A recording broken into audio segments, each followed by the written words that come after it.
Good morning. Today is 26th of February 2025 and we are going to be racing today.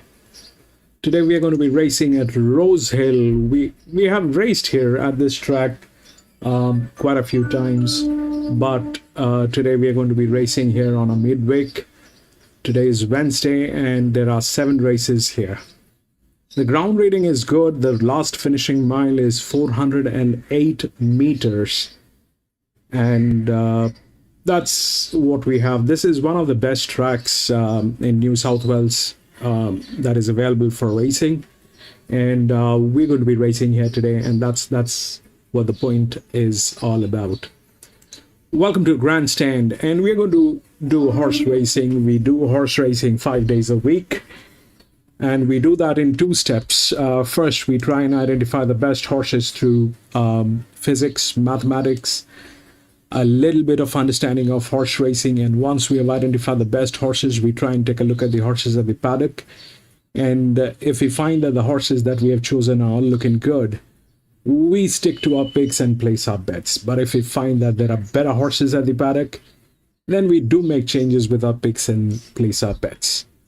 Now this channel has been monetized for the benefit of the channel, and if I have to continue working, I'd choose working every day, and but that work needs to be in a way where I'm able to pay my bills. Now the problem is we get a lot of viewers. The channel is doing superb on YouTube algorithm, but we don't get likes. People are lazy. We do not get likes. People do not want to get into anything that is going to be beneficial for the channel. It's a place where people come in and people do what they want to do, and at the end of the day, it doesn't benefit the channel in any way. I put in 10 hours a day on this channel to bring in this show. Unfortunately, for the last 1 year, it's been up and down. Oh, I've seen good days, I've seen bad days, but there's a point where we need to draw a line. If we have to do this for the rest of my life, and if we have to do this rightly, we have to have everything monetized. So, coming to the point, I'm not going to be putting in the picks like I regularly do. The picks are available under the community section. If you go to the community section, the picks are available here. I'm going to be updating the picks for every race, but that's a community section for which you have to be a member to look at the picks. You will be able to chat only if you're a member in this channel. So those are the changes that has been made. The rest, everything remains the same. I am not sure why, and how things work here. A lot of people, they come in just for the feed. The feed is available, and a lot of people, they come in to see us racing. The chat section definitely is, since I do not have many members apart from Bay and a few others, I don't think chatting is going to be a lot. Going to attract a lot of traffic today, but since there's no chatting, I would place my bets. You can place your bets. If you want to refer to my bets, you need to go to the Grandstands community section. If you want to chat, you need to be a member. Thank you for being here, and let's race. So we'll take a look at the first race, what's happening with the first one. 6 and 8 has been scratched.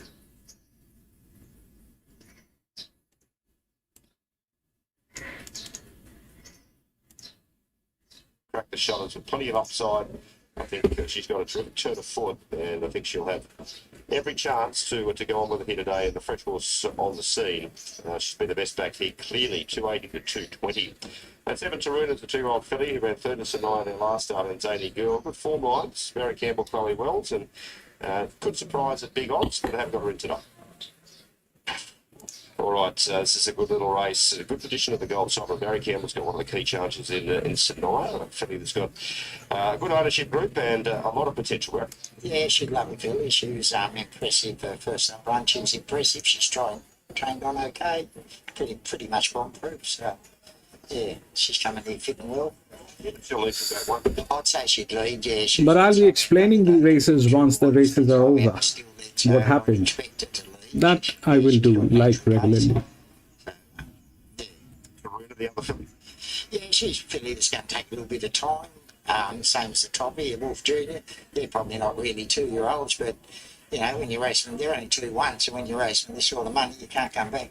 So yeah, I think they'll both be nice horses down the track too, but they're probably more 3-year-olds. I'll all go out after today, the 3 of them. So yeah, we're hoping. And Durazo's just, although it didn't win last start, it was an excellent second going today to the feature of the Orchestra. Yeah, he went terrific. He went terrific. He was wide the trip, no cover.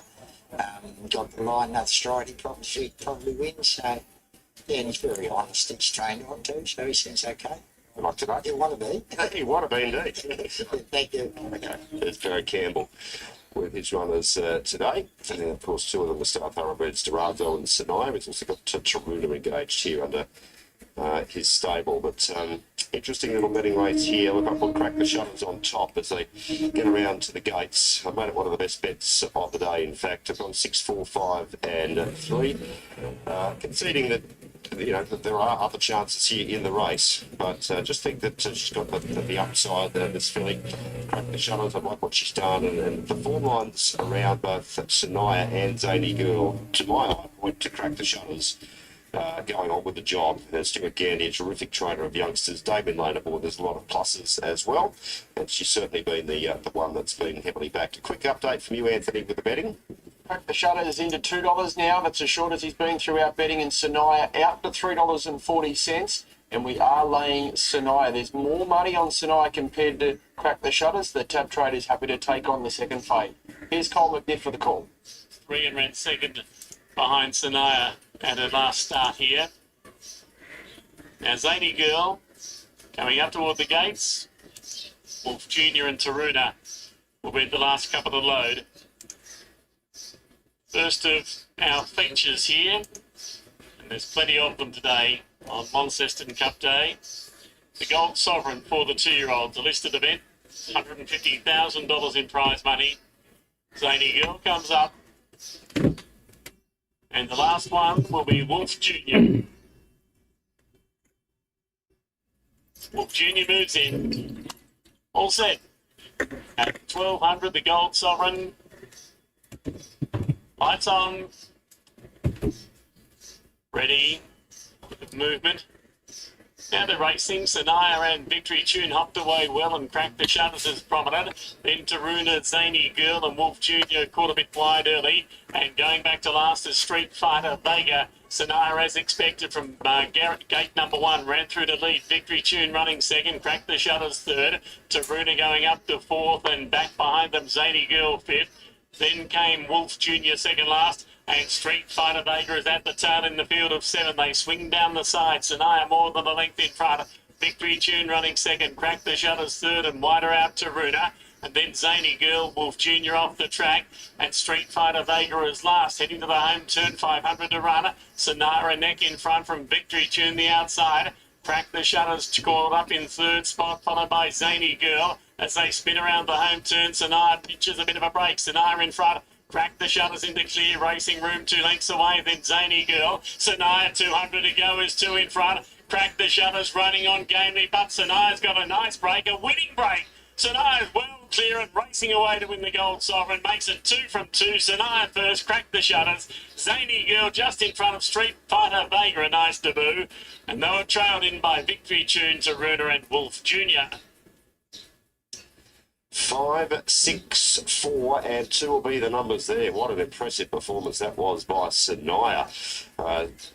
Speeded out to lead there, and she went on at a reasonable tempo, I thought, there, Sanaya. And gee, I tell you what, though, about the 100 metres, he would have a look over the shoulder, and he had a lap full of horse. Crack the Shutters was off the bit chasing there just before the turn. Looked for a moment there like Crack the Shutters was going to make a real race of it and get to the outside, but Sanaya had plenty of petrol left in the tank, and tell you what, this filly has got oodles of potential, and she's taken out the Gold Sovereign with a leg in the air here today, and one of the most impressive performances we've seen in the renewal of this race in some time. Stratosphere Lady right at the breeding, 2-year-olds filling 2 for 2 now. Barry Campbell, Craig Newitt, well done to all the team, Denise and the Star Thoroughbreds team, with the first winner of the day. The Gold Sovereign Stakes, Sanaya wins impressively 5, 6, 4 and 2. We might have some post-race interviews for you a little bit later, and we'll see you in the yard for race 4. Thank you for that. So the Tap Traders, they laid that, and it was too good for them. Sanaya got out at 390, even better on the New South Wales tote. Crack the Shutters second, and Zenny Girl runs in third. 5, 6, 4 and 2 were your numbers there after the feature 2-year-old race from Launceston on Cup Day. Okay, we'll head straight back to our preview for Queensland racing. Let's have a look at the market for race number 7 we're up to. This one is a benchmark 65, and it's over the 1,650 metres. Free Carry is the favourite here, 230 tab fixed odds. She's got Verve 850, Speed Maps at 9, Sweet Proposals at 9, Batterboom Babies at 10, Express Payments at 10, and Red Mile a $12 chance. Not a really strong betting race, but Free Carry is the most popular runner, as you'd expect. It's 230. Best price they bet was $3.90, and only subject to 4 cents worth of deductions. So we laid it early on, and it's maintained its position as favourite. Bernie, Maxie, thoughts? Well, I'm risking it. so am I. I mean, outside the gate, it's completely outside. Gate 11. Outside.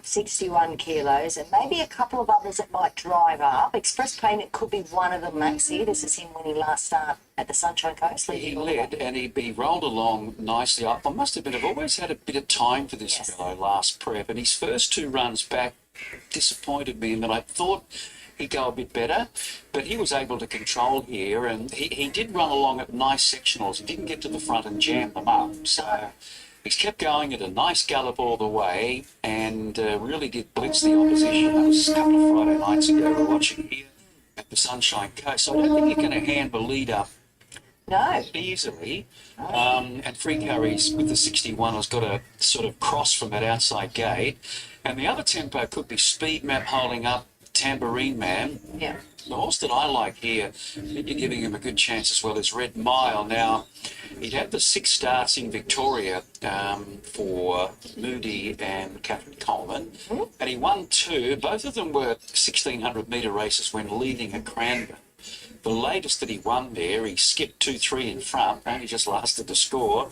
But I'm just thinking that 2 runs back after a 6-month break, he's ready. I remember having a look at him first up, and he looked a bit like a keg. He did. Second up, he only beat 2 home, but the margin was only about 4 and a bit lengths. Yeah. And that was the Fukubana race. Yeah. And we know how he was a bit unlucky to start. That was a Trot Panda early, wasn't it? So it was a bit of a disregard race. So I'm just thinking today he might be able to trail a nice tempo here, maybe 3rd, 4th. And we see him as a good each-way player. I think he's 12 and 320 for the place. So I've gone for him. Definitely Express Payment. He can continue on his winning way now.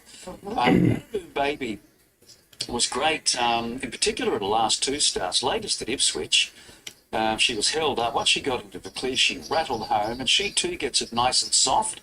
She has won 1,700 metres at Scone, so I'm not concerned about the trip. They'll just need to roll along nicely in front for her. And Speed Map is going great guns. He was really good there at the Sunny Coast. What was the horse that he ran second? Was a Casper Nova. He sort of hard-tested Casper Nova, didn't he, that day? He did. He was 0.4? Yeah. So it's a really good race. I'm just happy to play a little bit wide here. Well, here you were thinking you found all these odd ones, Max. You're with me. I've got the same horse. I just thought the flow of this race would really suit Red Mile, and she's got Birth. Yeah. Because I'm hoping they'll both sort of be just in behind the speed, which I predict is going to be quite genuine. So it's just whether or not Free Carry and Express Payment are able to steady that tempo during the middle stages. But if it really flows along, it should suit you know, these top two of my picks, 4 and 13. So, yeah, 4, 13, 1 and 3. I could like Speed Map just slightly, you know, out to the mile with that big weight today. It's just a slight worry for me. Here he is. Sir Joe is the favourite in the last race, race number 8 in the Class 1 handicap. It's over 11:10. Did you risk him, Max? No. No. All right. I think favourite backers will be keen to sort of square up here with him, Anthony. He might even be shorter by the time the last rolls around if punters are chasing. Sergio $1.85 and they're the most popular runner, 2.30. Best price I saw. Rose Noir $5 and then it drops away. We've got Indanza at 10, concessions at 12, Data League 12, big odds the others. Sergio best backed 185 tab fixed odds and holds pretty much bang on 50% of all money in this race. Yeah, I did contemplate looking at maybe something like a concession or Rose Noir, who got home really well at Ipswich last start. But this is his race, isn't it, from barrier 2? Oh, look, it's his race. He's got a lot of ability, this horse, but he hadn't been consistent until this prep. We saw him win by the length of the straight in maiden company at Ipswich, running, you know, close to track record time. Yeah. This day, he clearly went too fast. He was going 11s all the way. Yes. And you'll see that he feels the pinch, but he doesn't completely throw the towel in. And this was a proper Saturday. Well, it was only a Class 1, but you wouldn't get a better Class 1 in Queensland, you know, depth-wise. And it was 1,200. 1,100 today, nowhere near as much pressure. He probably doesn't have to lead. He's just got to sit there, travelling nicely. Yes. You know, he could start $1.50, but the thing about him, this prep, Bernie, is he was really good at the coast on that heavy track, wrong part of the track, Magic Millions maiden. He was good. And then he was great at Ipswich, and I thought good last start when you consider the time that he ran there, went forth to surprise Honey. Rose Noir was good first up, 800 metres, probably a bit more like it, isn't it, the 1,100? Should find the line strongly. Concession fell in last start. Not sure about the format of that race. Draws poorly today. And then another on pacer in Data Leak might be a chance, but this could be a matter of, you know, this could be a big margin if he's on song, I think. So. Yeah, my only difference, I put in Dazer in for 4th, so I see it the same. As I say, I was slightly tempted because Concession has been back to the trials and began a lot better. I think there's a lot of merit in his win at Eagle Farm because he did so much work in the early stages. He had to get tired. I know what he beat mightn't have been that great, but he did, you know, exert himself a lot in the early part of that race. Rose Noir is the one that will profit if they go too hard. She'll be just lurking in behind them. The 11:10's perfect. The half mile was just, you know, she was beaten by a 4 furlong wonder last start, but she was definitely best through the line. So I'm the same, 1, 7, 3 and 11. All right, that is a look at our 8 races. Did you dare to make a spec? Oh, yeah, you did. Well, I'm a little bit like you these days. The odds on is a lot of them pick themselves, and I clearly think Sir Joe at that price, it's possibly a good price. But look, I've got to clarify this by saying these are each way specials or best each way bets. Yes. I think they can run top 3, and they're all showing odds against for the place. I think Victory Flame, 210 the place, and Vermilion Kieran, I think might be, was it 360 the place? Yeah, about 650. Yeah, so yeah, I'm just looking at these. I'm going to play both of them, 2-1 and then 4-5 each way. I'm going to play Tony's in the first, Moretto. Let's take a look at your quaddie. Starts with race number 5, 6, 9 and 3 in the first leg, then 6, 4, 11 and 2, 4, 3, 8 and 5. And I'm just banking on the real Sir Joe, again standing up today, putting a big ring around him in my last. That's neat, $48. Let's take a look at my quaddie now. Mine will be 108. I'm 3 by 3 by 3 by 3. I think I had a 2 in there. I thought race 6, I just had 3 and 4. But anyway, I'll take the 6. What is the 6, Maxie? Let's just have a quick look. The 6 is, Chief Witness. I probably should have that because it's your tip. Well, I tell you what, he'll add a bit of spice to the quaddie if he gets up. He will indeed. All right, let's take a look at today's jockey challenges. We come back to you, Anthony. Okay, Vlad Durek's the favourite at $3.20, Emily Lang $4, CJ Graham $5, Bailey Wheeler $5, Kyle Wilson Taylor is a $9 chance. And we got a bit of the others, Jag Goodman Chester $15, Georgina Cartwright $18, and Jockey $18. That's our preview for racing at Doomben. First race half an hour away. We're about 10 minutes away from the first at Rosehill Gardens, and that's where we'll be heading next. Let's head straight there. We're in the yard. You have your company had the midweeks from Rosehill Gardens as we rip into this 7-race card. We are on a good 4. A little bit of a drink this morning for the track, given it is a warm one today. 31 degrees at the top and hardly a breath of air, a breath of wind at the moment. But if we have a look at these, we've got a couple of scratchings. Sheriff Star now is the hour.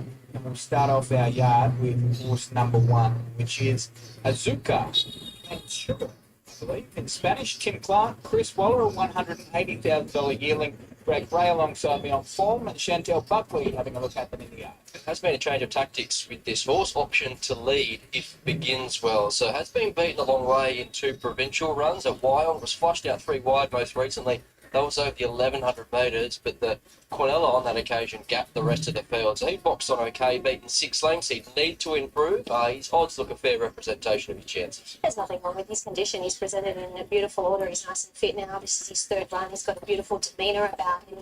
Very settled, very relaxed. Seems focused enough. He just would need to lift off what he's been showing in his 2 runs today. But off looks, you couldn't say anything negative about him. Dark Arts, we've seen a little bit of the 3-year-old son of Snitzel, Josh Parr for Team Hawks, and we did get a late note through from Stewart's Brad. Yeah, we did. So 52 minutes ago, there was an update there to say that Dark Arts has actually been gelded since his last start. So he's had a handful of race starts to this point. He only had the 1 run last campaign where he led to the 200 metre mark and was disappointing in his run home. So nothing found by the vets. You do have to respect that he did jump a $6 chance on that occasion. There are depth to his previous 4 runs, albeit, again, he was beaten a long way. So given an easy time in 1 Rosehill trial ahead of his return today. Yeah, interesting is that he has been gelded. Maybe that might be the making of him, because I remember last preparation, he was just never running up to his looks. He was always a really good-looking colt in the yard.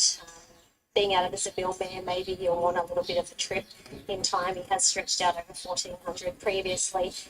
He looks well enough. He looks quite forward for this. There's nothing wrong with him.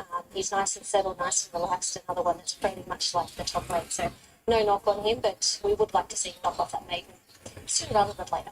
Yeah, and one of his siblings has 1 out to 2,200, so that's a fair point, Shani. Maybe over further, deeper into the prep if he's sitting on well today. A $40,000 yearling is our next galloper. That's right. Tuna, thank you for joining in, Tuna. He's the only runner here on debut, so it does It's give really Ryan important for the channel to be he doesn't have the convictions of a few of his rivals. So having it's members, well otherwise it is very difficult to survive. So he's had a good grounding for this. There wasn't a lot between Dark Arts and him in that latest hit out. So it's the type of horse you'd like to see a bit of a market push for. At the moment, he's just holding firm at around that $14. You can see why they've taken their time. Thank you for joining in, Tuna. Thank you so much for joining in. His framing is quite a lean type of horse. So whatever he does here this afternoon, It becomes a little difficult to survive if, the things are not available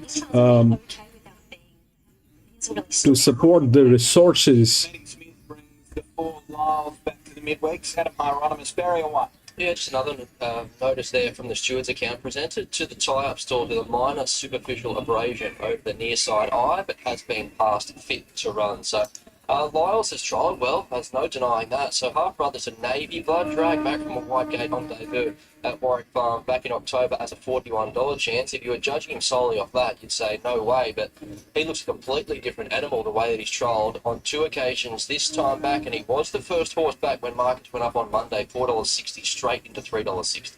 looks great. He's a lovely, big, strong type.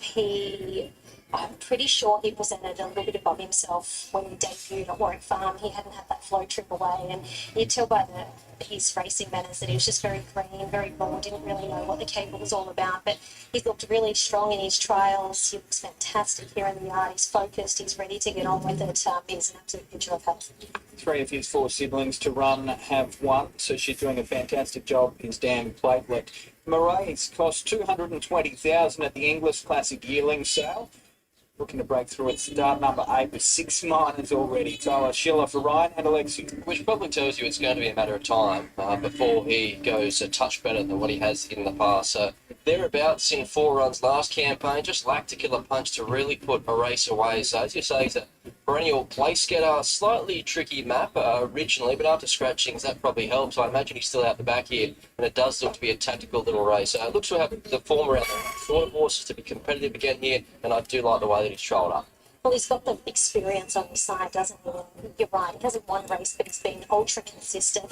Look, the only negative on him this afternoon is he's very warm and he's melting. He was like that down the back as well. So maybe he's just feeling the heat today. It is quite warm here with his face, so we might be able to forgive him for that. He's not a bomb himself. He's got a few tricks. He wears sort of pacifiers just to try and shut him right down. He wears earmuffs to keep him switched off as well, which they are doing the trick. So, as I said, looks well enough, but it's just him getting a little bit too warm for a pick of the yard. Come on.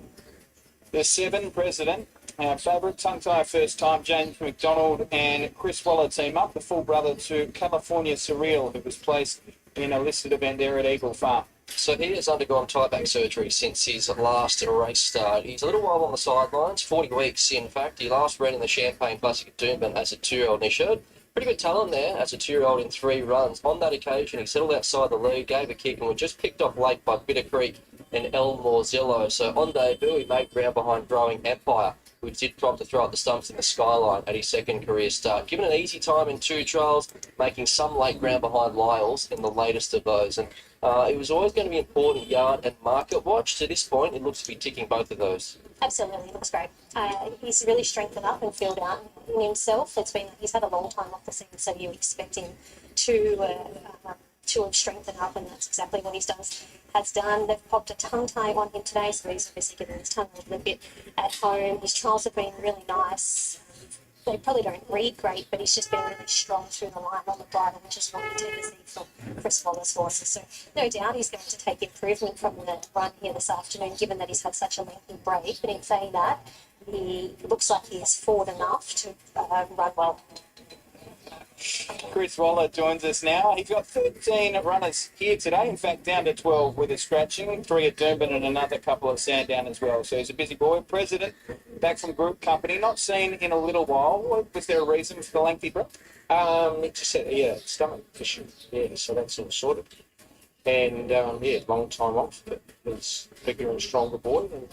And certainly showed a lot as a 2-year-old. So obviously long time off, they can often take a run or two to find their best form, but it's close to it here. Okay, and you've opted for the tongue tie. Was that off a lead from a jock in a previous start? Or? To tell you the truth, That's been a while. yeah, so that's often they get their tongue over the bit, and once they get the tongue over the bit, it can make it harder for the riders to control, and they panic and don't breathe properly. As for the others, so we've got Hippolyte Rock and Azucar. So Hippolyte Rock, what are you expecting?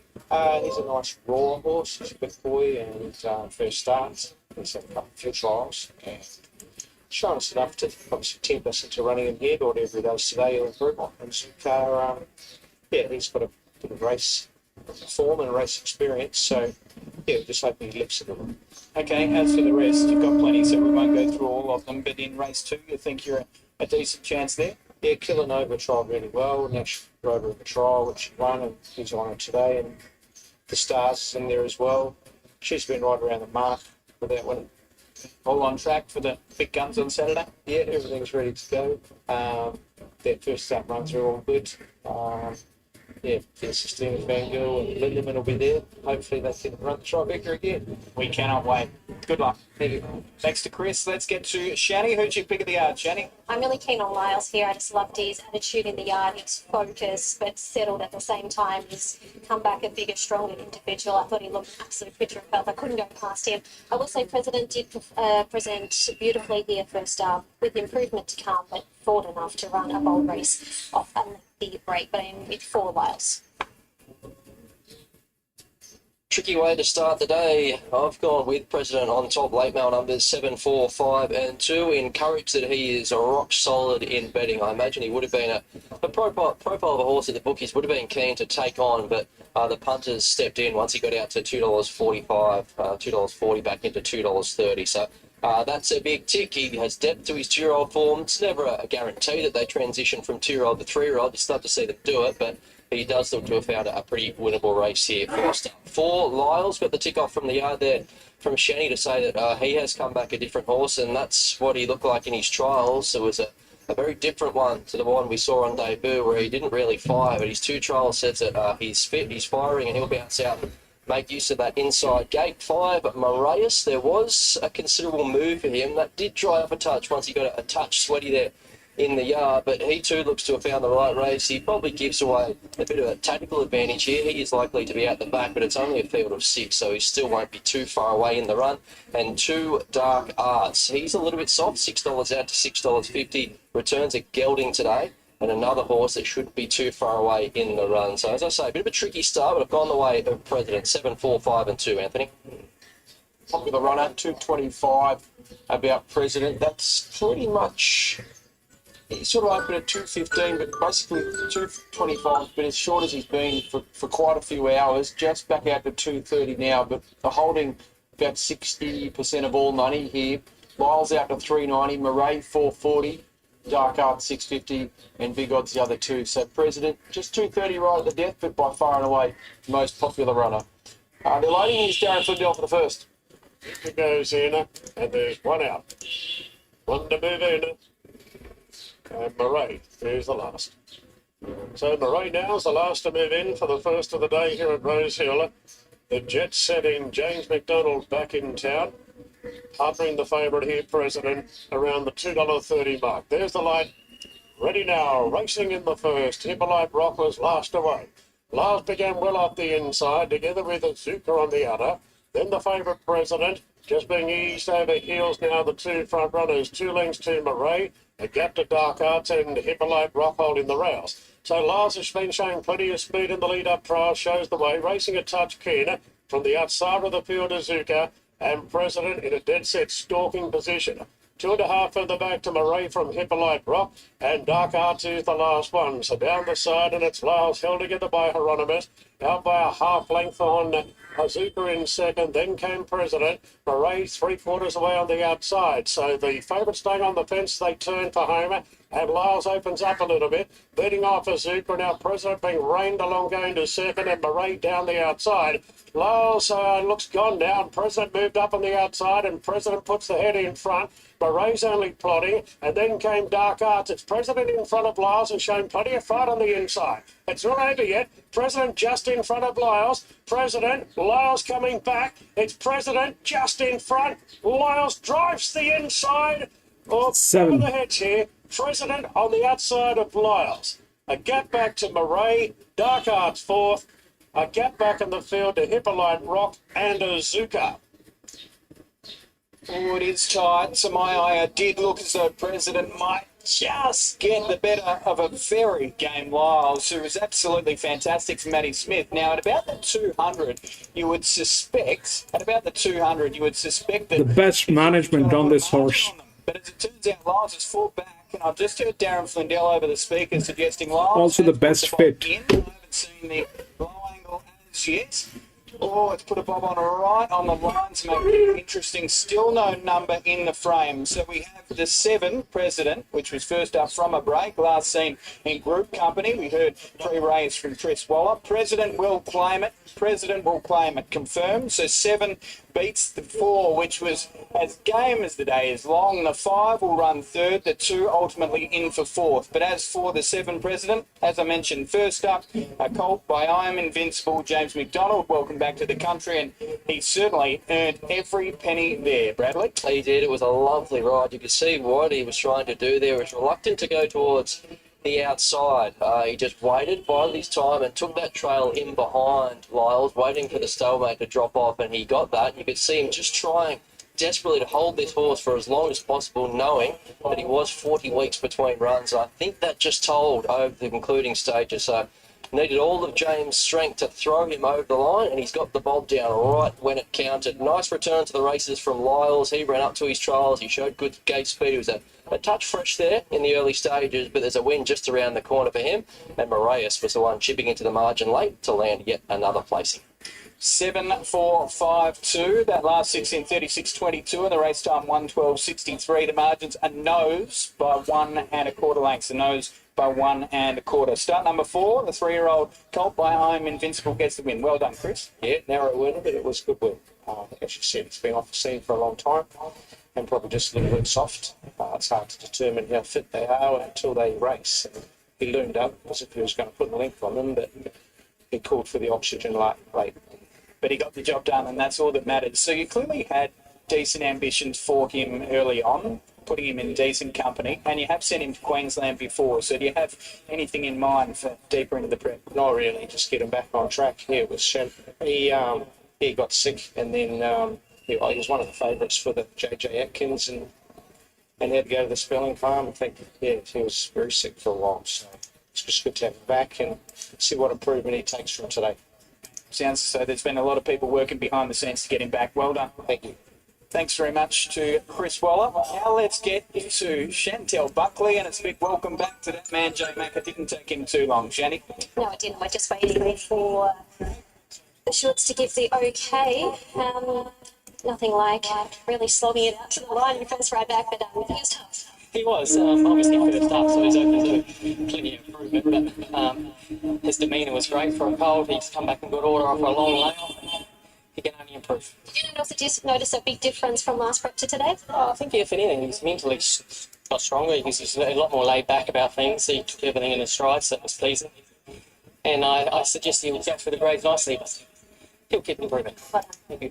Well done, James. A Group 2 place in his own right already prior to today, but he gets that maiden victory on the board at start number 4. Prize money shoots north of 60,000, 7, 4, 5 and 2. Those times again, 36.22 and the race time 1:12.63. And those by 1 1/4 lengths. One race down here, a victory to President. First favourite wins there. President just. Lyle's very brave and fought back, didn't he? But President just does enough. Gets his head down. I'm sticking with second horse. He'll be winning a race soon. Okay, race 4 from Launceston is up next. This is the Royal Rambo. GG's Gemstone's the favourite. In front of Bello Bow 360. Let's get to Jason with him in the mounting yard.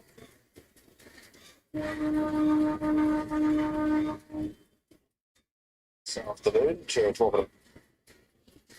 Yeah, thanks, Ant. The 4th, the Royal Rambo, another of the feature races here this afternoon. 12 metres the journey. We'll kick off our yard with number 2. Just running on GG's Gemstone to come up the yard. So we'll start with number 2 and beyond. But he's an 8-year-old now, Imogen Mellon or Bingley. Won the Ladbroke Stakes here a couple of starts ago in a small field. And then a heady 4th last start with Thomas Lyons. He's racing really well. I think he'll be in the top 3. And I think he's a good place better at the least, but could win. 3 Turk Warrior, 6-year-old Steve Shaw and Bullet Muku. There and thereabouts in recent times. He's 5th in both of those lead-up races at Launceston and Hobart respectively. Hasn't won for a while. I don't have him in today, but he could certainly be in the top 3 or 4. Top 4 Bello Bow, 5-year-old for Adam Trinder at Damien Lane. Really good 4th there in the Ladbroke Stakes last start. He wasn't beaten far. He's another one that falls into that category of being capable at weight for age, but hasn't won for a while. He was a good young horse, but just struggled a fraction to recapture that form. But he's certainly in the mix today. What is a wide open affair if you take out the favourite. 5 is Tony Niconi. He's a 9-year-old, Dean Wells and Chloe Wells. Recent form, I think, a little bit below this level. 5th at Durazo last start of Devonport. That form reads pretty well, but I don't have him in today. He's 1 for 1 here at the track. 7 in the Oceans, a 4-year-old for Sarah Cotton, James Johnson. Winner of a Class 3 last start here. Upside to this horse, only having his 10th start today. But I just don't think he might quite be able to get up to this level in this preparation. 8 Sweet Lucifer is one that's thrown by John Keys, Craig Neal to do the riding. There and thereabouts in weaker company, don't have him in. 9 Tosha's big odds here for Terry Evans and Daniel Moore. Although racing well, it's been in weaker company. And number 10, McSwain, who I think is in the yard now. We've got a lot of just coming in, I think, now, number 10. He is, I don't think, up to this level either. And we'll go back to tab number 1, which is Gigi's Gemstone. And Gigi's Gemstone, of course, the favourite in this race, we're just struggling to see. I think just coming into the yard now, I think that the hardest to beat here in this race, certainly, his recent form, a Newmarket winner, 4th in a Conquering, 3rd on Ladbroke Stakes. He's the class of the race, and I think he certainly stands out from a class perspective. 1, 4, 2, 7, 1, 4, 2 and 7 line obviously. Gigi's Gemstone, but he on top clearly class-wise. He's got a great record. Alpine Eagle, the other deputy Adam Stuart Gandy. He's only had 18 starts. He won 8 of them, 6 of them been here at Launceston. Back to his favourite track. slightly whitish draw.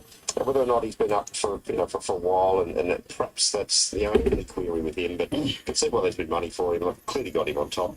I think the rest are pretty even, but Gigi's Gemstone on top for me. Bello Bow's one that could certainly run a race. I spoke to Adam Trinder a moment ago. Well, I mean, he's been racing consistently, Bello Bow. He looks well in today.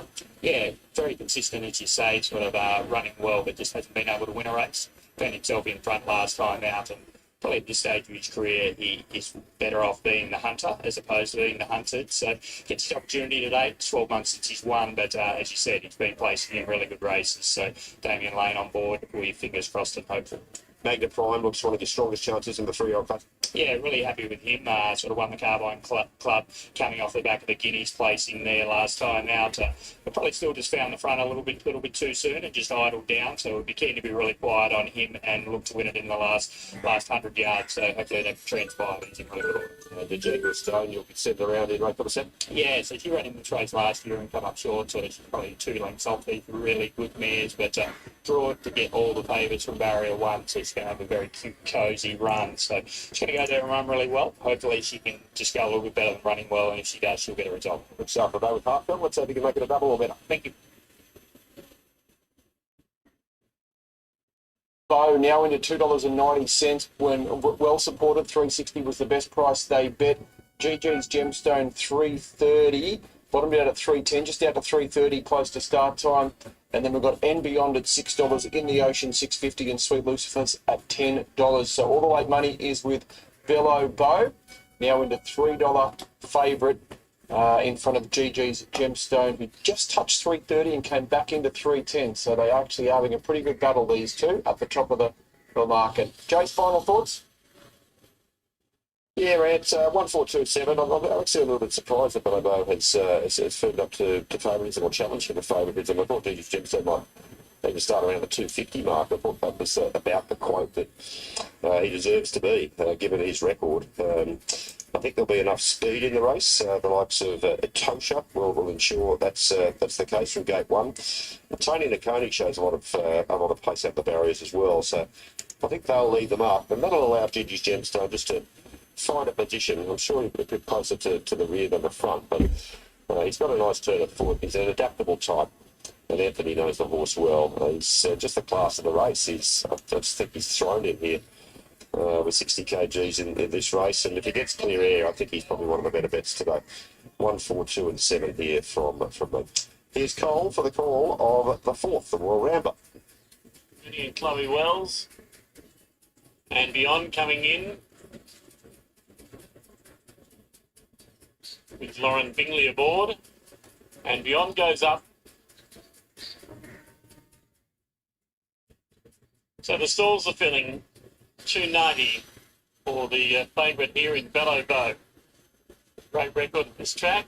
Been a while since he's won a race. Turk Warrior moves in. Bello Bow about to come up. But GG's Gemstone and McSwain will be the last two as Bello Bow links in. McSwain coming along. And GG's Gemstone will be the last. 290 Bello Bow, 340 GG's Gemstone, 650 and Beyond, also 650 in the Ocean. Now GG's Gemstone moves up, we're set to go. 4th event, the light is on, the Royal Rambo. Set. Ready.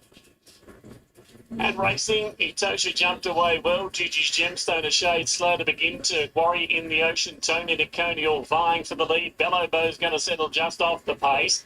Then Sweet Lucifer and Beyond McSwain. And GG's Gemstone is last. The speed is on. Etosha in the Ocean and Tony Nakoni, they spear out by 3.5 lengths. Turk Warrior, followed by Bello Bow, then Sweet Lucifer and Beyond. A gap of 3 lengths McSwain, and GG's Gemstone last about 9 or 10 lengths off the lead as they head down the side. Etosha held the rails and leads in the Ocean. Tony Nakoni trying to ease back and get some cover. Then Turk Warrior, Bello Bow, followed by and Beyond Sweet Lucifer the rails. GG's Gemstone as they start to pack up a little before the home turns back second last.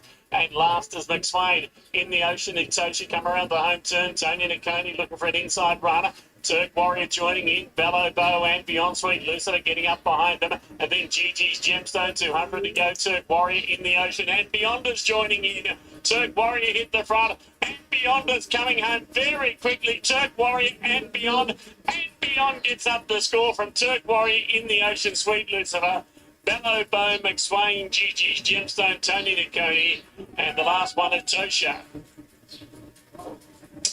2, 3, 7 and 8, the very consistent and Beyond makes it 2 feature race wins in his last 3 starts. So this well-performed 8-year-old son of Wordsmith out of Bravada, 11 wins in his 36-start career. It's a great strike rate for Lauren Bingley, who's been riding it in a great form of late, The Apprentice and Imogen Miller. So a nice performance from and Beyond, competitive in this grade, and a deserved victory here again, taking out the Royal Rambo in good style. Turk Warriors run its usual honest race in the ocean. Up in grade today is thought of placing Swimmers for 4th. The race certainly set up by those speedsters up front. That's what we mentioned there. It's Tony Nakoni in Natosha and in the ocean. The 3 of them stretched across the track. They had about 7 lengths on the rest of the field. That sort of set it up. I thought Gigi's Gemstone was in a perfect position there, just getting a suck run there at the back of the pack, but didn't come on today and might have come to the end of the trip. But and Beyond takes out the Royal Rambo. A little bit later on throughout the day, we're going to hear from Claire Lindop, multiple Group 1 winning jockey who won the Launceston Cup in 2005. Just recorded an interview with Claire as a guest of the club. Lots of great racing to come here from Launceston today. 3-year-old Classic is next, Ed. You're doing a great job, Jason. Looking forward to it. Looks a terrific day down there at Lonnie. We'll leave it there. We've got to get to Doomben for their first race. It's only 4 minutes away. It's a maiden. It's at the 1110 metres. Hellmark short price favourite. Bernie and Maxi. Welcome to racing at Doomben today. We're on a good 4 with the rail out 9 metres. Horses are in the yard for the first, which is a maiden handicap over 11.10, and Hellmarch is the hot favourite here. Well, it's actually $2 now, Maxi. He's looking like a bargain now. Blinkers and Tongue-Tie go on. Edmonds and McLean trade. Colwoods and Taylor the right. Possibly because of very good early money for number 3, but he deserves to be the favourite. Third up today, he's got Barrier 1, Blinkers first time, Tongue-Tie on. Everything looks good. Spartus is number 2 from the Tony Gollan stable with Jack Manchester. Keeping an eye on the market, he's a 3-year-old by Capitalist, having his first start for Tony Gollan. Okay, in a recent trial at Doomben went second, beaten a neck when ridden by Jimmy Orr. Wasn't really asked for the spring method. The alley is nasty though. Moretu is the 3, Tony Gollan also with Emily Lang. She had a very good debut prep without winning. She had 7 starts, a couple of seconds, never further back than 5th, but I really liked her trial the other day without blinkers. She's got a race day blinkers on today. I just hope she can settle close enough to them. Gets a bit of luck in running. She's hard to hold out. Lord for Reddy's the 4, Michael Morrison and Georgie Cartwright. There's nose rolls going on, crossover off. A couple of trials, good. Although it was only a 3-horse trial at Bow Desert. It was clipped up and responded well. Daytona is the 5, Jack Bruce, Damien Thornton. Comes out of that Mawillenbar race where Hill March was second. I think Daytona was only around about a length back behind in third. So got the good draw here. A filly by Brave Smash. She's definitely got a chance. Mississippi Dream is the 6, Peter and Will Holbert, Mark with the seat. Just happy to wait, see how this filly goes. She's by a stern. A couple of barrier trials have been okay. Dashing Hopes, the 7, Jack Duncan, Nikita Berriman. Another one I just want to watch today, first up. One Dream Away is from the Gary Dowdy stable, Vlad Jurek. In no market support, was only fair in a recent coast trial. And Mr. Beat is from the Brent Gray stable, this is Samantha Collins. Interesting, this filly. She had a lot of gear changes and she blitzed him in a recent trial. She led by 4. She went very nicely. Rightio, that is how they looked, and the money is pouring in for Hellmarch here now, Maxi. It was heading the other way, wasn't it, when we were doing the yard? Down to $2.05, but back into $1.80. And at the same time, there was a downward move for Moretu number 3 in as short as 360, but with the support now for the 1, it's gone for a bath number 3. But I'm going to go with the 3 here, who's going to be the stalker. Hill March probably spears straight to the lead here, probably try and steady. It depends on if a couple of others are up there. But I think Miss A Beat could be the apple upsetter for the favourite. Possibly. only had the 2 starts miss a beat, showing ability, but raw. She'd been over racing and hanging, and she's got plenty of toe. Yes. So I think it's very difficult to hold her. yeah. So yeah, that is a question here, especially with the rail out 9 and Miss a Beat is drawn out in barrier number 8. So might be a bit of pressure on, but I'm with the 3 here, and the more pressure, the better for her. I loved her trial. She was nice and fresh in the trial. Didn't move on her, and she just picked up beautifully. So I think she's ready to go. Definitely held March. He's going to win one of these maidens sooner rather than later, and we'll never get a better chance from barrier 1. Horse with speed. It's got this 9-metre rail, so he's probably going to kick clear at the top of the straight. And then you'll be cheering him to try and hold on if you're on. So 3 to beat 1. Then Spartus number 2, who's holding okay. He's been hovering between $10 and $11. Got a bit of pace as well, Spartus. He looked good. He did, didn't he? Looked lovely in the yard. And then more for Reddy, that's been a nibble for number 4. I can't say really much different, except for 4th I put in Daytona from the Jack Bruce stable with Damien Thornton aboard, who comes out of the same maiden at Mawulumba last start as Hellmarch. They pretty much came around the corner in that Mawulumba race, 1, 2, 3, didn't they? And they ran 1, 2, 3. So she wasn't able to make any ground on Hellmarch, but she might be a little bit sharper second up as well. All right, Anthony, we'll let you add it with the market movers. Hill March, $1.90 tab fixed odds, got into as short as about $1.80 there at one point briefly, but back to $1.90. Holds 53% of all money, just $1.95 right at the death. The Moretto's at 5, more for Ready 6.50, and Daytona $8 chance. So $2 right on start time about Hill March, but as I said, about 53% of all bets on the favourite. Let's get to your caller for the first. Doomben. The 1 Hell March. Now Sparta's not over keen about moving forward, and Mississippi Dream to come up as well. First of 8 on a clear, quite warm day for nearly autumn. Mississippi Dream, Mark Duplessis riding well, has gone up into line, and Spartus will be the final one to move in. So gate 1 for Hell March as Spartus goes forward, and they're all locked and loaded. First race of the day. Over the 11.10, the light turned on. Barrier 1 for Hell March. Racing, Hell March away okay. Routes along, it's in front from Handy Day. 10 more for Ready. Spartus going forward quickly. Getting a long way back with One Dream away, and that's the outside of Mr. Beat. Further back to Dashing Home, Mississippi Dream. And Meritor's last the inside. So Spartus in front, second Hell March, and third the outside, more for Ready. Daytona now fourth, and fifth the outside is Mr. Beat. They're clear from One Dream away. Dashing Hope, a length and a half to Mississippi Dream, being passed by Meritor the inside. So Spartus in front by 2 to second Hell March at the 400. Third the outside, more for Ready. Daytona the rail, and further back to Mr. Beat, and they're clear from the next one, One Dream away. So Spartus in front. Hell March on the outside, about a length away. Further back to more for Ready. And then we've got Daytona just in front, Spartus. Hell March on the outside, looming up and down the outside. More for Ready. Hell March, more for Ready. Meritor down the outside, running home. Hell March, more for Ready. Meritor claiming them all and gets Meritor's one. From second, more for Ready. Third to Hell March, followed by Daytona. And then Spartus and Dashing Home further back to Mississippi Dream, One Dream away, and Mr. Beat has pulled up at the tail. Well, this has got out to, well, I know it's easy after the event, but a silly price, $6.50. Totally fruitless. They did back quite a few in that race, and you probably didn't want to be on Meritor.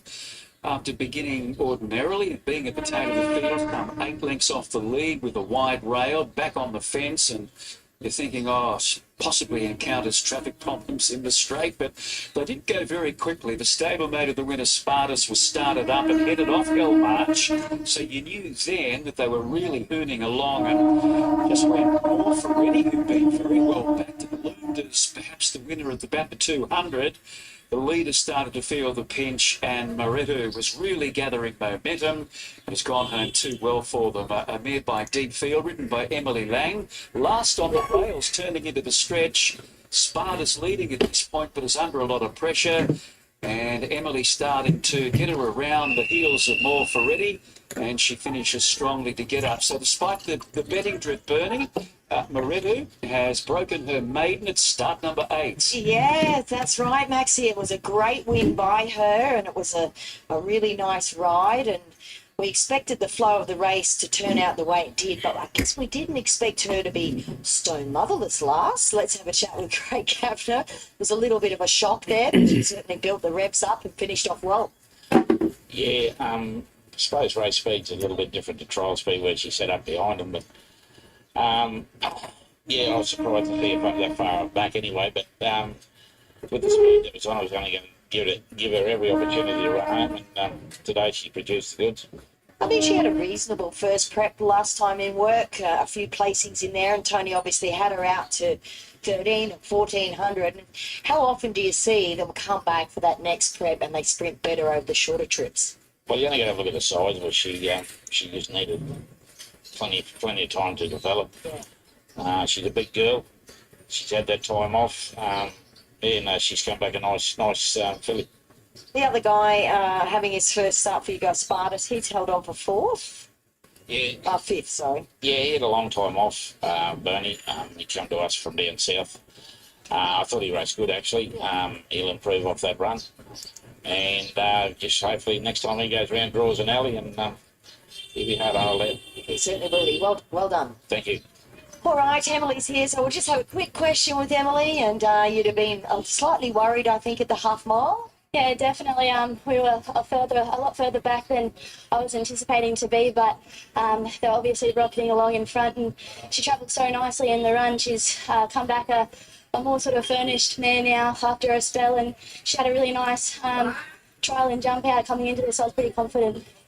Great ride, well done. Thanks, Benny. All right, there she is, our winning jockey Emily Lang. Tony Gollan, they take out the first. 3 beats 4, 1 and 5, 103.86, and she won by 3/4 of a length in the end. So the others were getting a wee bit tired.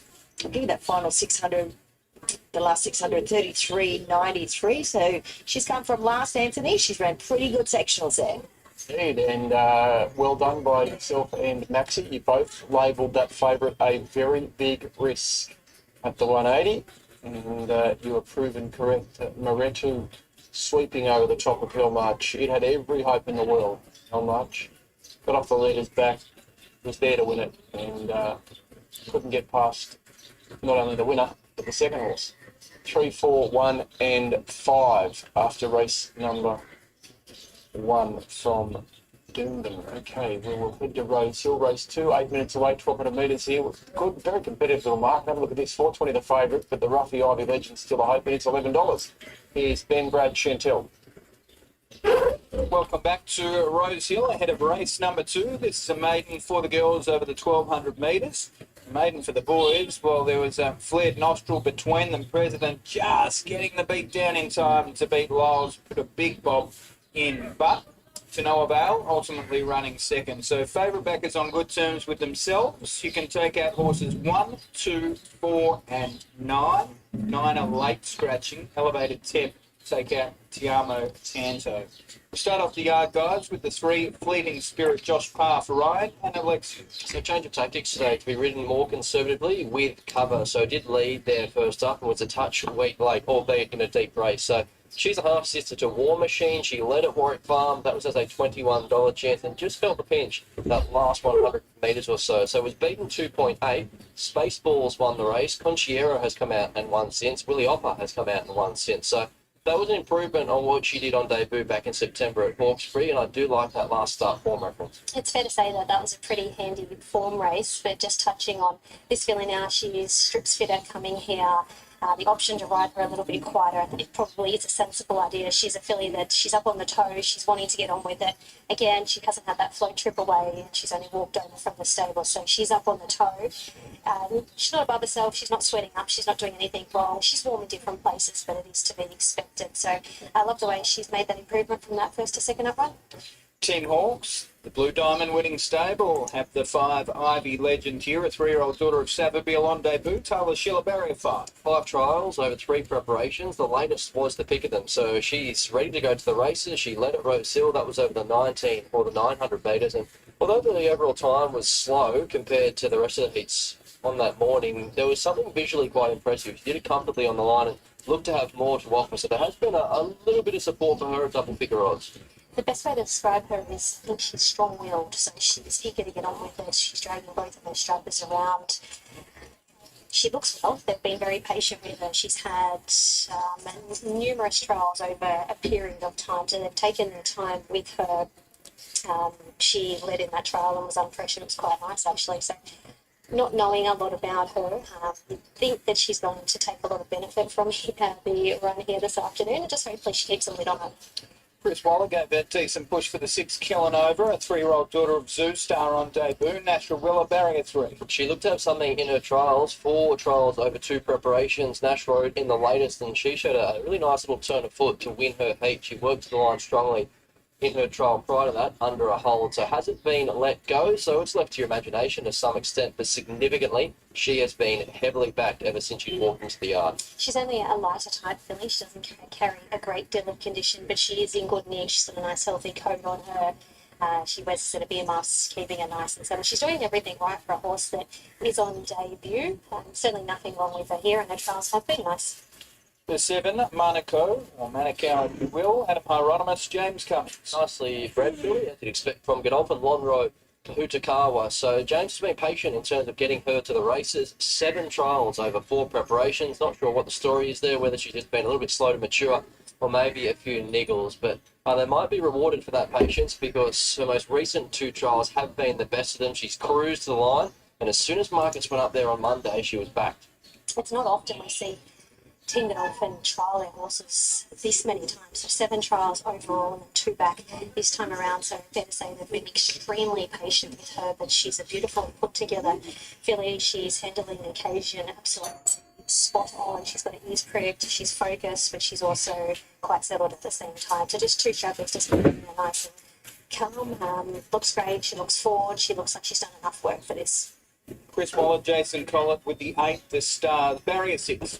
Not only does she have the advantage of being up and running, she's got race experience, she's fit, she's also got tactical speed, and that looks significant, particularly after we did get that change of tactics with Fleeting Spirit. So she should be able to carve across and make her own luck, just as she did at Canterbury last start. She gave a sight there. You thought she was going to pinch it halfway down the straight, and Scalable, the odds-on favourite, just grabbed her right on the line. So she'll stride across here, and what I like about her is that every time I've seen her at the races, she's made improvement. Absolutely, she's been improving from one run to another, and she has the fitness edge on a lot of these horses, the ones that have only had either one run or are debuting here today. So that's going to take her a long way.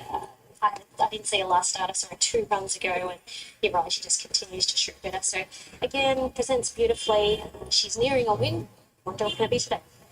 And the blinkers go on, yes, yes, boss, for the first time, albeit at start number 2. Clearly a daughter of yes, yes, yes. Regan Bayliss, Barrier 7, Waterhouse and Boss. So she sat outside the lead on debut. That leader was the Stars, and the Stars dropped her at the 200 metre mark, but she didn't give it away. She kept finding to hold that margin on the line, not beaten far. So Shades On comes on from the experience and did jump in the market on that occasion, having won a trial quite nicely prior to that debut. I wouldn't say she's highly strung, but she's been up on the toe from the moment she walked in, and I'm not too sure how she graded on debut there at Canterbury, but the pony, as soon as Regan jumped on board, the pony went straight onto her. They opted to put a set of blinkers on her, which I think will certainly sharpen her up. She comes back 50 metres, but there was certainly nothing wrong with her debut performance. She only needs to improve off that, and maybe with the help of the blinkers that can be here today. All right, Godolphin have the impeccably bred Manukau by Lonro out of the Group 3 winner in Hutakawa. As we touched on earlier, she missed in a Tats Tiara by a lip behind Invincibella. She was a talent, and hopefully this girl is too, Dan. Yes, she's a delightful filly, this. Her mum's a big framed type, so this is her first foal after Hutakawa. And she's been well rehearsed and well seasoned for this. on that well-rehearsed part. 7 trials. Has she been a slow learner, a slow developer? Just patience from the team? Yeah, just patience from the team. You know, Lonro, the fillies, she was quite an angular type as a young horse and just needed to furnish and develop, you know, of her own accord and in a time. And we've given her plenty of time, and she's been able to each prep just find that extra 5 or 10%. And so today was pretty much the appropriate time to kick her off. And then she comes into this race, as I said, well seasoned, and obviously her last trial was very pleasing. Okay, the team buoyant off the back of the weekend. Things went well, didn't they? Broadside was fantastic. Bivard was great. And Tom Kitten was luckless down in Melbourne. Yeah, it's just nice to have the good horses back and get back into the swing of all things. Had a lot of trialers lately, so the numbers are building up, but it's good to have the big boys back.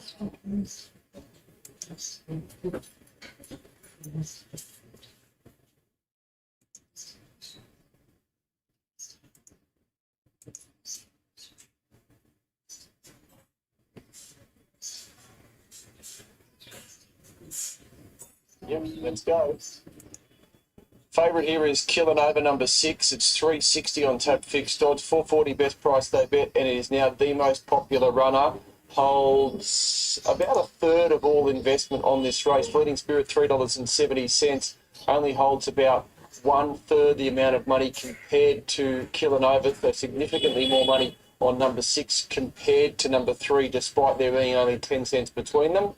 Manukau, $4.60, and then we've got the Stars at 5. Yes, Yes, Boss at 7, and big odds about the others. So Killing Over has been the best supported runner here, as much as $4.40 earlier today, now into $3.60. Just about all set. Darren Flindell for race number 2. And Yes, Yes, Boss will be the last to go in. This has been a big drifter, out to $7 now with the blinkers for the first time. Yes, Yes, Boss was on speed when running third at the similar distance at Canterbury in her only start. Interesting betting race here. Yes, Yes, Boss is the last to move in. Jamo Tato was taken out after scratching time. There's the load now. So the 6 of them are ready to go. Stand by for the maiden over 1,200 metres. President winning the first by a nose. Gates are back, they're off. Manukau was last out, and Yes, Yes, Boss is ridden for speed. Showing a bit of zip as well into second position is Killing Over, and moving up on the outside, the Stars. Then came Ivy Legend, Flitting Spirit, and Manukau's last of all. So Yes, Yes, Boss in the blinkers today. Leads out by a length and a half to the Stars, followed by Killing Over. Half the outside to Ivy Legend, and then Manukau races on the outside of Fleeting Spirit. It's been a big drifter in the market. Yes, Yes, Boss, but leads comfortably by a length on the Stars down the side. Then came Killing Over on the inside of Ivy Legend. Length and a half to Fleeting Spirit on the inside at Manukau. So Yes, Yes, Boss in the field. There's 6 lengths travelling to the turn. Out by a length and a half on the Stars under pressure. Followed by Killing Over quietly at the moment on the fence.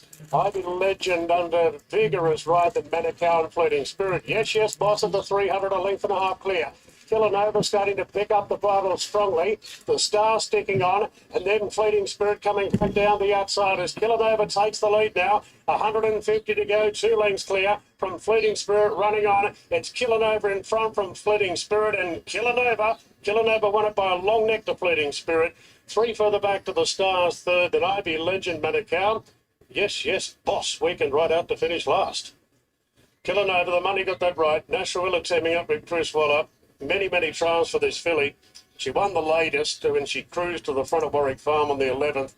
When Nash rode her that morning, she played Zoo Star as Soul Star. So winning on debut here today, Killing Over. She was pretty strong there, the final furlong. Shortening to pay $3.40 and $2. Fleeting Spirit was the other. They back $2.10 the final place dividend. The Stars no third payout. 6.38 across the line on race number 2. So Fleeting Spirit handled by Josh Parr, second up today. This filly by Perencato, and the Stars just had to camp a little bit off the speed. The filly by Zoo Star at Jetta Star, stablemate 2, the winner. 6.385. Ivy Legend officially 4th. 6, 3, 8, and 5. Time recorded is 1:12:42. It'll be quicker than the first, 1:12:42. Last 600 metres a lot quicker than the first, 35:73. 35:73 in that opening race, so about a half second slower.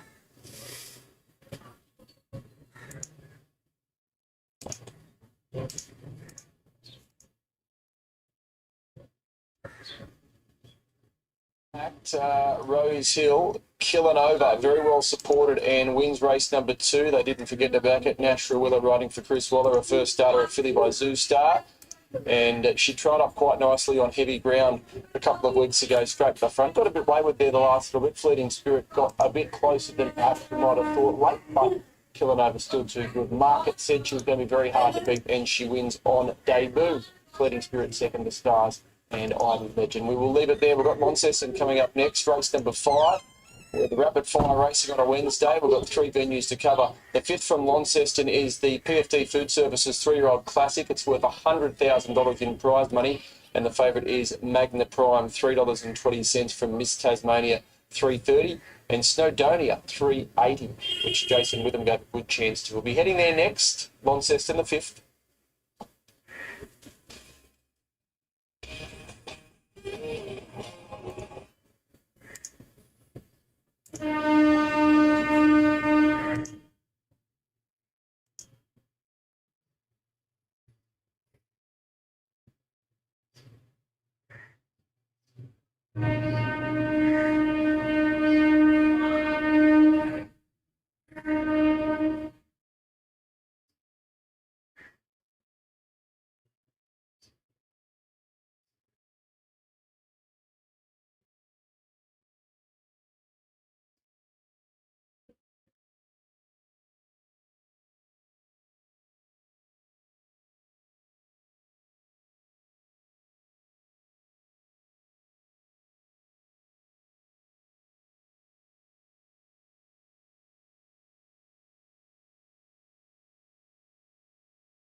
Start going forward, Monica Ryan, Craig Newitt. Freshened since winning here at Launceston in a Class 1 earlier this month. Nice trial since. Up in grade today, but she's got certainly some upside. She could run into a place that might be the knockout. 4 Dancing Wolf is Philip Barry Cameron, Chloe Wells, coming off that's not had a good form prior to her last start behind Miss Tasmania. She'd been in good form prior to that with form around Miss Tasmania, third to that horse back in November. First up today, she was certainly better earlier in her career. Whether she's got a fresh run in her capable of winning this, I'm not so sure. 5 first line, John Keys, Jake Noonan. Recent form's been okay. Third to Miss Tasmania 2 runs ago, but I think the other filly's got a measure. 6 Wild Nights, a filly for John Blacksett and Jackson Bradley. Has had a couple of trials since finishing down the track in November here at Launceston. Can't have it in it today. Snowdonia, number 7, 3-year-old Wordsmith filly, Stuart Gandy, Damien Lane. Strong finishing second to Magna Prime. I just like the upside this filly's got. She's been very good in all 3 of her runs. Beating Gigi Hailstorm and Hartfeld, who both got on to subsequently win. The form lines are there. 8 Lady Galadriel, another chance here for Adam Trinder. Anthony Darman on the board. She won on debut. She goes up in grade. And number 9 is Smithy, who also comes through that Hobart run a few weeks ago, but haven't got it in today and can't have it in the numbers at this stage. But Siggy Carr will join us in just a moment as we just see these runners leaving the yard and heading around towards the start for what looks like an excellent edition of the 3-year-old classic. But Ms Tasmania, trained by Siggy Carr, big team of female owners. Siggy, I'm feeling very excited. Yeah, we're really excited today. We're actually all back in the blue and white, not the black and white for Derby Day, so it's given me a little bit more confidence. You had a shot at the subs there in Mr Jenny last start, and she didn't have all the favours. No, a bit of an inconclusive run. I think if things went her way, I'm not saying she would have beaten Miss Truth. She was impressive, but maybe runs into a bit of a drum. But look, she's come through it well. This was our main aim. We only threw the Mystic Journey in purely because she handled that Hobart run the start before and thought let's have a throw at the stumps. But this was always our main aim. And look, back at Launceston, it is the first time she's got the earmuffs off. She's starting to settle well, which is what we've always worked hard to get her to do. I never really wanted to race her in the earmuffs, but we had to because she's always been a bit fired up. So that's going to be a big question mark today to see if she settles with them off. I'm pretty confident she will. She came here last Thursday and had a gallop on her own without him and was really comfortable and worked beautifully. She is getting to the end of her preparation, so win, lose, draw, out to the paddock, and then I think she'll be bigger and better next year. Okay, Pennine Swoop, there it is. Go around in the staying race of the day. Chances at all? Both of them, absolutely. If they bring their best day game, they definitely are both chances. Both drawn a bit sticky. Pennine in a little bit more than Swoop, there it is, and his pattern is to get back. We're sort of just weighing up where we go with Swoop, there it is, whether she sort of tries to get a spot in mid. I'll have to leave that up to Troy, but both horses were better runs last start. Swoop, there it is, has been knocking on the door last 3, so she deserves a win, and I've got a lot of time for both of them. Love and Bev throw up the stumps in the Vamos. Yeah, look, she deserves to have a go at it. She's 3 from 3 track and distance. She's absolutely flying. We've always targeted this race with her. Yes, we're worried about Miss Truth, but look, we're here and she'll make her own luck. Be a big blue and white party if she wins today. Absolutely. Start noticing the blue and white Tasmania shape earrings Siggy wearing are very appropriate today. But 7, 2, 1 and 4, my numbers here out. I've got number 7 on top, Snowdonia. I like the upside. Look, I think this Tasmania are on a bold race.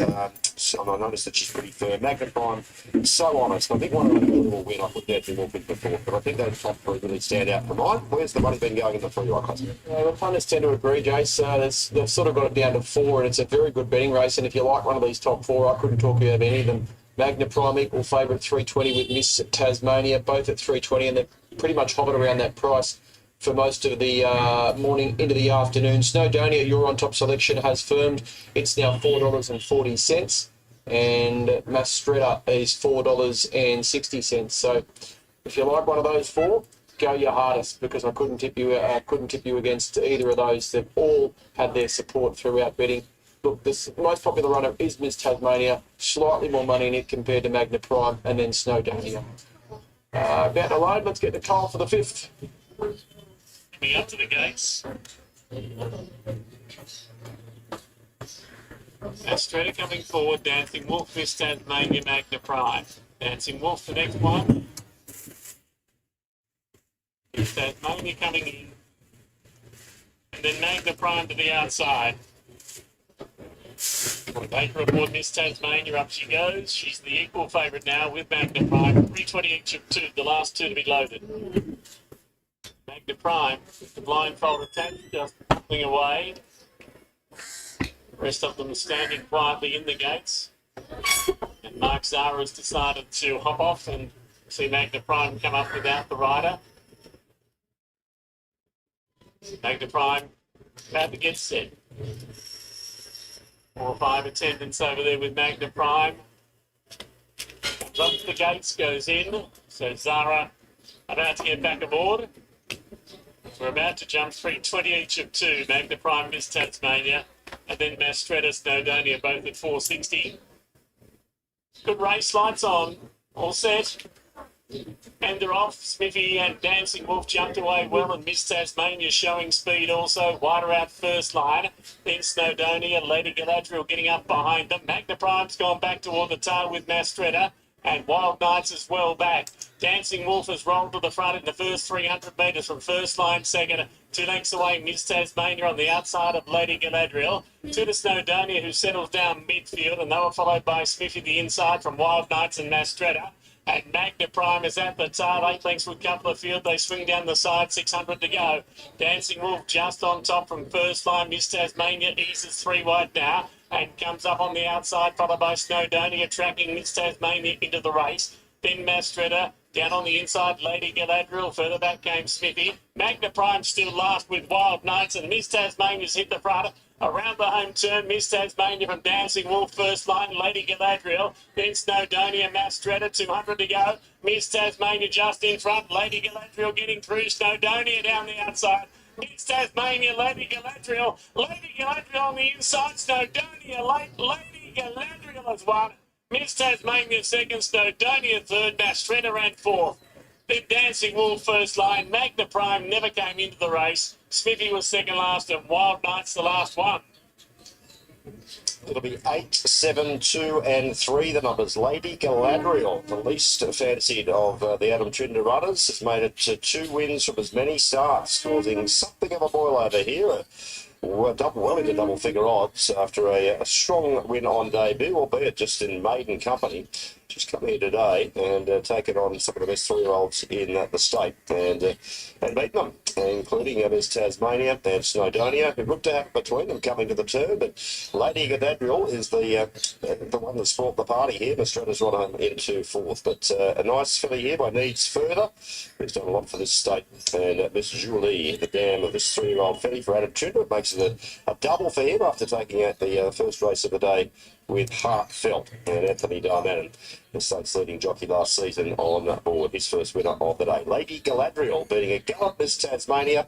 Party might have to wait. Snowdonia in third and Mastretta in fourth. 8, 2, 7 and 3 here, and as we reach the halfway mark of this 10-race cup. Okay, good on you, Jace. Might be a nice filling, that one. She's up some better performed horses there. Only a second start. 2 starts, 2 wins. Lady Galadriel and a good finish.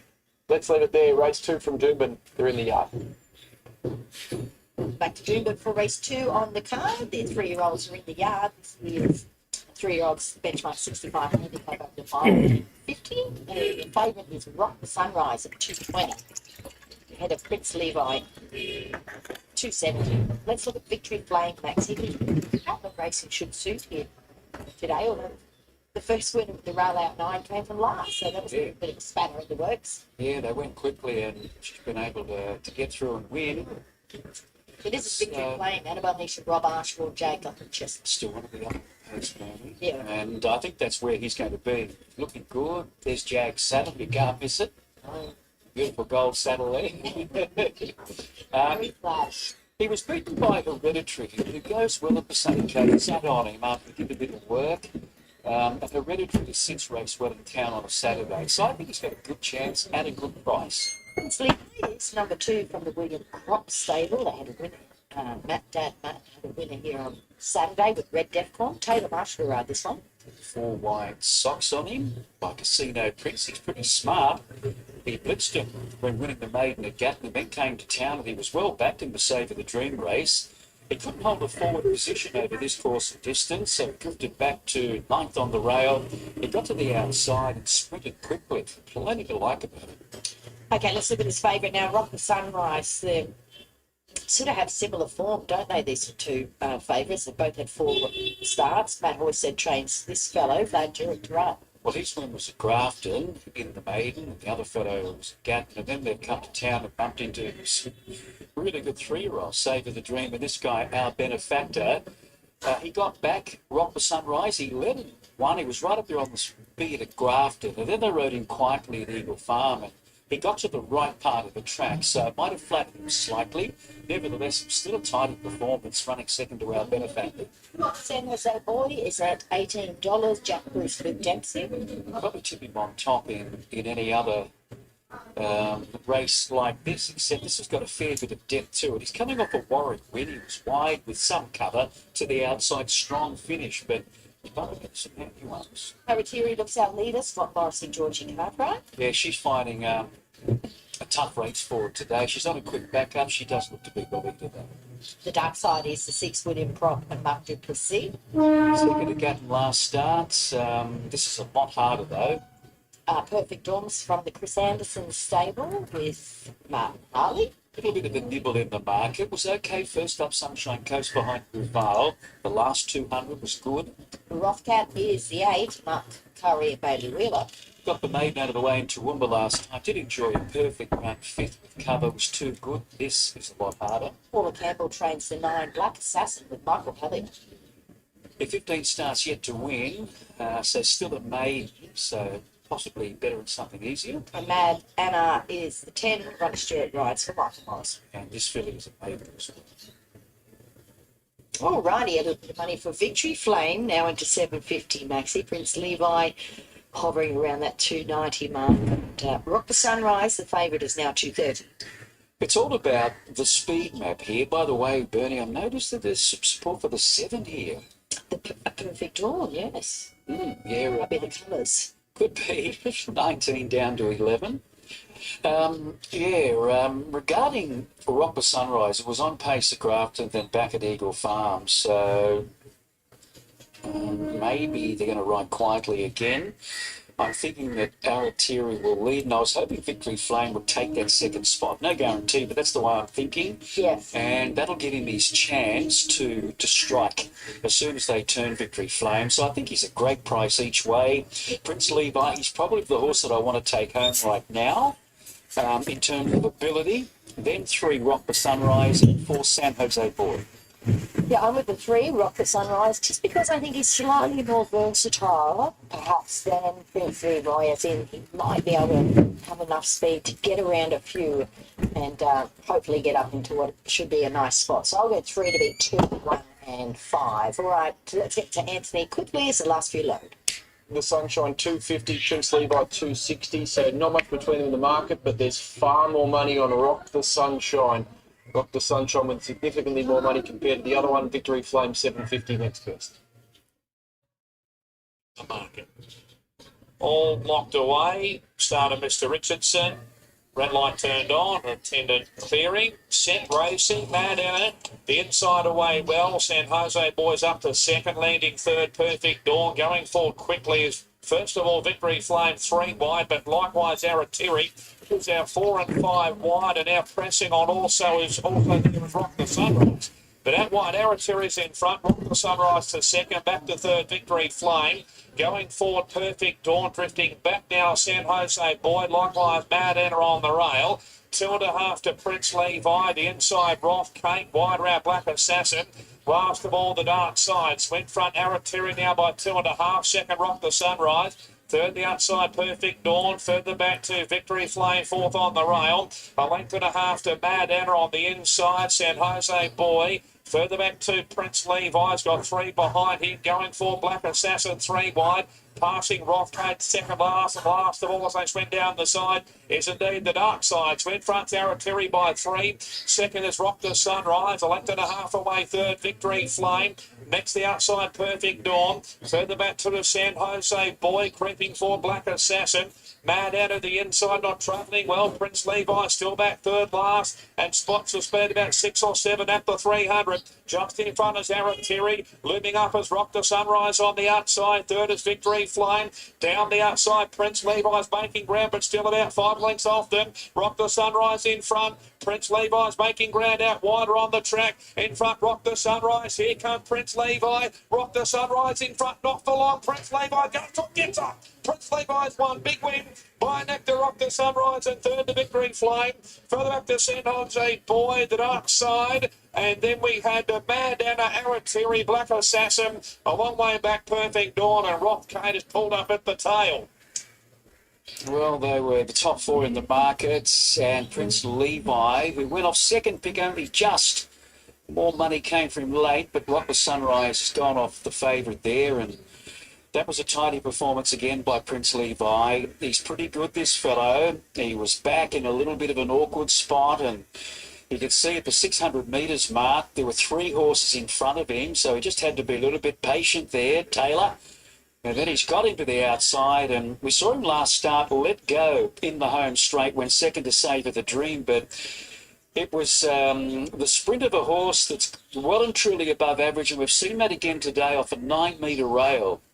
Look at him reeling in Rock the Sunrise, who's smart himself. Rock the Sunrise went forward today, wanted to over-race a little bit before arching his neck and relaxing, and then Victory Flame has run really well. That's as good as he goes, although I think Rock the Sunrise might have shifted out, might have sort of taken a bit of that running that Jag's looking at on Victory Flame, but it really made no difference whatsoever. And then San Jose Boy doing a good job there, wide out behind the eventual winner back in fourth.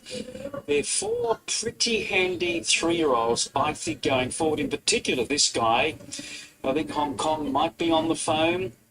He's not a big horse, but he's got a big engine and he's got a nice turn of acceleration that the potential agents for Hong Kong will be looking at with this guy, Prince Levi.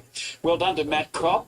William Crop, Will's the trainer of this fellow, and to Taylor Marshall for getting this guy up. He looks well above average. So 2, 3, 1 and 4 after an exciting race 2 at Doomben. Finish Prince Levi with a big finish for Taylor Marshall wins there. The 3-year-old by Casino, Prince 261.30. Rock the Sunrise second and Victory Flame third. So punters pretty close to the mark there. They were the main 3 in betting and they fill the trifecta. Okay, we'll leave it there. We've got Rosehill coming up next. Race number 3. We're 9 minutes away. Here's a look at your market. Wah Wah Wah's the favourite. Gee, it's on the drift out to $4 now. Let's get to Ben, Brad and Chantel on track. Welcome back to Rosehill ahead of race number 3. This is the Find Your Osmosis at the Chase Handicap. 1,500, maiden worth $100,000. Favourite is San Gabriel. We do have a little bit to discuss before we check these out in the yard. We have had a track downgrade on a 31-degree day. It has raised a few eyebrows, but we are now officially on a soft 5. So having a look at the times for the first, and when I read them out, it did kind of jump out at me. 1:12.63, so 2.2 seconds off the class record, which is what? How many lengths off? We're looking 13, 14 lengths. And then the second for the filly, 1:12.42, 2.1 seconds off. So again, 12, 13 lengths. So we're very much in the soft range. It was given a drink, officially 1 mil at 9 a.m. But jockeys are coming back and saying it's rain-affected ground and the times say the same thing. They do, yeah. So at the moment we're on a genuine soft track. So we do have drying conditions today at Rosehill, so you think it can only firm up from here on in, but those first 2 races, and you're dealing with facts, the time suggests that it is a genuine soft surface. I did say the market left with San Gabriel, by the way. It is, of course, Wah Wah Wah at this stage, but we will start in yard with the full brother to the Group 2 winner in Wymark, San Gabriel, Alicia Collett, Barrier 3, Annabelle Neesham and Rob Archibald. Yeah, I think he sets up quite well today, so his pedigree suggests that he'll be better again. He gets out over further, but 1,500 metres does look a nice kick-off point. I think he finds a pretty winnable race here. So he did line up in the gloaming at his 3rd start, despite still being a maiden. He made no impression there. He settled out the back from the wide gate, but it probably came at the end of his campaign. But that says the stable hold him in high enough regard. Was strong to the line in a recent Scone trial. So I think there's a bit of intent here to have him forward enough first up. You can tell there was intent with his recent trial, and certainly made to find the line there before the 8. Condition-wise, he looks forward because he's a horse that doesn't carry a great deal of condition, just a typical stayer. He's lean and long-bodied horse. He's feeling very well within himself. Rob's just jumped on the other side now to try and settle him down, so I just don't want to see him run his race before he gets to the barriers. That's probably my only concern at this stage. Blinkett's first time on the tour. Wah Wah Wah cost 250,000 at the Magic Millions as a yearling. National Winner Chris Waller. Well, where does this drift end? This is savage. So he was $2.10 first markets, and it is a race to get him out. So Blinker's first time this horse, he was beaten as an odds-on favourite at Canterbury last start. Albeit he was a bit of a drifter there, $1.50 out to $1.90, but he still started in the red. Didn't look to have any excuses. He led 400-metre sprint home, was pretty much a dash that last little bit, and the overall time was quite slow. So straight out to the 1500, shades on, and does get on speed favour. So the setup's okay, but that's a concerning drift. I'm not concerned with his condition. I think he looks great. He looks absolutely spot on here. I haven't seen him before, but I'm quite taken by his appearance. Beautifully put together gelding. A set of blinkers going on that today should really switch him on. Maybe he was just waiting for the horses the other day when he kicked clear at Canterbury and he was run down. But as I said, no knock. He's got a lot of purpose as he walks around here. He's so switched on with those blinkers. So they may very well be the key. I know there's a drift, but I can give him a solid push from there. Put your hand up if you got $26 about deal and dash. Blimey, what a go this is. Josh Parr, Bjorn Baker trimming into $4.80 on the NOP Bradley. We've only got 9 cents worth of deduction. And my hand is not raised, sadly. So you've shopped well, and you've seen something that I haven't, because he is a hard horse to assess. He's the only runner here on debut. As you say, $26 first bet. Now, he's had the one trial where he settled in the second half of the field. That was over 1,050 metres, and he was doing his best work through the line. So again, intent to be read into the fact that he is on debut over 1,500 metres. I wish that we got a second look at him in the trials, but maybe that was just to hide him because they've got a price here. They've shot well. Well, he looked out in his trial, didn't he? He looked like he needed a lot further, but he presents like a sprinter. He's a big lump of a lad. He's going to take a lot of benefit from whatever he does, but there's been money to suggest otherwise. Lovely type to look at. He's got a beautiful attitude about him, nice and settled, doing everything spot on here in the arc. Looking at him, I'd say he needs it, but he speaks some languages. 4, Ben Drott, Karen McAvoy, Chris Waller. I think he's going the right way to knock off a race sooner rather than later. He just lacks a bit of a change-up of gears, so need a clever ride here just to give him a bit of galloping room. I like that he swaps Canterbury for Rosehill. That'll give him time to balance up. And he did have a few excuses there last start, given he got spat out the back in the early stages and did race tight towards the inside. So not much speed again on paper here, so tactics will be interesting, but at least he'll get clear air. Another one that I don't know a great deal about. I haven't seen him in both of his, all 3 of his runs actually, but he's a very fit horse coming here.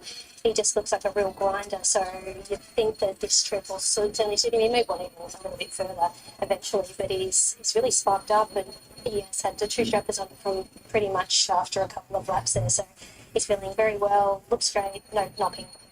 The 6th Amplify, Ash Morgan, Kieran Marr. Yeah, well named, filly by microphone. So just took a while to get herself organised there on debut at Canterbury, but I do like the way that she picked herself up and ran through the line. So it was left flat-footed between the 6 to the 2, but her last 200 metres was as strong as anything. So a bigger track, 1,500 metres, both ticks, looking at her pedigree. Her mum was a group winner out to the mile. So she'll be strong late in here, I imagine, again. Definitely she will be. She only got going in that last little bit. She was going nowhere at the turn, and then all of a sudden she was strong through the line. I couldn't have her as a pick of the yard prospect. She's hot, she's above herself, she's on the pony. Doesn't present the best, but she's got the ability there.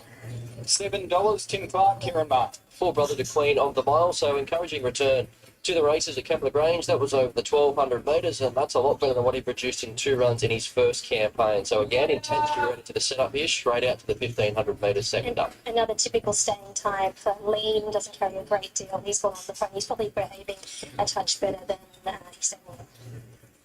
Dozola, the 9, Chad Schofield, David Payne. She's a half-sister to Ajita. May have been flattered at Canterbury there last start.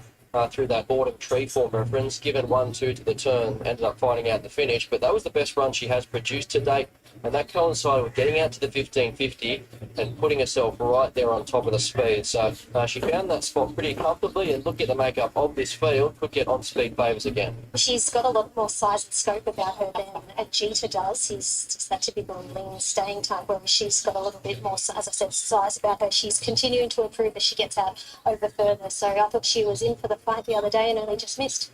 And the 10 is Amberley, Jason Collett, Chris Weller. Was warming up through the line first up on the Kenzo. That was behind King of Dragons, was sent around a $61 chance, then just kept chipping away behind an odds-on favourite in Written Gold at Wyong. That was out to the 1,350 metres. So she's a filly trending the right way, and there has been some support to say that she can improve. The 10 has a lot of advantage. All right, so The that's a 10 look at has the a lot of Rosehill advantage. Gabriel in this. First up from a break, how Cherry right for today? Yeah, look, he'll obviously take good natural improvement from today, but I think he's forward enough to run a nice race. He's got a nice draw, Alicia knows him, and he's trialled up really well, so expecting a forward chain. Okay. Confident-ish?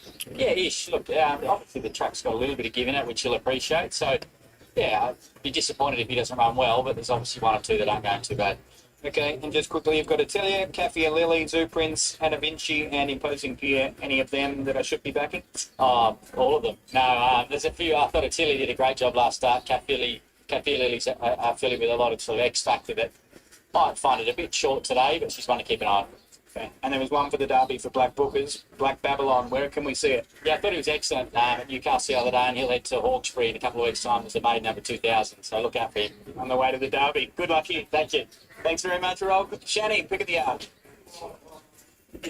Putting number 2, Wah Wah Wah, on top. I thought he presented great first time I've seen him, but he had the blinkers on for the first time today. He was sharp in the yard and has the fitness. So 2, Wah Wah Wah, right?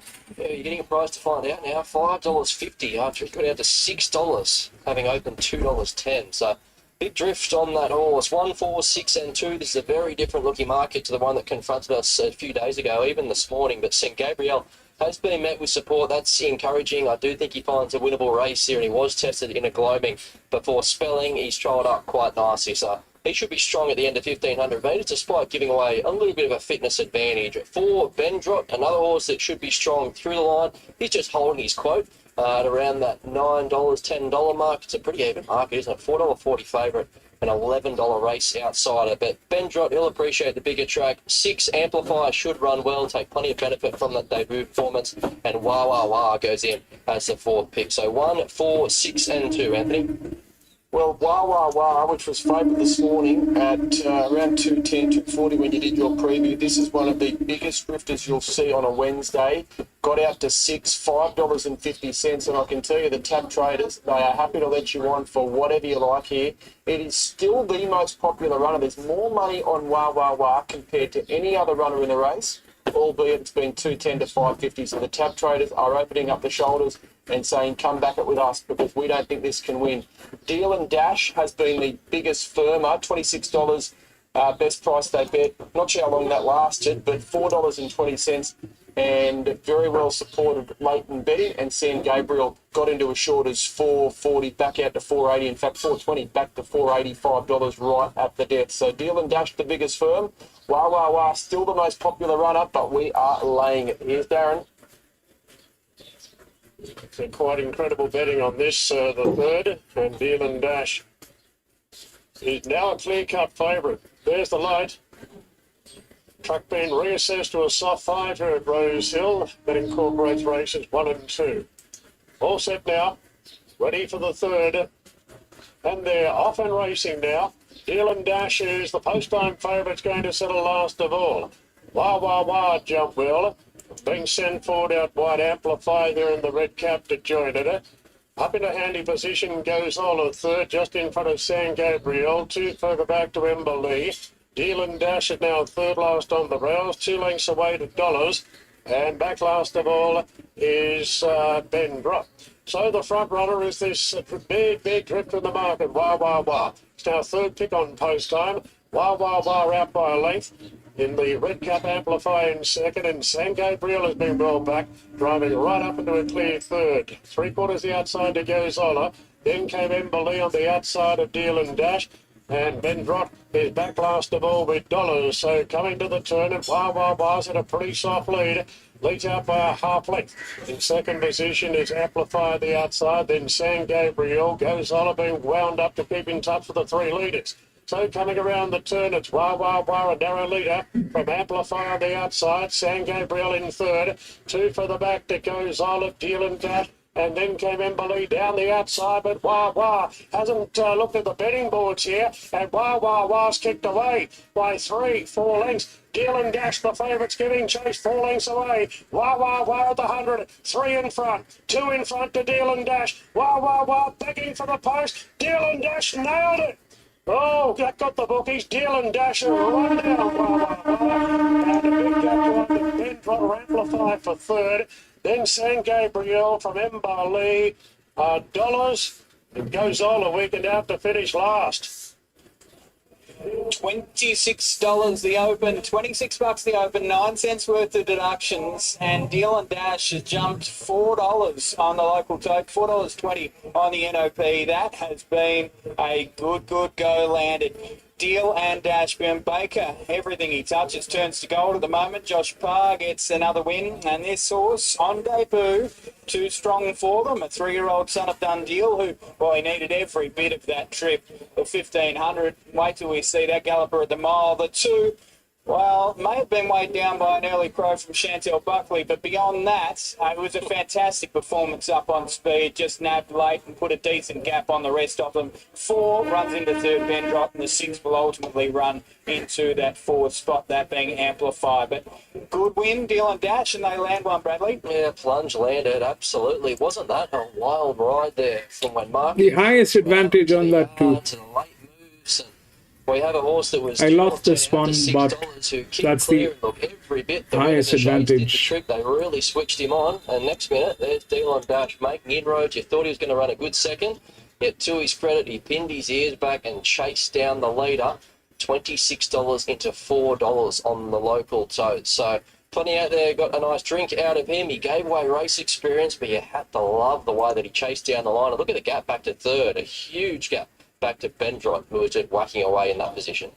All right, 3, 2, 4 and 6. The last 600 in 35.41. Overall time 132.23, and the margins are half length by 3 3/4 lengths. So that leading pair, they put a gap on them. But, well, Glenn Love, you lot are too good for us. $26, you've snuck one through. Yeah, well, I don't know who got the 26s. You know, we were sort of guessing coming in today. He's come off that one trial. Always looked like, you know, better done early. He needs a bit of distance. And Bjorn said, well, it's probably useless putting him in 1,100, 1,200 metre race. This race come up over the 1,500, and he said, well, it's a shot at the stumps and see how he goes. Well, you know, like he was off the bit at the 600, and he looked like he was going nowhere, but he really picked up late, and yeah, it could be a nice horse. Did you think the leader was off and gone? Yeah, I didn't think he'd pick him up. I thought, well, geez, you know, he's going to run a real good second here.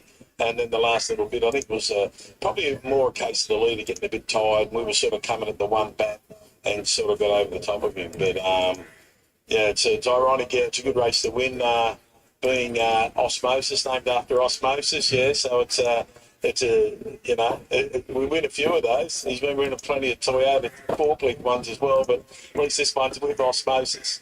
Absolutely. This is the Find Your Osmosis, and maybe you guys have found another handy one. Well done. Right, great. Thanks, Ben.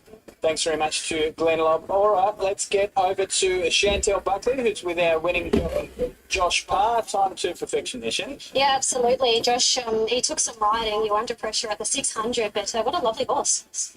Yeah, everything you just mentioned, Shanny, is just spot on.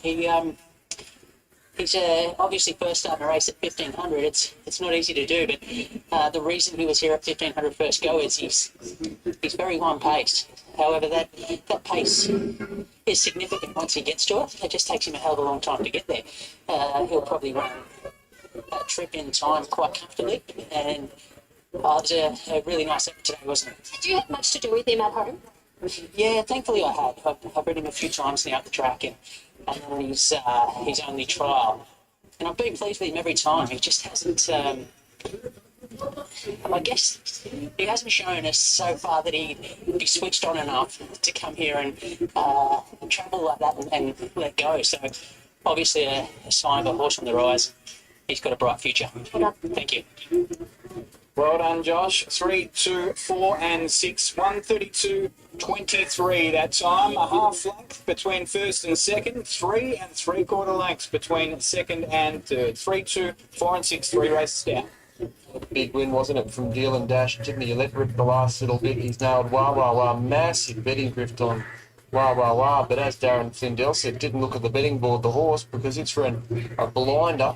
Might have just been beaten by a pretty good horse there. And Ben Drought runs in the Deal and Dash. They got him out of New Zealand. He was an NZB Breeze Up purchase, $150,000 at the end of 2023. Makes his debut Feb 2025, and it's a winning one, start one, winning number one for the Ace Bloodstock team. Let's leave it there. We're going to go back to Launceston race number 6. They're in the yard. Let's get to Jason. This one over the 2100 benchmark 64 level.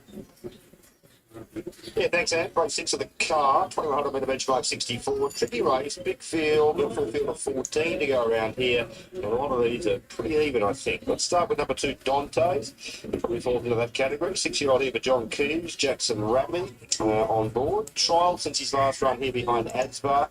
In open company over the 2100 metres. He'll be consistent in his preparation. He'll be there and thereabouts. He's got a great record here at the track, and I think you could put him in somewhere. He's just drawn out a little bit awkwardly. 3 for 9, we spoke to Siggy Carr moments ago. She said she thought he was a good chance at odds here. James Johnson taking 3 kilos off, gets him to 58. Third to Vintage Diesel, doing his best work late last start. It wasn't a bit time for him. He was trying to recapture the form of 1 or 2 clips ago, but this is the sort of race he can stand up in. 4 Happy Plans, the 5 off for John Keys, Blake McDougall aboard there. The other Keys runners got a few in this race. Third of Hobart, the Vintage Diesel was a good one. Another one doing his best work late last start and coming off some good performances this campaign. 4th in the quality there behind Metaverse and Dante's 3 runs ago. This certainly not beyond him at $12. 5 Swoop, there it is. 5-year-old here, Siggy Carr, Troy Baker. Another one Siggy gave a bit of a rap to. Second to Blue Angel, who goes around in the Cup today. That was a good run 2 runs ago.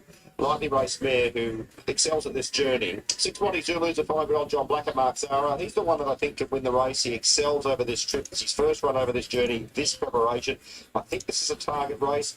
He gets Mark Zara aboard. I just like the way he goes when he steps up to 2,000 metres plus. And it was a good run behind a smart horse in Ashford last start at Hobart to indicate he's cherry right for today's assignment.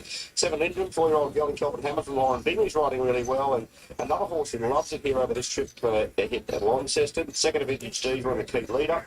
I've got him right up the top of the betting, top of the numbers here. I've got him as the second at this stage. Looks well. 8 Oz Turks, Sleep Shore, Bullet Luku. Lovely win last start. Won't be in a maiden class 1 over the miles. It's up to the 2100 metres here today, but I think certainly got more upside than many of these, so Ozturk goes in. 9 Rafael's Raid, John Keys, Declan Bates. 4th to Vintage Diesel last start. 4th's been okay, but just got a few pegs down on some of these. 10 Eagle Street, John Keys, Craig Newitt, another of the Keys runners. Second Hobart is a winner, 2 runs to go on Australia Day's best effort. Well back last start, haven't got him in tonight, not today. 11 Montfleur, Stuart Gandy, Dave Perez. Hasn't quite lived up to expectations earlier in the career. But certainly getting into the numbers wouldn't surprise. 12 KOL, Yassi the Shitani and Yoshiki Kamamiya. Last start, can't get it going any better today than getting into the placings. The place behind it and 2 runs ago. Mixes form a bit this mare, but I haven't got her in. 13 Kawakuse, form has probably been good enough. John Keys, Chelsea Baker. 14 Mr. Agra, Alana Fulton, Daniel Moore. 50 Alpine Caton and a weaker race last start. Can't have 15 girls, so 4-year-old there who's recent form. What about Lizzie Adele and Siggy Cup? Open race, I put them in 6, 7, 8 and 5. Monty Zulu on top here when John Blacker trained the winner of race number 2, Peak Boom on Tas Racing TV. He was asked, which of your remaining runners do you think is the best full punters? And he was very quick to reply, Monty Zulu, without anything further. So Monty Zulu certainly confidence from the camp, and I've got a bit of confidence too. He can run well. It's an open race, so you wouldn't be putting the house on anything. I don't think in this race they're a pretty even bunch of stayers, but I just think it's a target race for this gelding who steps up from a really good run over the mile last start to his pet distance today. He's drawn nicely. He gets top jock Mark Zara aboard. He'll do me. Lindrum's got a great record this track at distance on Bingley's been in great form. I think you'll see a very honest performance and could well be a winning one from Lindrum. Ozturk's the one with upside, as I mentioned. I think stepping up the 16 to the 2100 by Murray, this horse, and number 5, Swoop, there it is. Siggy Carr giving a little bit of a rap to both of hers, both Swoop, there it is. And tonight I put one of them in the numbers 6, 7, 8 and 5. We are a couple of minutes away from a start, and this was always going to be a tricky race out. Where has the tap money been going? Lindrum, late Lindrum into $3.40. That's as short as that horse has been throughout betting. And clear favourite from Monty Zulu at $5 has pretty much hovered around that price throughout betting. I can tell you there's very little between Lindrum and Monty Zulu in terms of the hold. Slightly more money, in fact, on Monty Zulu. So it's got its fair share of supporters. Ozturk's at $6. Dante's at $7. Swoop, there it is, $9.50. And Happy Clan a $12 chance. We laid a roughie, Eagle Street. It's $51, but we have laid it. It's a bad result from a tap point of view. Late monies, though, with Lindrum. Jose? Okay, thanks, Ant. So I know you've got a quick turnaround here to Doomben coming up in about 7 or 8 minutes' time. The third event there this afternoon. So hopefully they're moving quickly. Fitting at the early favourite there, 250 Tab, Sunstyle 420, Busker 480, Champagne Tower 5, and that's your quartet in the market there at Doomben. He's playing in Brisbane in 7 or 8 minutes. We'll attempt to fit in this yard there with Maxi Bernie in a tick. But as we count down to start time, they do look to be loading well. 2100 metre benchmark, 64 open race. But again, I think Monty Zulu can take this race out. I think you can save on Lindrum and then have some confidence that you'll get a result there on an inch-way basis, either of those two running well. Moving in well, it's Goldway 6. Dante has said Montfleur coming up. Lindrum the 340 favourite, but lots of chances in this one of the harder races on the program. Is Swoop, there it is, coming along now, $9.50 chance. So $3.20 for number 7, Lindrum, $5.50 number 6, Monty Zulu, $6 for number 8, Ozturk, $7 number 2, Dante. And then out to $10 for horse number 5, Swoop, there it is. As Girls Club comes up, and we're almost right. Bang on start time. Race 6 of the day. They stand well. Fails raid the outside. It jumped okay with Girls Club out deep on the track. Ozturk and Lindrum got away nicely. Miss Niagara holding the inside. KOL pressing forward. Dante Girls Club continuing on with that run down the outside. Raphael's Rain is deep but coming across. They were followed by Monty Zulu. Midfield racing outside. Co-accused Montfleur is 3 wide early. They were followed by Swoop, there it is, and getting back in the field is Happy Clan. Third last from Penine as they race out of the straight, and Eagle Street is at the tail of the field. Over the crossing, 1600 to run. Ozturk from Girls Club, the margin and neck going up to be third on the outside. Raphael's Raid in the black cap. Co-accused back behind them. KOL is in the centre. Miss Niagara down on the inside, and then Lindrum in a nice spot about 6th or 7th. Dante caught a bit wide going around the outside of Co-accused, the white cap. Further back came Monty Zulu, and then Montfleur, followed back behind them by Swoop, there it is. The green cap is on Happy Clan, one of 4 runners from the Keys camp. Back second last in the pink cap is Eagle Street, and Penine is now last. At about 10 to 12 lengths would cover the field over the back of the course, 1,000 to run. Ozturk a length in front. Girls Club is in second spot. Running third with no cover there. Raphael's Raid, no luck. Miss Niagara, KOL, 4th and 5th. 2 lengths away, Co-accused, racing on the inside as they swing by the 800 metre mark. Lindrum the outer and 3 wide, Dante. Then Monty Zulu, followed by Montfleur, and further back came Happy Clan. Swoop, there it is, Eagle Street. And Penine is last as they reach the 600 down the start of the course. Ozturk from Girls Club, Raphael's Raid under pressure. 2 lengths away out wide as Montfleur. Dante coming to the race. So too Monty Zulu around the outside. Lindrum picking up ground. Miss Niagara back on the inside. And then came KOL around the home turn. And Ozturk pinched a break now. Ozturk by 2 lengths over. Dante second. Monty Zulu, Montfleur, Swoop, there it is going to come right down the outside. 200 to go. Ozturk more than a length in front. Dante, Monty Zulu coming down the outside. Dante moving up now to put the nose in front. Monty Zulu late, but Dante won. Ozturk second. Monty Zulu. It was third and Lindrum 4th. They were followed in by Happy Clan. Swoop, there it is. Co-accused, Montfleur. Raphael's Raid, KOL, Penine, Miss Niagara, Eagle Street and Girls Club.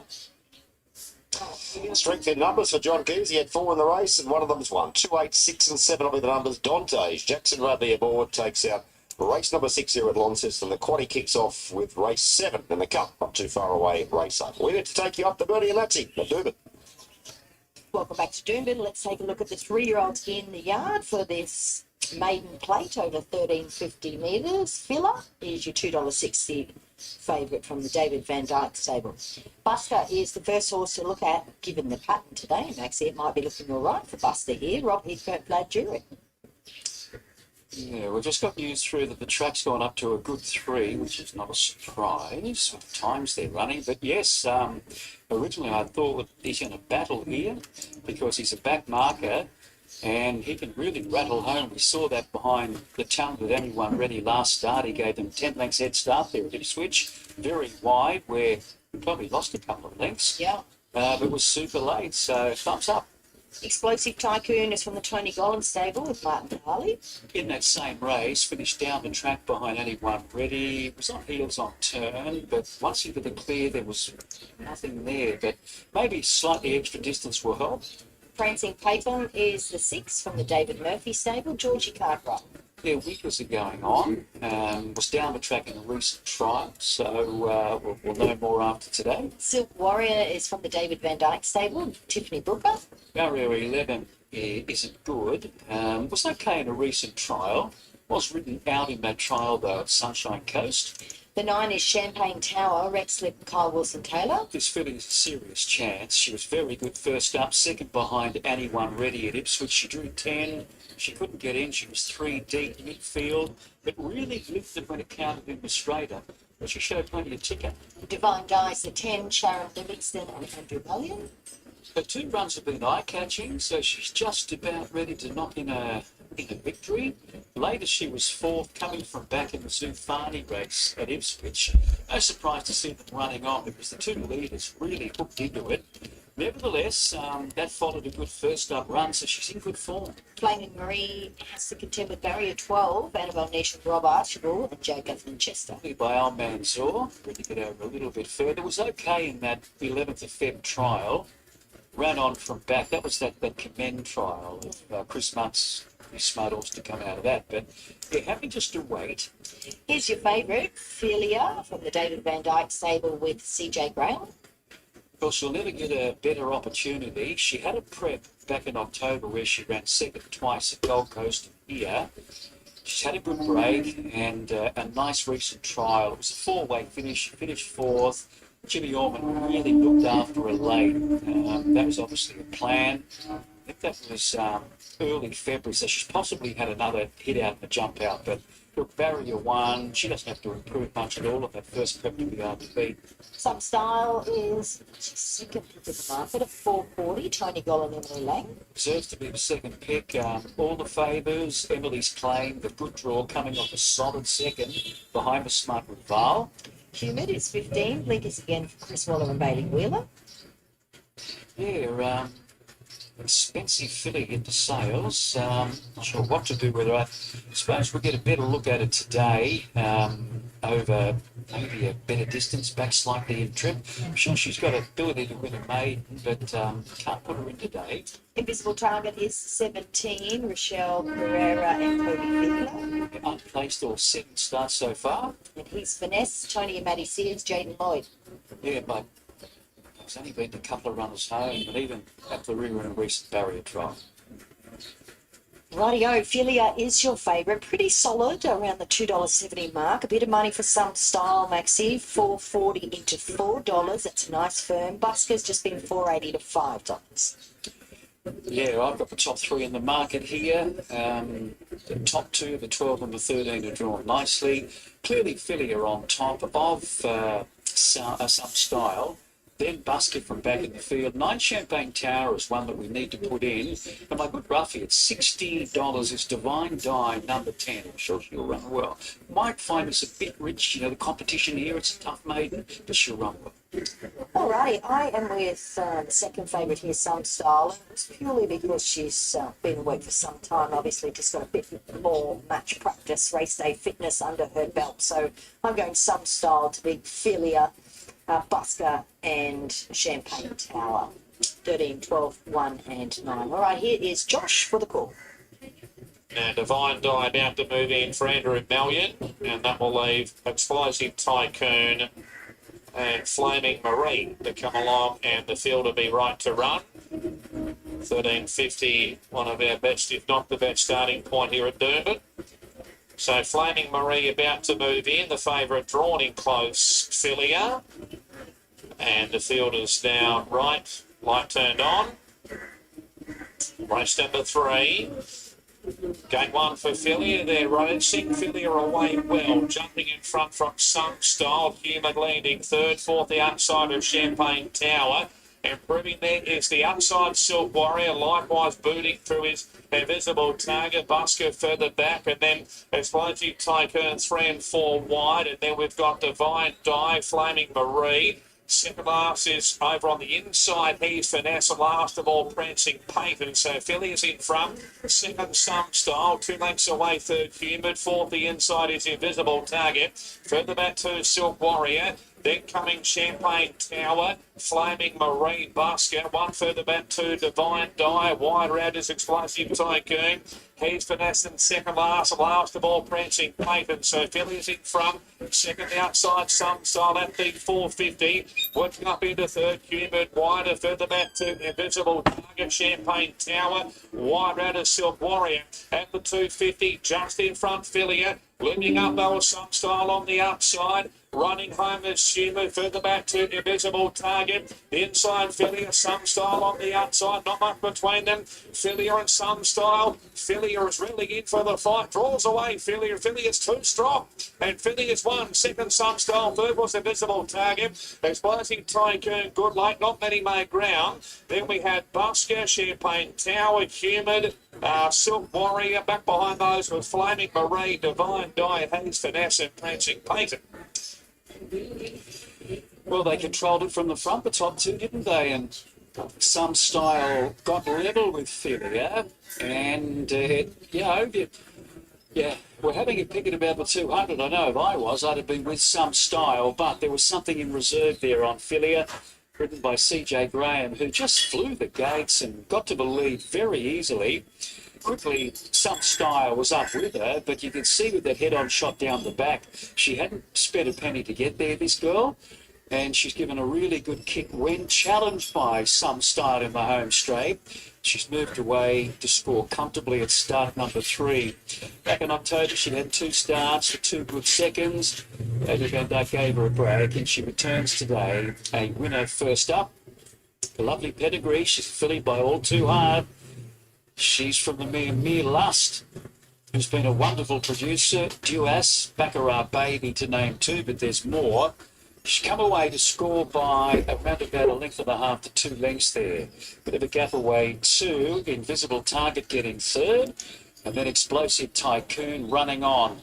Busker and Explosive Tycoon coming down the outside, but I think when you do these sectionals there, I think you'll find they've slipped home fairly quickly over the 13.50, and the back markers had it all to do. But I think the right result, those were the 2 that clearly had the standout form in that race, and they've run 1-2. So number 12 is the winner, Philia, David Van Dyke and CJ Graham, beating Some Style, third going to Invincible Target, and back and forth, Explosive Tycoon. The barrier, man.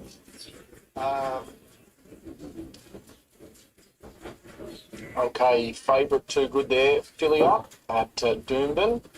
And race number 3, the winners paid 240, 120. Was always firm throughout betting, and she was too good for David Van Dyke. Never really looked like being beat. Some Style second, Invisible Target third. You leave it there. Rosehill's up next, race number 4. First leg of their quaddie is 9 minutes away. Welcome back to Rosehill, ahead of race number 4, 3-year-old benchmark 72 for the girls over the 1,500 metres. You can take out Idle Flyer and Swelter, so we're left with a field of 9 to kick off our quaddie. Start off the yard guys with Rag Queen, Chad Schofield and David Payne teaming up. Barrier 7. She returned in the light fingers over the 1,200 metres. It was a trip that was too sharp, and she was just a touch outclassed. She only really got warm through the line. So straight out to 1,500 metres, back to a midweek benchmark 72. do note that 6 of her 9 starts have been in black type races, so she is well placed in this grade. They've obviously had an opinion of her to send her around in those type of races. Look, she's light. She's not a filly that carries a great deal. She presents in good order for her, actually. She's got a really nice, healthy coat on her. She seems settled enough, although she is wanting to get on with it in terms of dragging her strap around. It's probably the best I've seen her in a long time. I know it's only second at run, but I was never really that taken by her in the yard, but today's not too bad. The 3, Atelier, puts an unbeaten record on the line. Annabelle Neesham, Rob Archibald and Jason Cobb. She's doing nicely, isn't she? So working through the grades, Orange, Goldman, brought that form straight to town to win at Canterbury. And it was a busy finish, but you had to like the way that she just pinned her ears back. There was a real sense of determination. That was against the older horses. She was strong on the line. She holds an Oaks nomination and maps to get the run of the race here. So more depth here, but the way she's trending, reluctant to say no. Very nice filly to look at. I haven't seen her in the flesh, but I love the placement of her. She's just been working her way through the grades. She's got a set of black. She had blinkers on her first start, possibly, but early days she didn't show a lot, but she's really come out and blown them away. So continue to step up, as I said, in grade. She's highly strung. Whether or not that's just her, I'm not too sure. That's probably my only knock on her, but she's not sweating up at this point in time. But nice filly to look at. 4, La Roja, Josh Parr looking for a double, Pete Snowden trap. So she dashed home in fast closing splits to win at Warwick Farm. That was first up over the 1100 metres coming from last. And then last time out, just kept finding the line there in a busy finish at Canterbury over the 1250 metres and finished alongside Eternal, which is a good form reference for a race like this. So straight out to the 1500 metres, has to run that out, but she gives indications that she will be strong again. I saw her first up at Warwick Farm and she was able to win on that occasion. She was off a very long break and she was always going to come on from it. I thought she looked well enough to win, but she's just got a real glow about her now. I didn't see her last start, but I thought it was a real grinding effort and she only just missed third place on that occasion. So she is certainly here to run well. The 5 is Noises, Tyler Schiller, Brad Wood. Looks she leader here, so imagine comes across from the wide draw, raced her way through the grades last campaign. She was a provincial maiden winner. Before she knew it, she was in the spring champion in the VRC Oaks, so she cruised home to win a recent Rosehill trial from in front, and that was her second hit out. Yeah, she certainly looks forward enough for this. She'll continue to get out over further. She seems to have returned in a nice style. She's nice and calm. Probably a little bit calm in a few of these other fillies at this stage, but no knock on her at all. Yeah, Spaceballs. We'll get Spaceballs at 2 ticks. The 6, Eternal, Natural Rilla, Chris Waller. So she's a half-sister to recently retired Jewelry, a bit open there, so didn't look to have any excuses there. First up at Canterbury, she was backed into an odds-on favourite, stalked the speed, presented like the winner, but Island Deck just grabbed her late. So there was a bit of a bunchy finish there, but in 10, 1500 metres second up. Yeah, looks good. No knock on her. I don't really know a great deal about her. She does actually look a little bit like Jury. She's got good strength about her. She's up on the turns and that Spaceballs has set a few of these off. So looking well. She kind of looks like she's ready for further, and that's what she gets here. Yeah, rather than rip the strapper's arm off, they decided to get her straight out of their Spaceballs. So she's out on the track already. Tim Clark, Kieran Marr. She's still learning, isn't she? So still got a few quirks to iron out, but she's stacked with talent. So she was exceptional winning first up at Warwick Farm. She ran good time. Beat the subsequent winner in Conchiero. Willie Opper was back in fourth, the subsequent Hawkesbury winner. We even saw Fleeting Spirit come out and frank that form line. She was beaten 2.8 lengths on that occasion. So Brent to eat up 1,500 metres. I think she can come across and settle outside the lead. She's a filly that I really want to follow through the grades. As Jerry touched on that last time we saw her, he said she's very spicy, and that's exactly what she is. Look, she probably wasn't as bad as she was at Warwick Farm, but she did go out early because she was going to lose the plot, I think. So they sent her out early, and I think that might be the thing going forward with her. Just put the jockey on and get her out of here because she gets herself very worked up. She's very talented. That 8 is a kind of a very curious one. I don't know what it'll do. 8 is Fingers Hunter. Brave not claiming 3 for Brett Kelly. Comes through 2 highway runs. That 8 is a curious one. So they'll won by clear thinking with highway. I'm going to step out of this one. And then Listomania.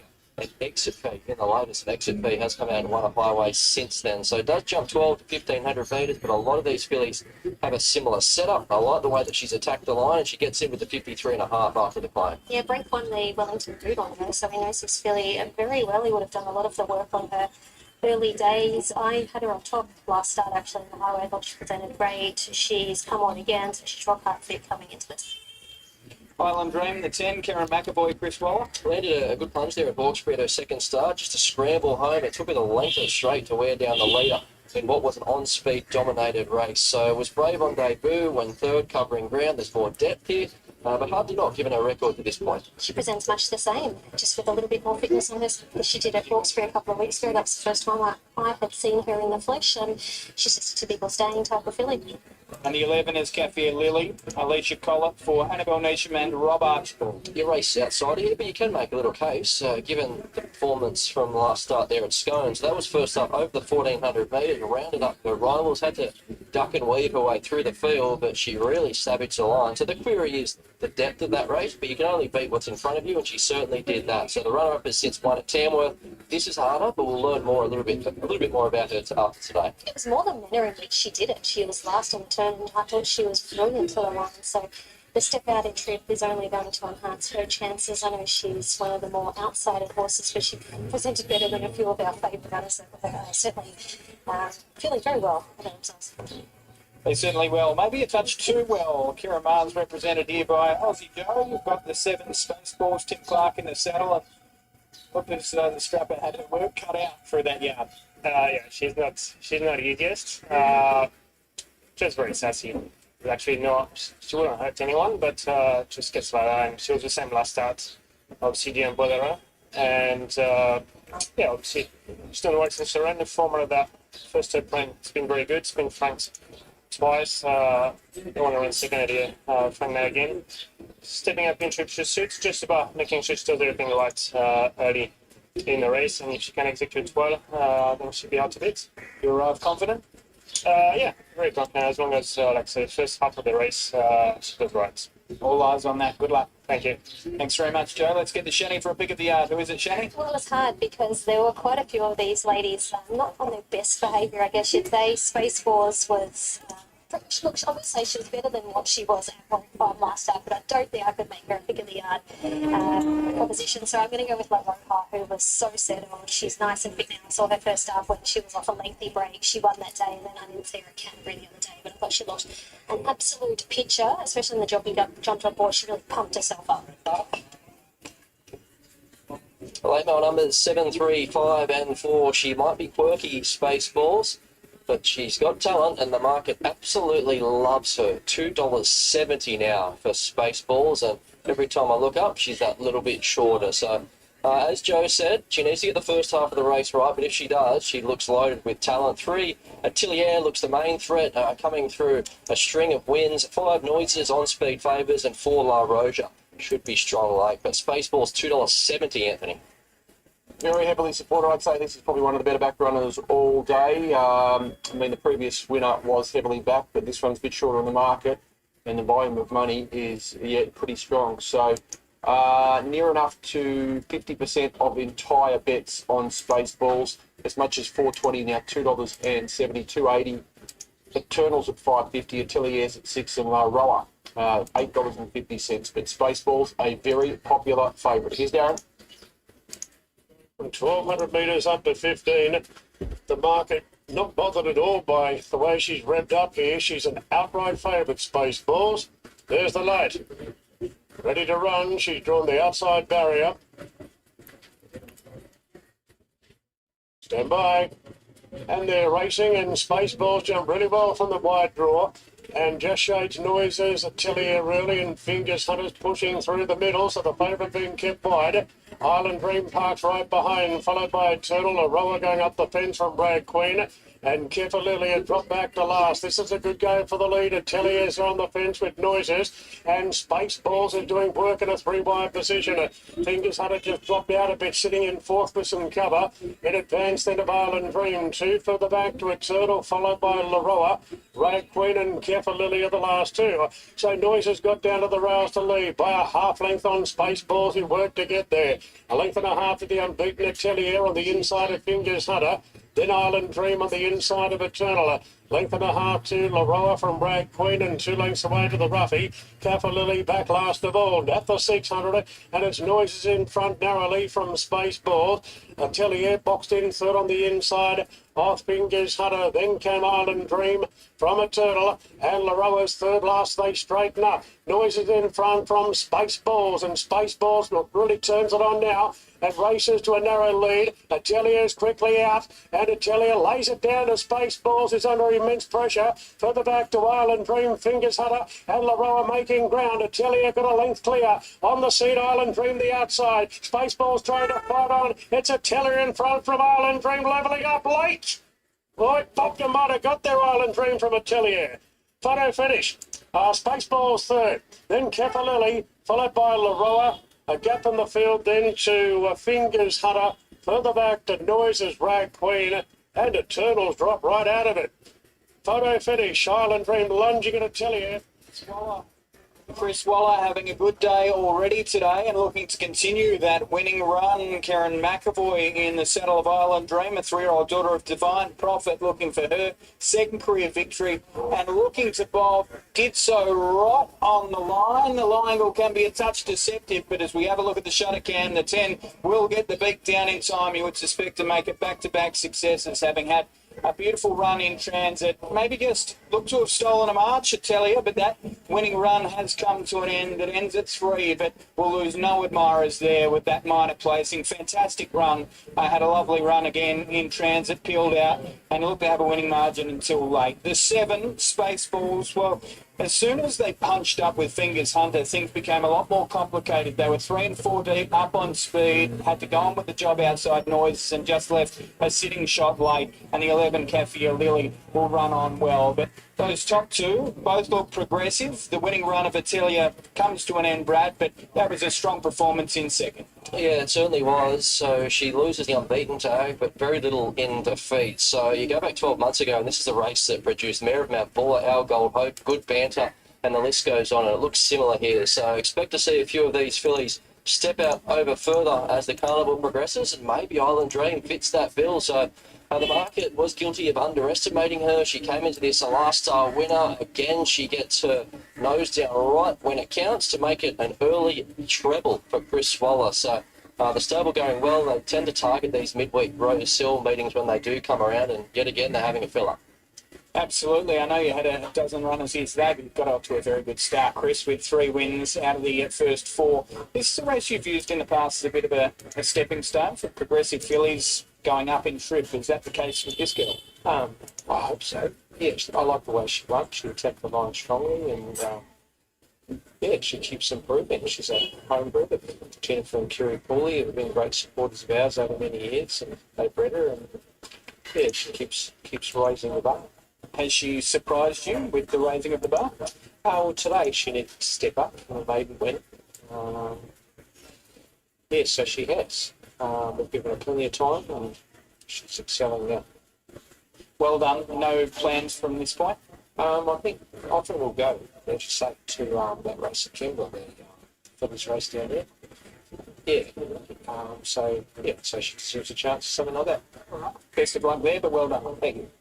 Thank you to Chris. 3 wins on the board out of 4 races thus far. He dominates these Rosehill midweek meetings, as Brad suggested. 10, 3, 7 and 11. They make it a target too. 36.09 that last 600 and 131.8 for the race time. The margin's a short head. It was a short head in the end, and 3/4 of a length between second and third. But it was Island Dream, career start number 3, picking up career victory number 2, and adds to that 30,000 in prize money with another decent collect here today. Another 30 jumps in. Shani, as we get to you with Karen McAvoy.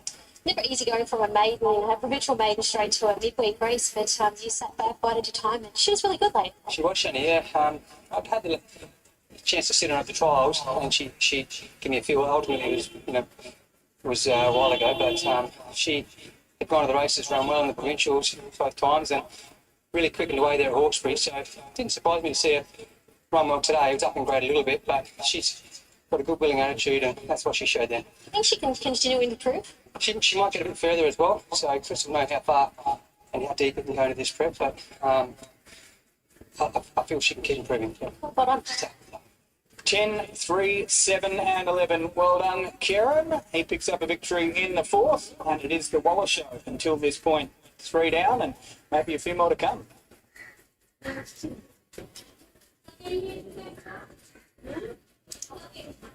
Yeah, indeed. Good effort there by that filly to win at her third start. So 3 starts, 2 wins at the graduation from a Hawkesbury maiden to a midweek. And yeah, off to the Kimberley Grange Classic perhaps next, is it next Friday?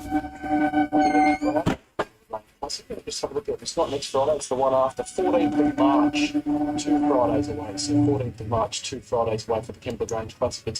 It's twilight meeting, I'm led to believe. So you've got the Kimberley Grange Classic and the Burt Lilly Memorial as well as the 2 features. Okay, let's leave it there. We're going to go back to Launceston Race 7. They're in the yard. This is the Vemos Stakes. Yeah, thanks, Anne. First leg of the quaddie and the Vemos Stakes. It's a time-honoured race here in Tassie with 1,400 metres ahead of them, the Group 3 with 150 Ks. And it's a nice mare to win this race. We'll see one of the nice mares or fillies win today. Tassie Lucy's the first one we're going to have a look at. She is a 6-year-old mare now, number 2. Tony Noonan, trainer Jake Noonan, coming off the second placing in the Mystic Journey. I think that's the key lead-up race. The top 3 in the betting ran 1, 2, 3 in that race. And I think the May will finish in that order again. It's certainly wouldn't be beyond it. But Dazzling Lucy coming through some good form to win at the start prior to that. She brings some good Victorian form here. She's going to have to improve to turn the tables on Do You Miss Truth. But the 1,400 metres may well be the key factor. She has some reasonable form over that journey without having won over the trip, but has placed over the trip in the past. 3 Jaguar Stone, I spoke with Adam Chinder earlier. She's a mare who's performed well on this day on a couple of occasions. She's a 5-year-old mare, but she's a very smart 3-year-old. Good consistent record. Second to Golden Meadow last start was an encouraging effort.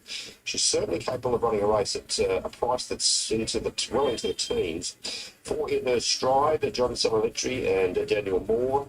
She comes through the Mystic Journey when she ran a nice third there behind both Ed and Dazzling Lucy. Looks another one that will be suited, stepping up to the 1,400 metres here today. She had some good form over that journey last preparation, including a second place in Caulfield back in May of last year. 5 enough speed, long odds here, Leon Wells and Kelvin Sanderson. Hobart won 2 runs ago in weaker company. Down the track at Hobart, can't have today. Also comes through the Mystic Journey, but was more beaten. 6 Albarino, it's a 5-year-old mare, ran 4th in the Mystic Journey last time. I think finishing better than any of the other place getters, so certainly in the top 4 or 5. So I can see this mare going a couple better here today. She's run 5-20 for Imogen Miller, and Mark's hours aboard her today. She also finished 3rd in the Newmarket, which is an excellent form line going back to November. If there is to be an upset, odds on Pop getting beaten, I think Albarino is the one. That's the one of 2 runners I put in the quaddie, Miss Truth and Albarino. 8 winners, a 6-year-old mare who's won the past couple. She has certainly been a winner. She's a winner in recent times, but 38 starts, 7 wins, 8 seconds. She's very consistent. Blake McDougall on board. She's up in grade today, can't have her. 98 Gold Stunner, great service from Katie Jordan. Again, terrific strike rate, 7-20. Most of those came early in her career. Recent form has been okay, but not good enough. 10 Lover Bev, 5-year-old Bev, we spoke with Siggy Cow. She said, throw her in the deep end. She's in great form. Lizzie and Nels on board. She'll be your leader, and she'll certainly give them something to chase, but class-wise, she might be a bit in too deep. 11 Parola, mare for John Black at Craig Newark. So winner here on Friday night. It's backing her up tonight. She's going on really well. Again, she owns up pretty high, but certainly a first 4 spot wouldn't surprise. 12 Global Awareness is a 5-year-old man who's been a consistent form of late in weekend. John Keys, Dave Perez, another one who I think's maybe in just a little deep. And 30 G's Miss Truth, lovely filly. Stuart Gandy, Anthony Darman, and he took her through that series of group races through the spring in Victoria, where she performed creditably 3 group placings during that period, and of course culminating in a Group 1 unplaced effort in Melbourne before she came back here to Tassie and took out the Mystic Journey in scintillating style, showing a dazzling turn of foot to win as she likes. Stepped up to 1400 metres. It's the only query, and we'll have a chat with Stu to see what his thoughts are about her ability. Definitely. Yes, Stu's just about to come over and join us right now as G's Miss Truth makes her way out onto the course. It's fully into the Group 3 today. Stu, she had a great campaign, as you mentioned, last spring in Melbourne. A little bit unlucky with some high barriers, but she was back to a devastating best first run back here, winning the Mystic Journey last time. Yeah, thanks, Jace. Yeah, look, she was. It was a huge run. Showed her class. She comes here in good order today. Steps up to the 1400 metres. You confident she'll run it? Yeah, look, you know, you don't know till they do. She's run a nice 14 on the mainland in a Group 2. So she comes here on top of the ground, good speed, she should relax, and hopefully she finishes off. No real tactics, just going to let her say where she's comfortable. Oh, look, Dharma knows her really well. I think we know where she'll be. She should just be behind the speed. And look, if she lets down like she did in Hobart and runs out the trip, she's going to be very hard to beat. Thank you. Let's do a Gandy with Gigi's Miss Truth, who, as we try to cross up to you, Anthony, has been very heavily backed, and I thought that we might have seen the shortest price favourite of the day in the first race, but I think she's going to usurp that by quite some space. Yes, you're right. They're definitely the shortest price favourite of the day here, Gigi's Miss Truth, at $1.35, and holds about 60% off all bets. So it's probably entitled to be a little bit longer, but bookies keeping her very safe. Dazzling Lucy, $8.50. Alvarino's at 11, Jaguar Stone 14, and In Her Stride heads the others $21. But yeah, $1.35, that's as short as she has been throughout betting, and a firm favourite, Jace. Yeah, I think she deserves that place at the top of the betting. It's $1.35. Can you take that to your deep pockets, I suppose, to get involved there and try and make something significant out of it. But look, I think the shoppers could have had maybe $1.60 or thereabouts. And certainly it should be standing out many multis and exotics and that type of thing as well. And I think that's a fair enough way to get involved if you want to with a really lovely filly who gives a chance to win a Group 3 race at Vamos. We've seen some really nice bears win this race over the years, seasoned bears. And I think this year she's already beaten the 2 horses, that remain dangers if there are any, Dazzling Lucy and Albarino, who finished behind her there in the Mystic Journey. And it's not going to be any tougher for her here today, I don't think. As Stu made mention, she's run a nice race over the 14, so while she had won over the 14, she certainly ticked the box that she can get that. She's unbeaten here at Launceston, she's 2 for 2.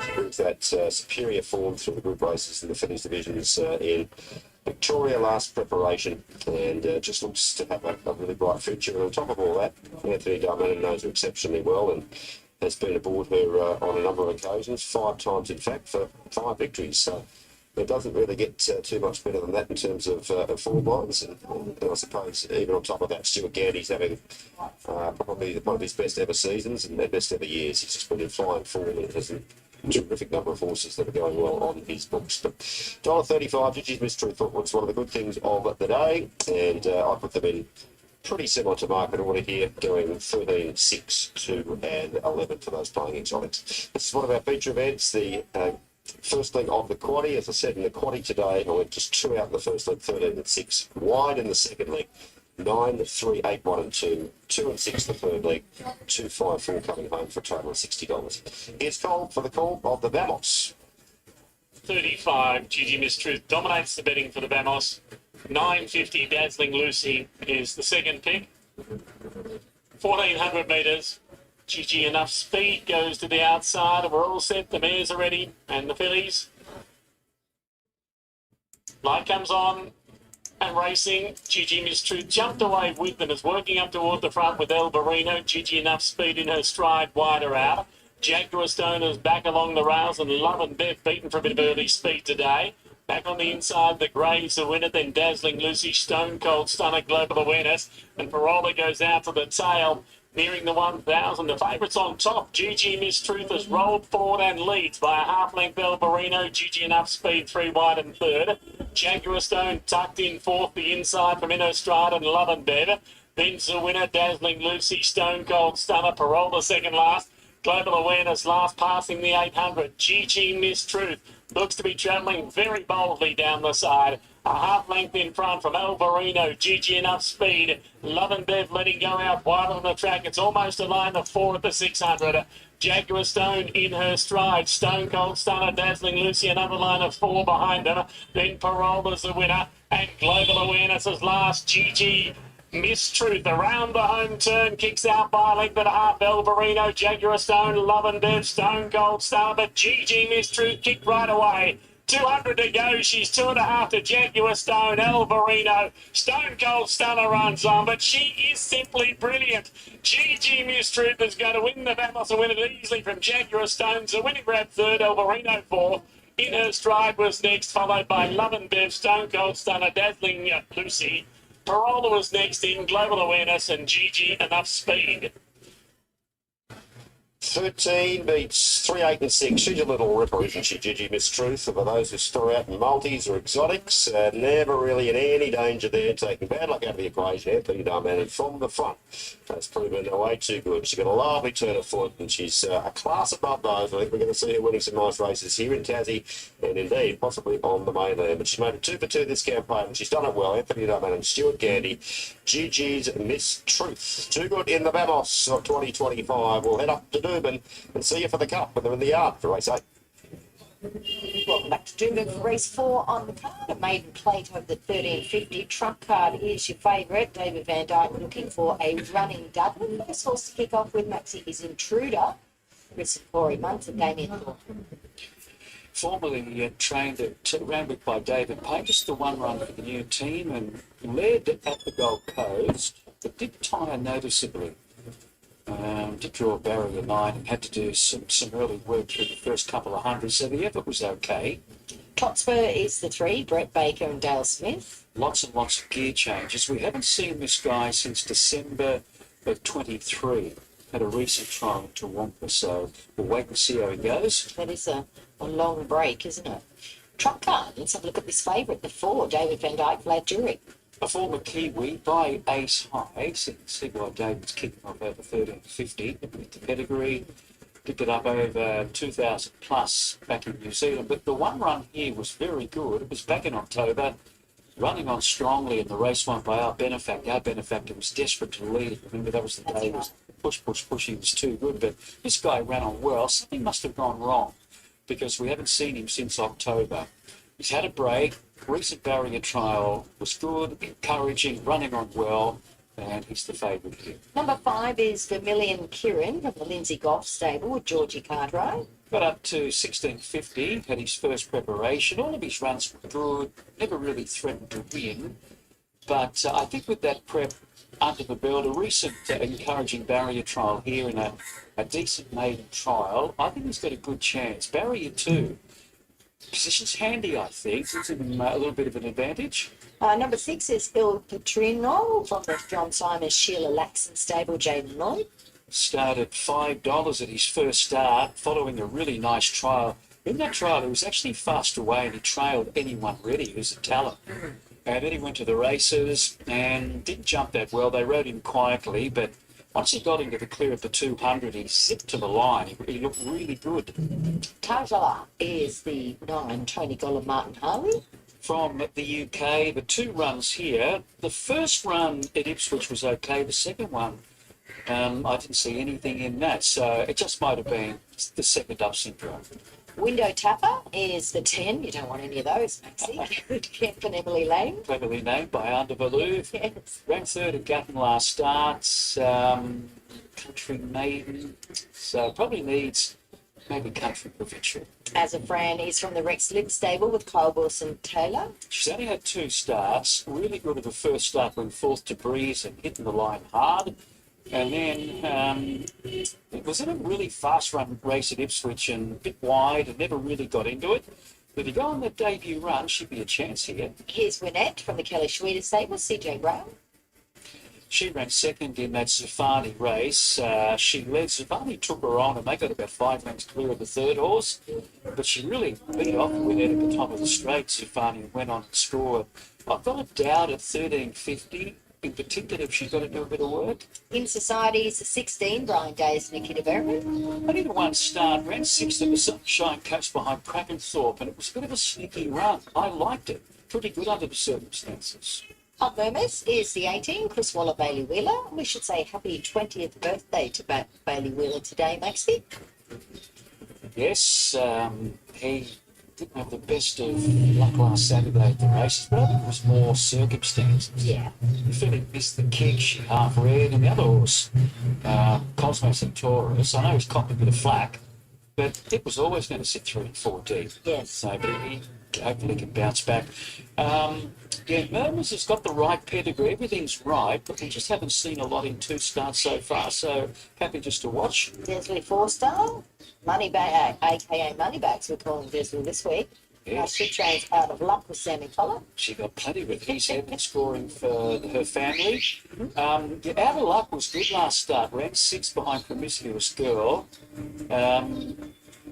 Gradually finding the line later, I could see something in that one. And Winner and Lass is from the Laurie Hearn stable with Jason Taylor. Yes, 6 stars out of a couple of my placings. Alrighty, let's have a look. Trump card's been affirmed here, Maxie 270. Heavy support for Trump card. First up, I'm with 5 Vermilion Kieran. Nice support for him as well to beat 6 Il Petrino, 14 Renette, then 4 Trump card, 5, 6, 14, 4. Yeah, with Trump card as well. And I think he'll probably be ridden, or maybe not in the lead, but I don't think he'll be too far away from that, with that good draw rather. So David Van Dyke looking for a running double here with his maideners. Let's see how he goes. 4, 9, 14 and 11. Here's Josh for the call. Vlad Jurek on the favourite Trump card, drawn a good gate. Il Petrino, though, will be the final one to move in. Jaden Lloyd riding for the Simon Laxon yard. And Il Petrino to come up and the field to be right. 13.50. Clear favourite Trump card. And the light turned on. Pulled in for the 4th. Rosie now, and away well with Window Tapper, jumping in front from Winnett up to 2nd, 3rd of Tangelat, 4th the inside is Handy, also is Azafran, wider out going forward is Intruder, Il Petrino much closer today, Top Spur, Vermilion Kieran, a length and a half to Murmurs, that's our favourite Trump cards, only got 3 behind him. And they include In Society, Out of Luck on the fence, and last of all is Wither and Lass. So Window Tappers in front, 2nd is Intruder, and 3rd is Winnett, who further back to Tangelat as the friends on the rail. A length and a half to Vermilion Kieran, Top Spur, Il Petrino, Trump card back in the rock at the moment. Murmurs over on the outside in Society, Out of Luck, 2nd last on the rails, and last of all is Wither and Lass. So Window Tapper in front still, 2nd is Intruder at the 4.50, a length and a half away, 3rd is Winnett. Next the inside Azafran, further back to Tangelat, and Trump card is still back nearer the inside and spots the speed about 7 or 8 here. Window Tapper went by the 300, in front by a length and a half. Winnett down the outside, Intruder is still there. Tangelat runs home as a friend weaving through. Trump Carter's run up in behind those looking for the way clear late. Window Tapper just in front. Oh, it's been swapped left, right and centre. Lunging there is Azafran and the photo. With Window Tapper, the favourite Trump card flashing home. Tangelat was there, not all that far away in Society with Intruder. Also, we had Out of Luck, Il Petrino, followed by Vermilion Kieran, Winnett, Top Spur, Wither and Lass, and Murmurs about the last one. All right, what a finish. Where to look? Is that Azafran with the slams down and we can see Tajalat on the outside? I know a lot of people were looking at Trump card zooming along the inside. It was tight for room. So we're waiting for numbers here. I thought maybe Azafran, but the horse on the inside has kept on kicking there. There's a Window Tapper. Window Tapper was the leader. So let's have a look at this. Winnett had the run of the race. She had a chance. Look at Trump card on the rails. No clear running whatsoever for Vermilion Kieran. He'll wait for another day, but we can't tell on that. So we see them turn into the straight. Window Tapper He's in this photo, obviously gave a strong kick. And we see Azafran coming around Window Tapper's heels. Just got a little bit of a bump at that point there. Then Tajalar in the Australian bloodstock colours. No run for Vermilion Kieran. And then back on the rails, Trump Card. But it was too late for him. So I think it's been between the 10 and the 11 here. Window Tapper and Azafran. Bernie, we might come to you. But I did note that pulling up 2 or 3 strides past the post, Trump Card was well in front. All right, Maxie. Yeah, that's a hard luck story for some.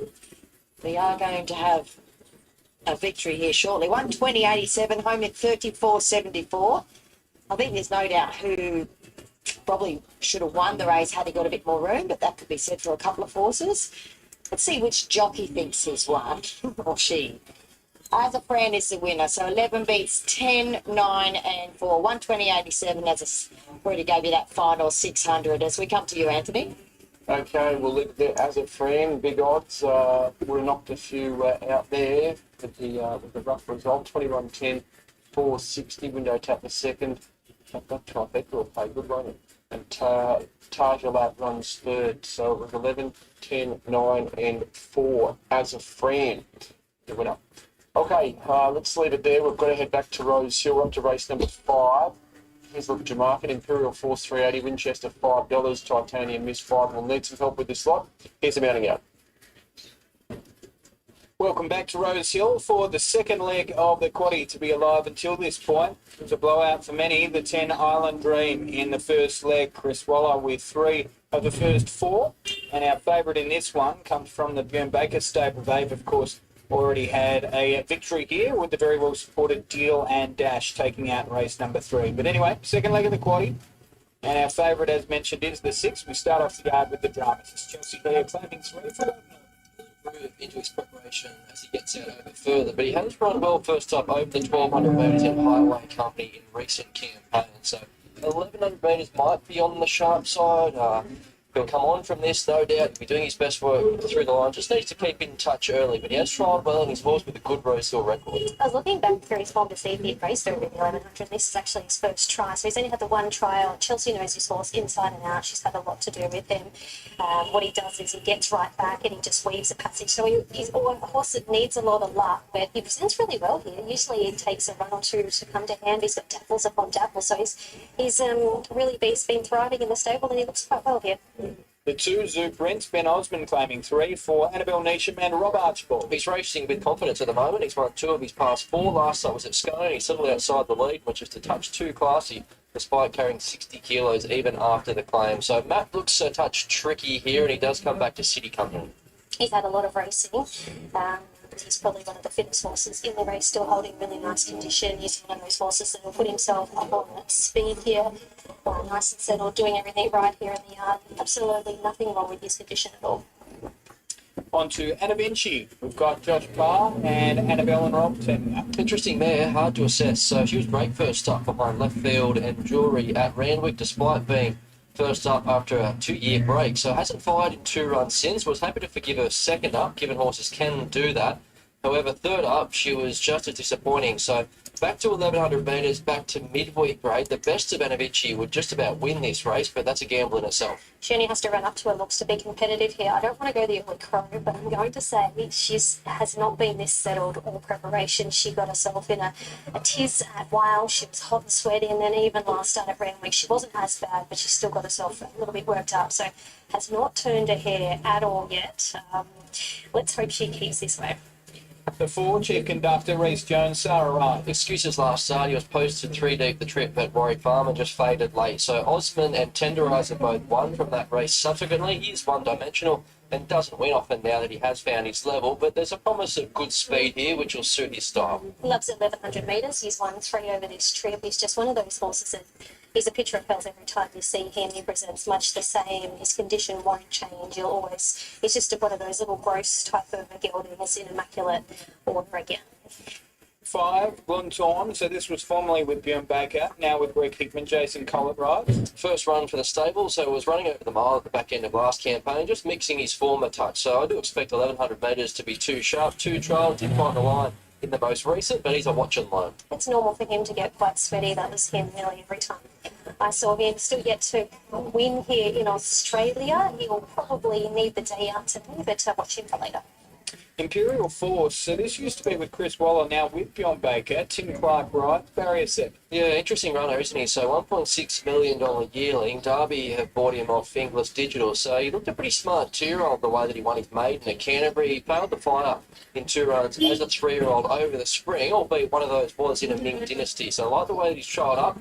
And if he can just overcome a bit of a tricky draw here, he should be in the finish. He comes to hand quite quickly, looks forward. Then we have Winchester, tongue-tie first time, Tyler Scheller, Team Hawks. Not sure what to make of last start. It looked too bad to be true as an even money favourite. So maybe he didn't get a strong 1,200 metres. There could be a theory that he is a wet tracker. Addition to the tongue tie might suggest that he possibly choked down. So we're less guessing to some extent because there was nothing in the steward's report to really explain why he was so flat. He's better than that. He was ordered back to the trials and he looked pretty sharp. So you'd think Rosehill 1,100 metres would suit. He was awful, wasn't he, at Warwick Farm? I thought he looked great. I had him on top. Back to the trials. If he does what he did in the trial, then he's going to be in the finish. Pete Snowden and Karen McAvoy team up with Aftermatch. He's another one that you have to be really forgiving over. So he was eased out of the finish at Newcastle first up when in the market. Now the wash up from that is that he felt awkward in his action. Now he did lose a near 4 plate in the run, but other than that he was found to be fine. So month off, a nice trial win at Warwick Farm since, and he'll tag the speed from the inside gate. I didn't see him first up, but genuine excuses there. Hopefully he's okay now. He looked good in the trial. He'll take a lot of improvement from the outing here again this afternoon though. And Tracy Bartley and Ash Morgan have the 9 Titanium Miss. Talented filly, she's absolutely up to winning this race and even better races than this in time. So a touch further and a better draw, and I'd probably have her on top. Not sure where she gets to in the run, but she does hold a nomination for the Arrowfield Sprint and ended last campaign in Group Company. Lovely big scopy filly, presents beautiful here. She'll progress on to bigger and better things. Race number 5. We've got 2.5 minutes until go time. Glenn Lobb, good enough to join us once again from the Beyond Baker stable. They've got Imperial Force. What are your expectations here? Yeah, nice horse, Ben. You know, before we got him, you look at his form. His form's good, racing a lot of nice horses. Derby bought him, you know, paid a little bit of money for him. So we've only given him the 2 trials. He was good in both trials. So we just sort of stepped him out today over the 1100. Just said to Timmy, just be a little bit conservative. We don't want to go rushing out the gate with him. If he's just back off him, run a 3rd or 4th and just get a nice run, that'll suit us fine. Because there'll be improvement in him. Yeah, 100%. There'll be a lot of improvement in him, but in saying that, he's forward enough to win this. Okay. Quickly, Steffi, how good was the trial the other day? Yeah, terrific. Yeah, Zach come off. He was very, very happy with her. He said, yeah, she's going as good as ever. So a few big races coming up for her, and yeah, it'll be very exciting. Just a few. Very exciting. Good luck. Thanks, Ben. Thanks to Glenn. So Canterbury Stakes, March 8 over 13, then George Rider 15, then Doncaster Mile. Steffi with a big prep ahead. Jenny? Can't wait to see Steffi. I am, now you've thrown me, Ben, I'm with Anavici because that was the best I've seen her. She was so settled, although she looks like she's a bit more behind the gates now. It was the best I've seen her in the yard. Late mail numbers 6, 7, 8 and 9. Not an easy race to assess, given there's a lot of unknowns here. A lot of these horses in the market come off in glorious runs. So 6, 7, 8 and 9. Happy to take the punt that Imperial Force can hit the ground running for the new stable. Solid in betting, so that's a good push. Just needs to get the start right. If he can find a bit of cover just midfield, he should be peeling into the straight there at the right time and prove hard to hold out. 7 Winchester. I do think he can bounce back. Disappointing there last start. He's better than that. The same can be said for the 8 Aftermatch. And Titanium Miss. Probably to drag back from the gate, but she does have some quality and there's some support there. Now into $4.60 tab fixed odds. So 6, 7, 8 and 9, Anthony. Let's have a look at the market. We've got Imperial Force, who's been the best supported runner, into $3.60 here on tab fixed odds. Titanium Miss $4.60, Aftermatch at $6. And Winchester's been easy, 5 this morning, early afternoon now $6.50, and Avicii at 7 and Chief Conductor $8.50. So Imperial Force, the most popular runner. Any final thoughts there for you guys before they load? Still about half a dozen out. Just one on the track, I guess, because you may have noted we had a track downgrade a little bit earlier on the day for those who missed it. So we did get word that the track had a mill of water put on at 9 a.m. but a few of the jockeys hopped off after the first few races, and the time suggested as much. They said, actually, there's a fair bit of give in this. The times are very much suggesting we're in that soft range, maybe even between a 5 and a 6. So anyway, that's changed things a touch today on a 31-degree day, but you would say most of them appear to be getting through sweetly, albeit the time's a little slower than anticipated. Let's get to Darren. We'll see who he's keen on here for race number 5. But Imperial Force, the favourite, Bjorn Baker. The end certainly pulled off the plunge of the day on the third Deal and Dash. Starting favourite and gunned down the morning line favourite, Wah Wah Wah.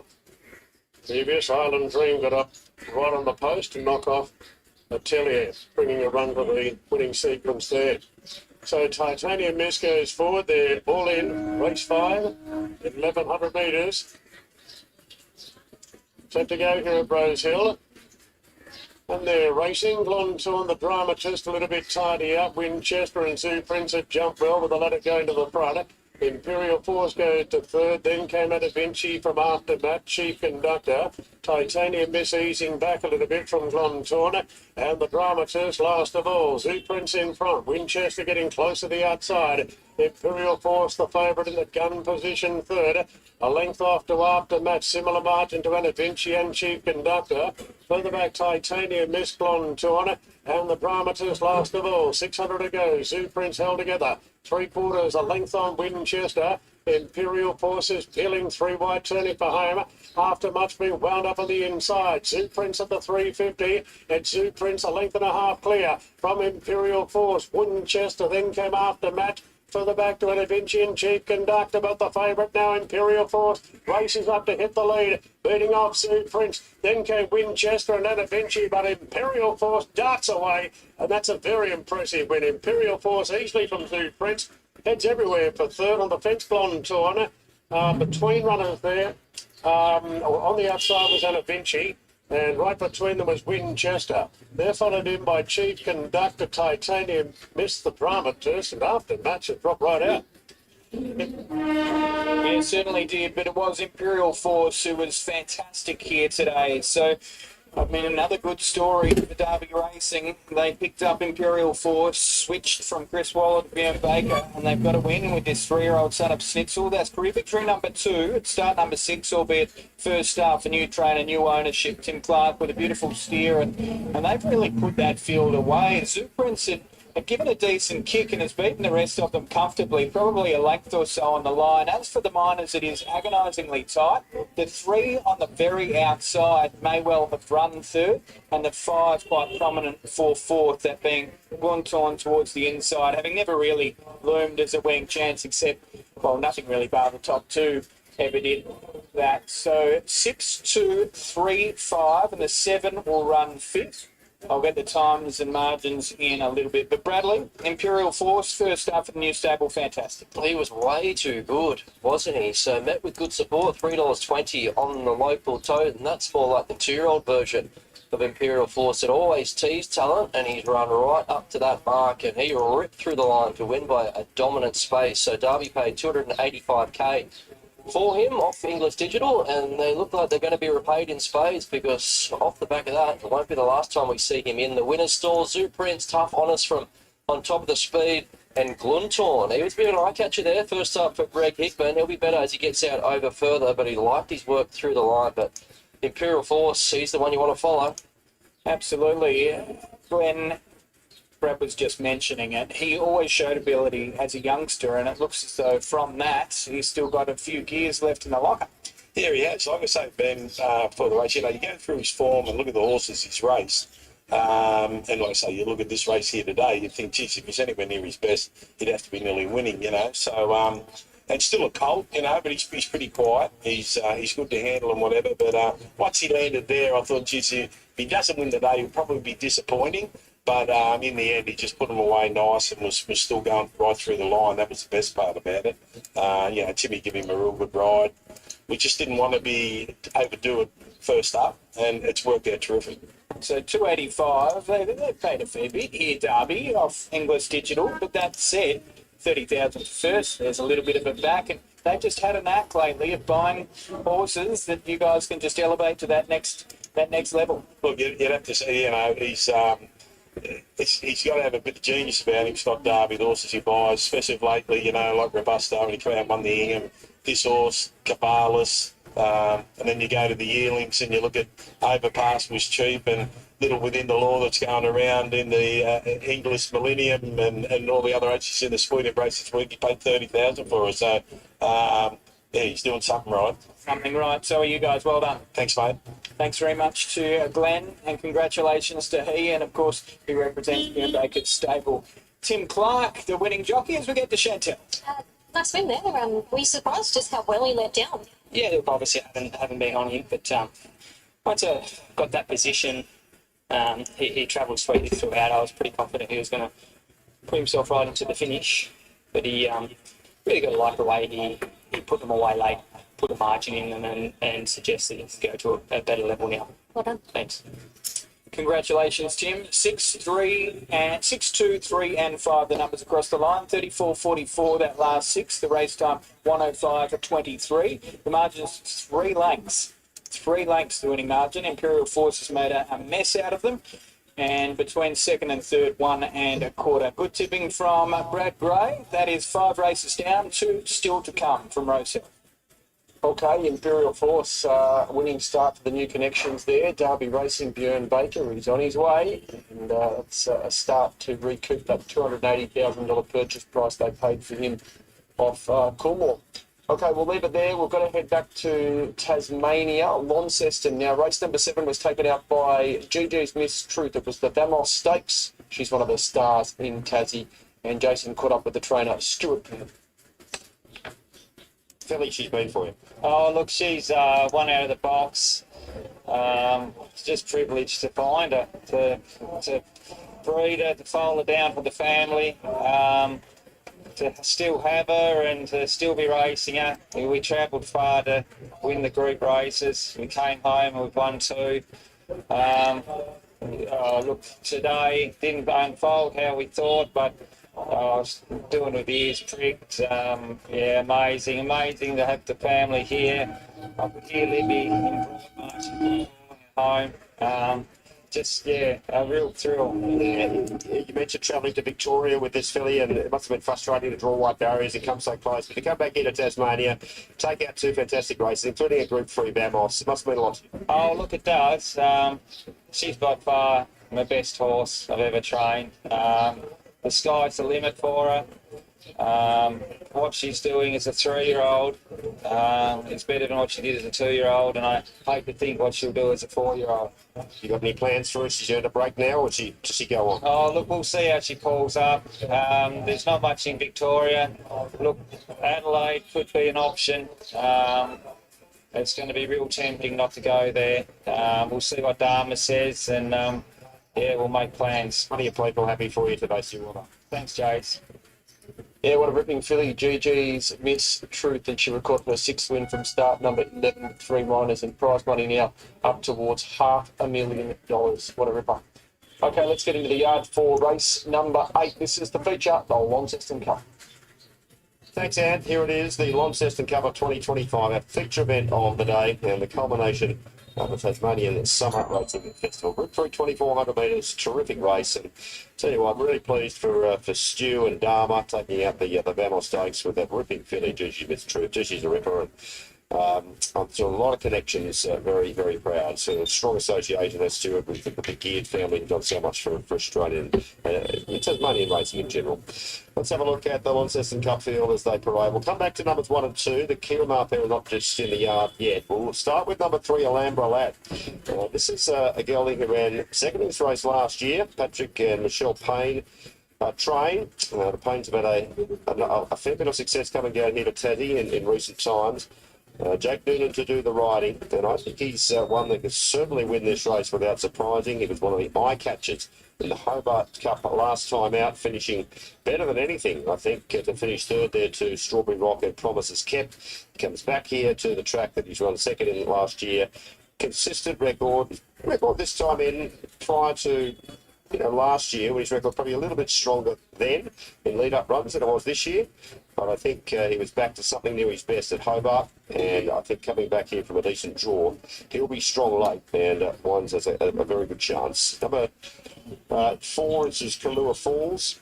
Comes in here as one of the leading chances for the local brigade, maybe just a fraction below this company, but certainly not without a chance, running consistently in the key lead-up races. 5th in the Hobart Cup, around 3rd in Promises Kept in the Summer Cup at Wait for Race to start prior, behind Promises Kept in Strawberry Rock, and certainly could fill a first 4 spot.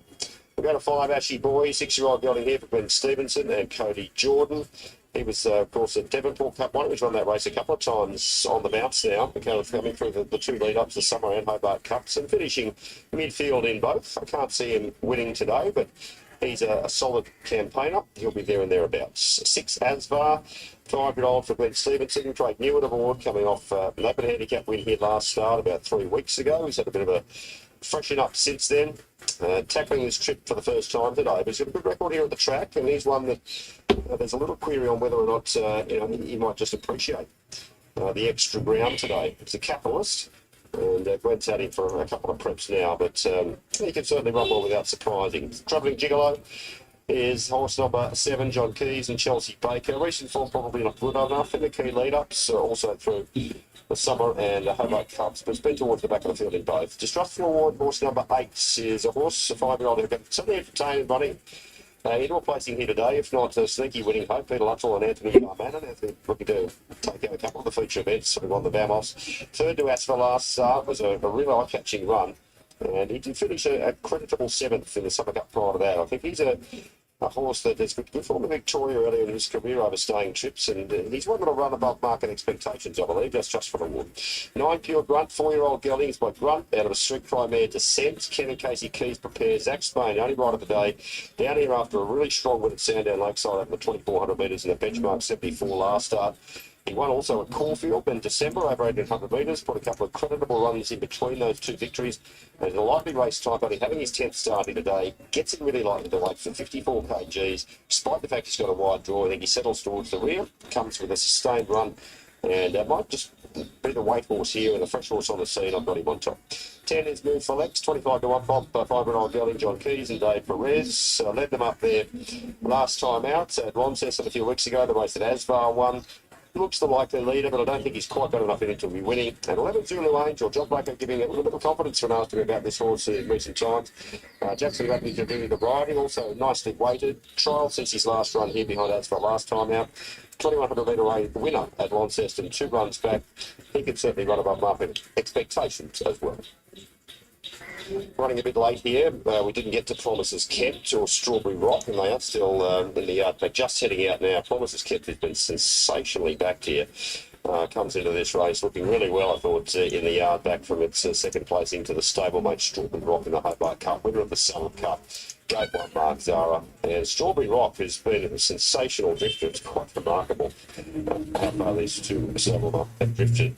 There is the Hobart Cup winner, and would get a $150,000 bonus were he able to win the Hobart and Launceston Cup double. The last horse to do that with EastEnder back in 2019. Barry Campbell, who also won the Devonport Cup, took out a treble on that occasion, but tell you what, there wasn't much between these 2. We'll get to Anthony for a market update in just a moment, but firstly I'll give you my numbers.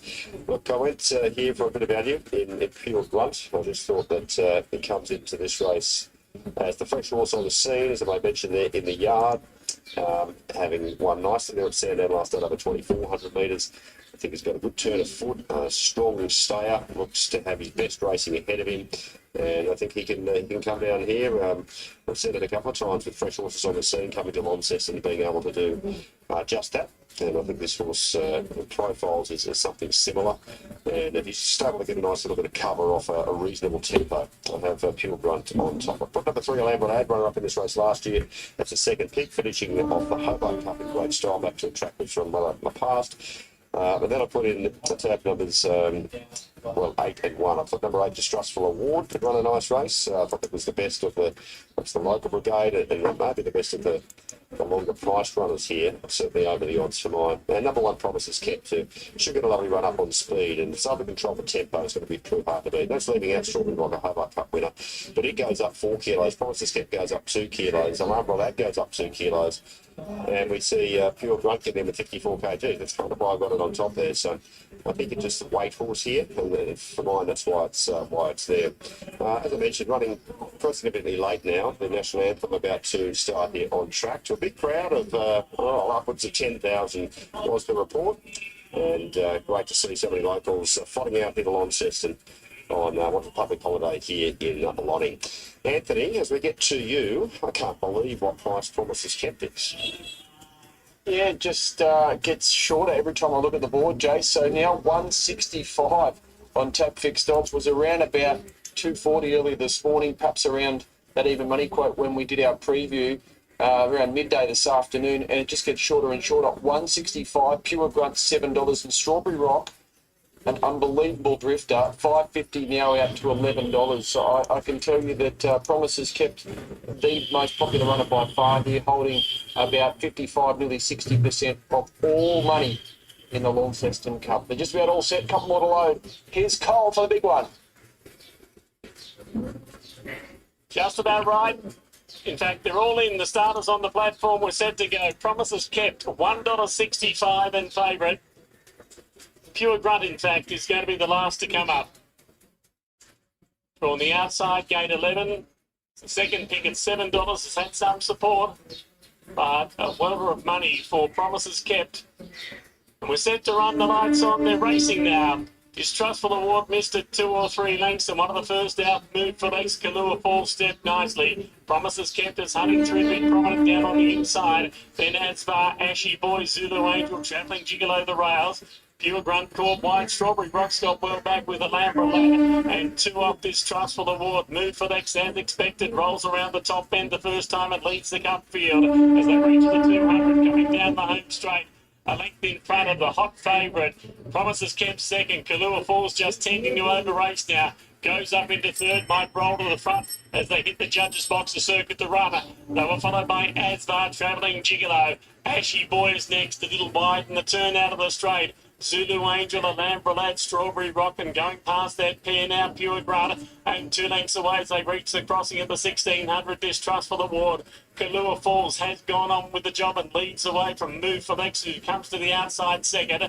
Ashy Boy is third, and Promises Kept and Eggaway fourth. Then travelling Gigolo on the inside of Asvar. 3 wide, Pure Grunt going around a Lambrelad back on the inside, and Zulu Angel in the centre. Strawberry Rock is back second last, the Hobart Cup winner. And Distrustful Award is last as they run through the 1200 turn in the cup. Halfway home, Kalua Falls a length in front. Second, Move for Lex, Ashy Boy third, Promises Kept fourth, and back on the inside, travelling Gigolo. Asvar a bit wider, starting to make a move. They were followed by Pure Grunt going around the outside of Zulu Angel, the Lambrelad the rails. Strawberry Rock second last. Distrustful Award is out the tail, 800 left to run. Kalua Falls 3/4 in front. Move for legs second. Ashy Boy third. Then Asvar going up on the outside. Back behind them, Promises Kept still looks to be travelling pretty well in fifth posse. Pure Grunt under a bit of pressure. Strawberry Rock makes a move from Zulu Angel. Travelling Gigolo, Lambrelad in Distrustful Award as they head down to the home turn. 450 to go. Kalua Falls from Ashy Boy. Moving up as Promises Kept now in third spot. Ashy Boy is next, and they were followed further away by Zulu Angel and Distrustful Award to the outside. Kalua Falls around the home turn, leads away, Promises Kept. Here comes Distrustful Award with a big run down the outside. Have a look at Distrustful Award with 100 to go. Races up and grabs the lead. Distrustful Award, it's a local victory, a Tassie victory, a long trip victory. Distrustful Award wins. Promises Kept second. Kalua Falls in third spot. And a Lambrelad has run fourth. They were followed in by Ashy Boy, then travelling Gigolo. Further back came Asvar. Then back in behind those horses, Zulu Angel, Pure Grunt, Strawberry Rock, and Move for Lex. Oh, Pete Luttrell. 8, 1, 4 and 3, and it is Distrustful Award who takes out the Launceston Cup of 2025. What a performance from the lateral camp, and Distrustful Award who put the writing on the wall with some nice closing finishing efforts coming into today's race. Has gone on with the job and been able to take out the feature event. Over Promises Kept, who was brave. Kalua Falls has run a solid third. And Alhambra Lad in fourth position, but it is Anthony Darmanin for Peter Luttrell. Dharma takes out the double, the Group 3 double there, taking out the Launceston Cup and the Vamos. There'll be some happy patrons here at Lonnie with a local victory in the Cup, 8, 1, 4 and 3. We'll record the winning training interview, but let's take you up to Doomben and to Maxi and to Doomben. All right, thanks, Jason. The horses are at the barriers here for race number 5. Good money for North of Eli, Maxi. 7s into 5s and also in Pendle, but Keep Safe is our favourite at 260. Yeah, I think he deserves to be favoured too. There looks to be a bit of tempo here. He'll be one of them, whether he leads or takes the trail. Vlad's got the options because he's drawn beautifully here, close to the inside. And last win there at Sunshine Coast was full of authority, really strong at the end, and I think it's the way to go here. Keep Safe. Number 9 in Pendor. I think he can bounce back from a moderate run in a highway at Randwick. Damo Days, probably ride a bit quietly with the blinkers off and maybe try and get him to the outside. And the Galaxy General could be rubbing for a place. Alrighty, I'm with the 8 North of Eli. I think the big thing was coming back to 1200 from 1350 here today, and hopefully a nice run just behind the speed. 8, 6, 2 and 9 for me. Keep Safe is your $2.60 favourite. Here's Josh. And on 1200. Right to go. Damo Days on the hop. So is Galaxy General. One bob in the head now. Bracing. And Bugger Lugs away well. Keep Safe for second. Leading third of Galaxy General. Trapped out is Surfers Royale, improving there as under the Palais on the inside. Damo Days and further back to Impendor, north of Eli. Getting a long way back, Cracker SG. Likewise, Bad Education. Last of all was Lion Class. Buggerlugs in front. Second, Surfers Royale. Third is Galaxy General. The race favourite is poised there. Fourth, the outside Keep Safe. And going forward, Impendor 3 wide. Under the Palais. Further back to Damo Days. And then we've got to further back north of Eli, 3 wide. Cracker SG's even wider there. And then coming Bad Education, second last on the inside of Lion Class. Buggerlugs in front. The outside second, Surfers Royale. Keep Safe out 3 wide, produced and wider out there is Impendor. Further back on the run to under the Palais. Out wide, Keep Safe looming up. Running home is Impendor, north of Eli. Back near the inside, Surfers Royale. Keep Safe, the outside Impendor. Keep Safe, Impendor. Keep Safe in front, and Keep Safe has won from Impendor. Photo third, Surfers Royale. Damo Days, Lion Class, north of Eli. Followed by under the Palais, Bad Education. Galaxy General, Bugger Lugs, and the last one, Cracker SG. Well, Keep Safe, Vlad Jurek again. Vlad, look, he had the good barrier draw there, but he's just putting them in superb positions and giving them every possible. Impendor did loom as a winning chance, 200 out, but he's pretty tough, this Keep Safe. He just keeps on keeping on, and he's been able to hold Impendor. 6 beats 9. Now we'll have the minors for you shortly. Those horses in the second half were in a bunch. They were back pulling. Buggerlugs didn't break a record out in front there, and it was pretty much impossible for those back markers to make ground. North of Eli was pulling. Lion Class, likewise. He's ended up coming down the extreme outside, north of Eli and Lion Class. But at this point, Vlad, couple of taps with the right hand there. He gets Keep Safe up over Impendor. Surfers Royale holds third near the inside there, and then Damo Days, who came through quite nicely in the middle. But Keep Safe has got a ticker. He's always up for the challenge. He started his career okay, but this preparation, Bernie's clearly gone up a notch. And he's seemingly hard to beat every time he goes around. Yeah, absolutely. And I think that's something like his 7th start this campaign, and he is getting better. Jared Cootsey joins us for a chat now, and, well, that was just perfect, wasn't it? Very good, Vlad. He's just so patient. You know, he doesn't panic, and he puts him in the right spot. And look, I've got to give I've got to give Rob a pat on the back for this one. He's been so patient with this horse. He's quite a work in progress and has taken his time, and he kept giving it little breaks, and he's duly delivered for him. Yeah, but to be fair, I mean, the owner's pretty hard to deal with. I haven't looked. Who is here? His wife? No, Rob mostly, and Vicky's all right though. You forgive Vicky. I forgive Vicky. Vlandra Bloodstock? Linda's right, and Jeff Kruger, Rob's had a very long relationship with, and they've been really good, and congratulations to them too. Yeah. I mean, he chased a hot speed last start and was a convincing winner, and he's held off all the challenges here today. Yes, he has, and he had to do it tough too a little bit, but Glad put him in the right spot, and he's won from being in the front too, and I don't think this trip sees him out. I think he will get further too, so they'll definitely improve. I've not seen a jockey click with your stable quite so well in a while as Vlad Jury. Yeah, I think we're developing quite a good little strike rate, and I must give it to Vlad. He stays calm under pressure, and that's what we like to see, especially when you have to deal with one of the owners in the operation. Well done. Thanks. All right, Vlad, I guess you've been around long enough now not to get flustered. No, but I was pretty disappointed with my day, actually. I've had a bit of a crappy day, so it's nice that this horse has pulled me out of the dog box anyway. Well, it's always tricky when the rail's out 9.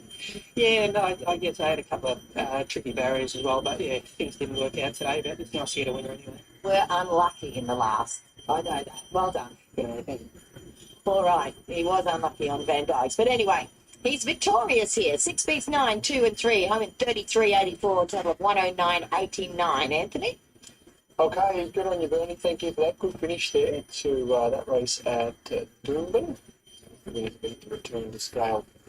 Race 5, Keep Safe, 261.30, and Pendle 177, Real 326, 9, 2 and 3. Okay, let's leave it there. We're going to go back to Rosehill next. Race 6, 7 minutes away. Kapakuri $4, Soul Choice $4.60. We'll need some help with this lot. Here's the team on track. Welcome back to Rosehill. We are halfway through the quaddie race number 6 coming up, which is a 2,400 metre event. You need Island Dream and Imperial Force to be alive until this point.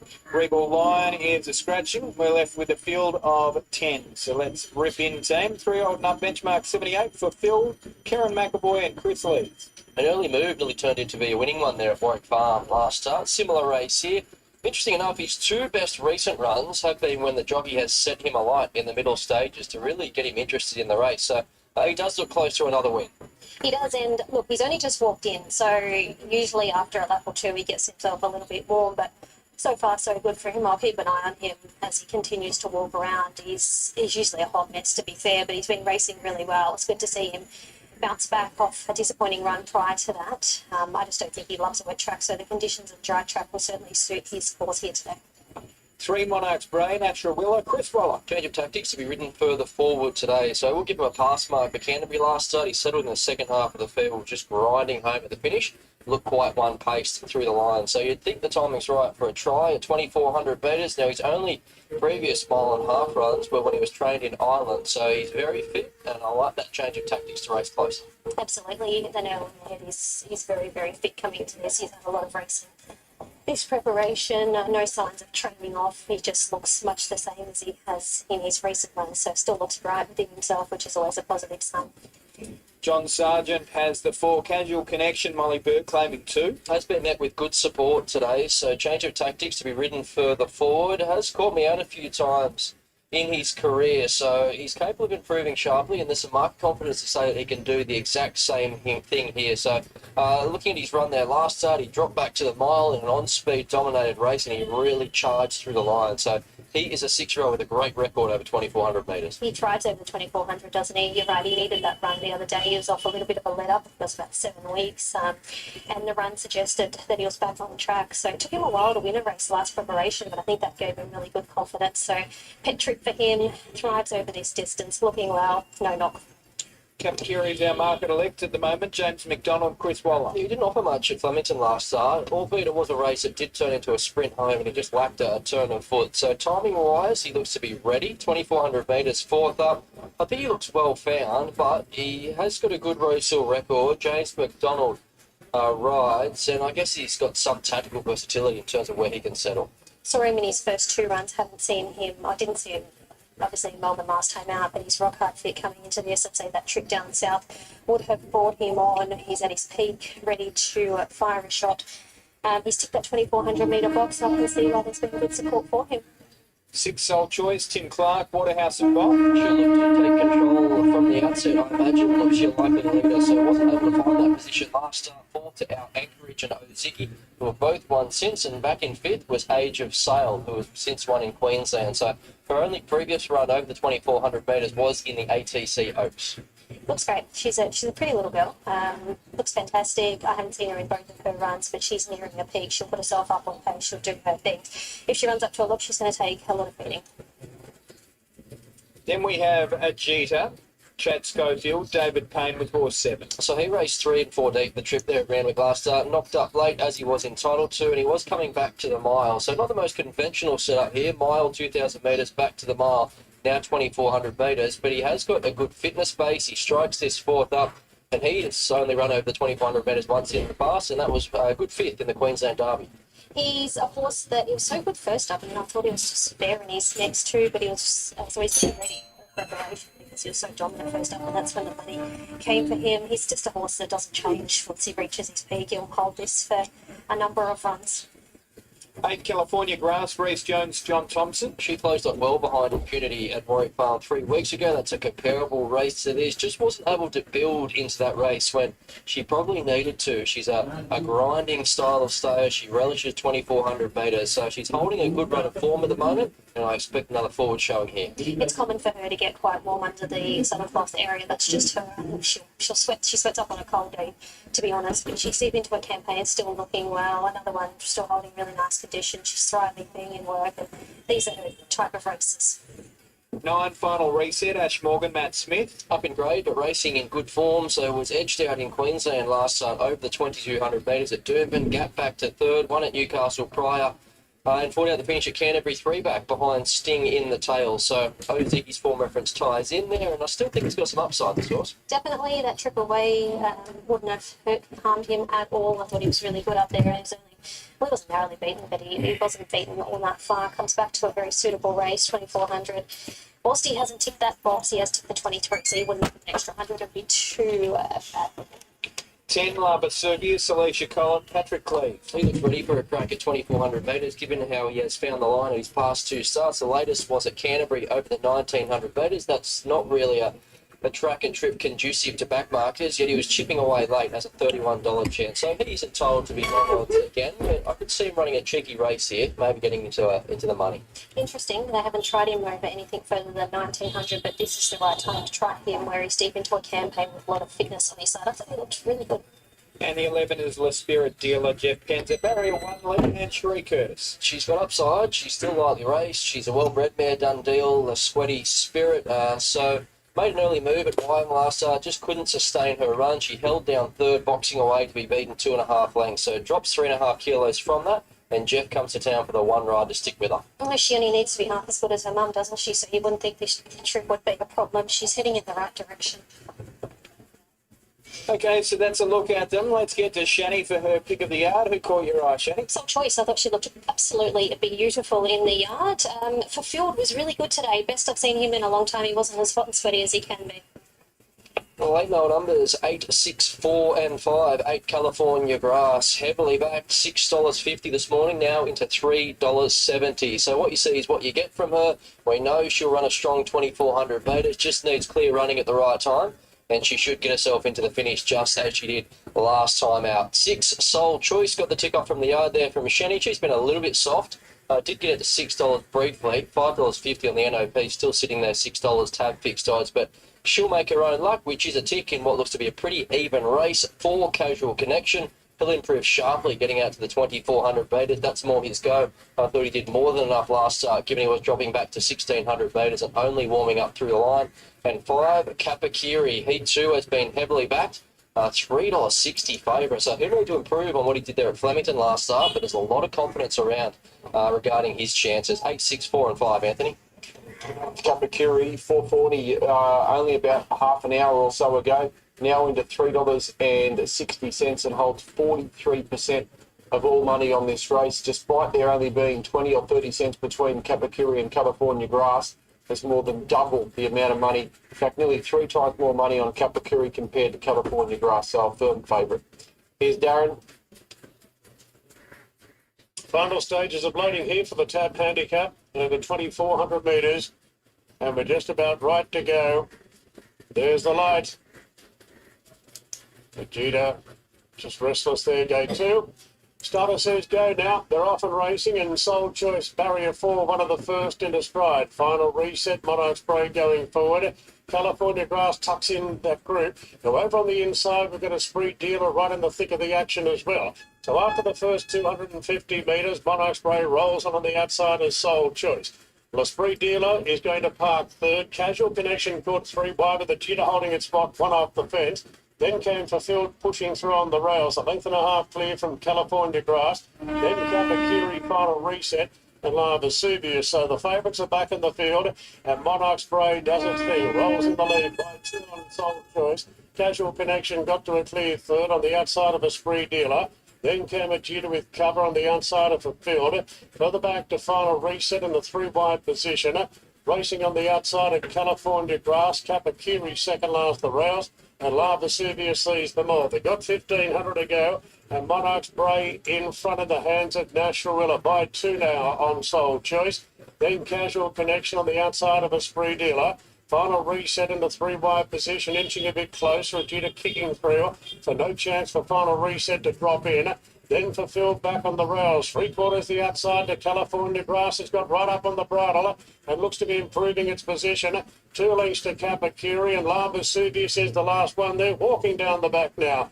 Monarch Spray's a narrow leader. Monarch Spray here from Soul Choice, and the final reset goes to third out wide. California Grass is pulling a bit back in the field and has given more rain by Reece Jones, and he's really letting the mare go. California Grass has come from well back and now tackles for the lead. Gets a half length up on Monarch Spray. Kapakiri gets going the outside, so it's on in earnest now. Further back to Soul Choice, back in 4th position from final reset. Then came a Spree Dealer from Casual Connection, Ajita. Fulfilled's been shuffled back, and La Vesuvius under the pump. Racing to the turn, California Grass, Kapakiri up on the outside of Monarch Spray is still there. Then came Soul Choice, final reset, Casual Connection down the outside. Kapakiri moves up now. Kapakiri takes the lead narrowly from Monarch Spray. A Spree Dealer's running through. Then Soul Choice, Casual Connection, and Fulfilled is getting a gap, putting itself into the picture. Monarch Spray in front from a Spree Dealer. Now Fulfilled is on the scene. A Spree Dealer at big odds. Raced up to hit the lead, and a Spree Dealer comes away from Monarch Spray. A neck back to Fulfilled third. A good gap to Soul Choice, Kapakiri, then California Grass.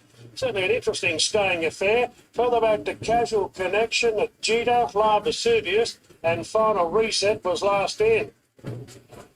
Oh, a blowout in the third leg of the quaddie, $26 out to $41. The Spirit Dealer has been able to reel them in. Jeff Penza was able to capitalise on a nice skate there for Lee and Sheree Curtis. 4th up from a break, 2,100 the past 2 starts, stepped up to the 2,400 today and has been too good. Just as it looked as though Monarch Spray would be able to claim victory, over the top they came. Fantastic performance, and well, it went under the radar for many. $41 the close on the NOP, and even juicier by the looks on the Toad Bradley. This will get you a great win, and well done to Lee and Sheree. Yeah, not quite the $151 that Mum won the Oaks at, but $41, it's still a big result. So she went into this at just her 8th start. That's now, 3 wins from 9 career starts, and she was so strong through the line. So obviously appreciated a little drop in weights, getting out to the 2,400 metres, and Jeff rode the perfect race. There was a bit stop-start at stages. It got a bit messy there. Some went forward, made their early move, which did prove detrimental at the end. But there's Jeff just minding his own business, and she was strong, and she ran right through the line. So Monarch Spray was brave in defeat. You thought Fulfilled was going to come out and grab the lot of them, and he just peaked on his run that last little bit. So all honours to the winner, given how lightly raced she is, so she might go right on with it from here. Absolutely. So that's her 3rd career victory in 9 career starts, and that's her 2nd win this preparation. She was fantastic there. Well done.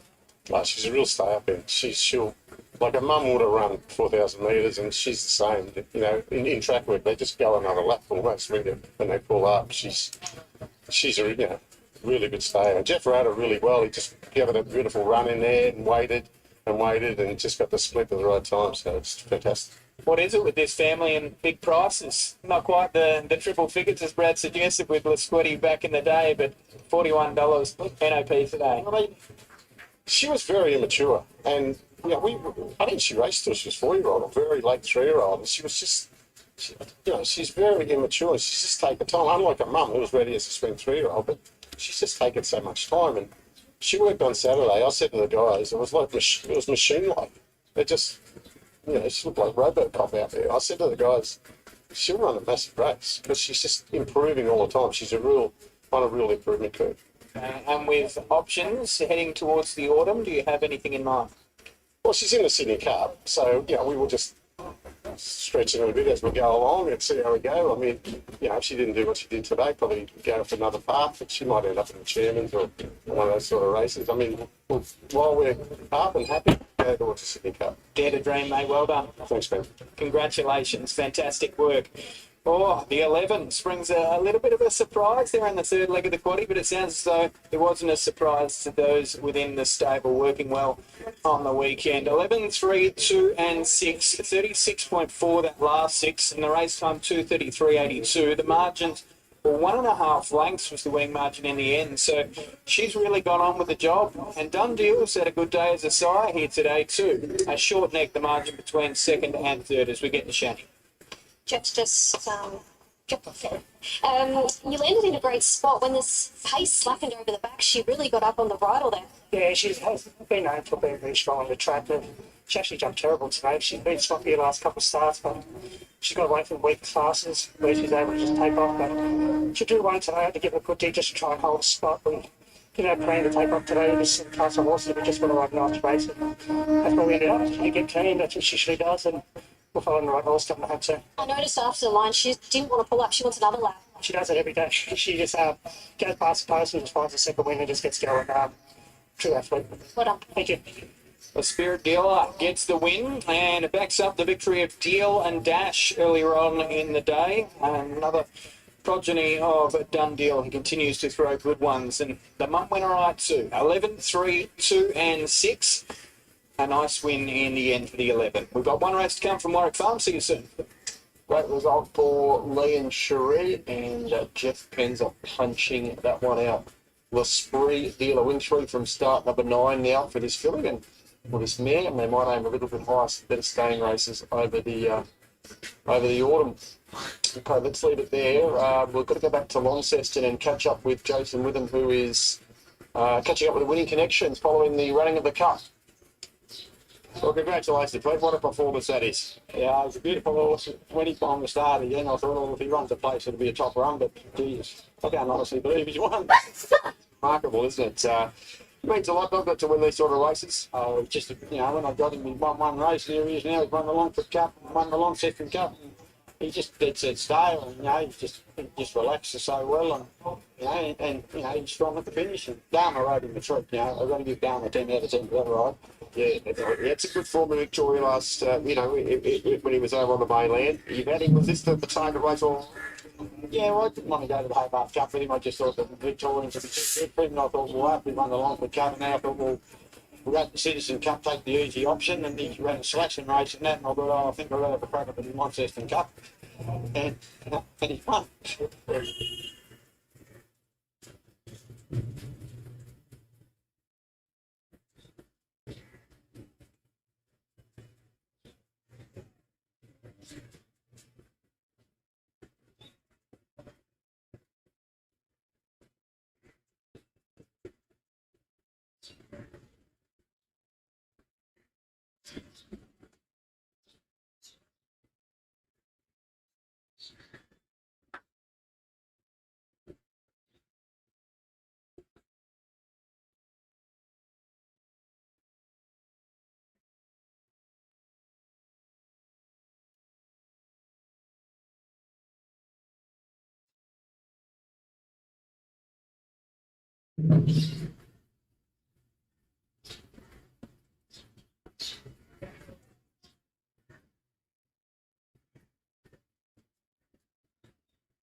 Yeah, thanks, Anthony. Ninth race, another feature event, the Hell of a Street Stakes, 16. Right.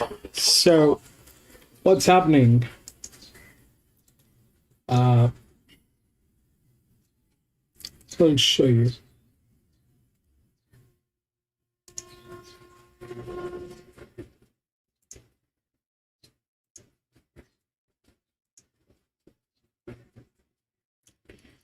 That 11 was well within the radar. That 11 was well within the radar, but since we are not, there's no conversation, I think we all lost it. If there was a conversation on this and a little bit of understanding of where we are going, this thing could have been there, but we're not conversing, so that's okay. I think we all deserve that.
The Tasmanians, three first accused, the winner of the Thomas Lions recently, upsetting the more fancied rival, 7-year-old, he's won feature races here, he's won 10 in his career, Glenn Stevenson, Damien Lane. Can he upset some more fancied rival once again? Well, you wouldn't put it past him. 4 indispensables, an 8-year-old, Johnny Blacker, Daniel Moore, freshened since his last run in the Ladbroke Stakes, second to Avion, he's ranked the form by winning earlier today, he's trialled well since.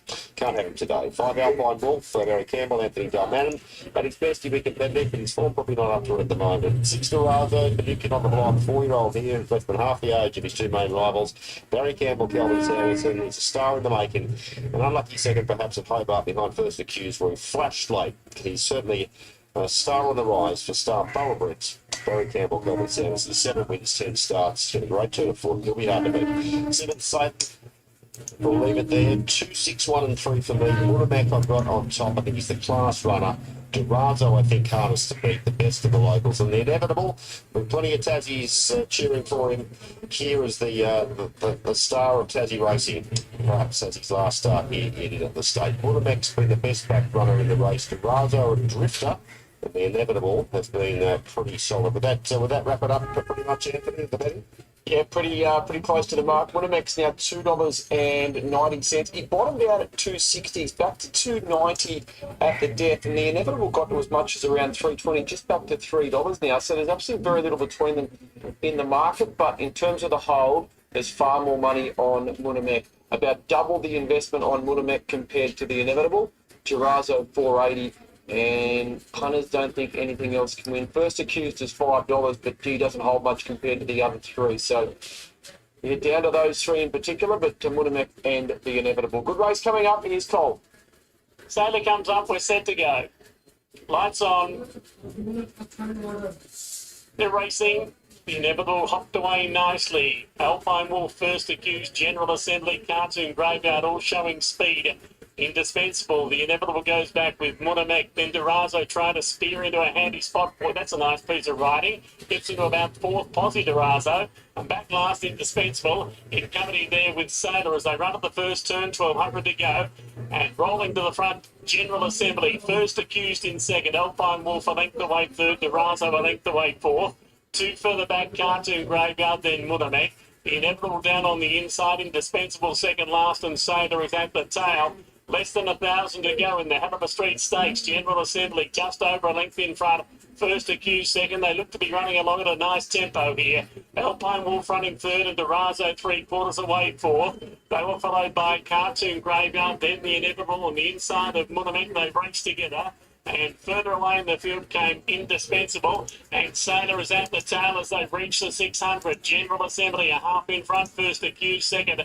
Durazo 2 off in third. Then Alpine Wolf, the Inevitable. He got checked. Oh, he's got a bad check there, the Inevitable. He's got a bad check. He may have gone amiss. He's been pulled up with Sailor. A sensation coming around the home turn. And as they straighten up, General Assembly tackled by First Accused. 2 away Durazo and 3 further back. Here's Munamek. Halfway down the straight, it's First Accused, General Assembly. Durazo coming now. Here comes Durazo.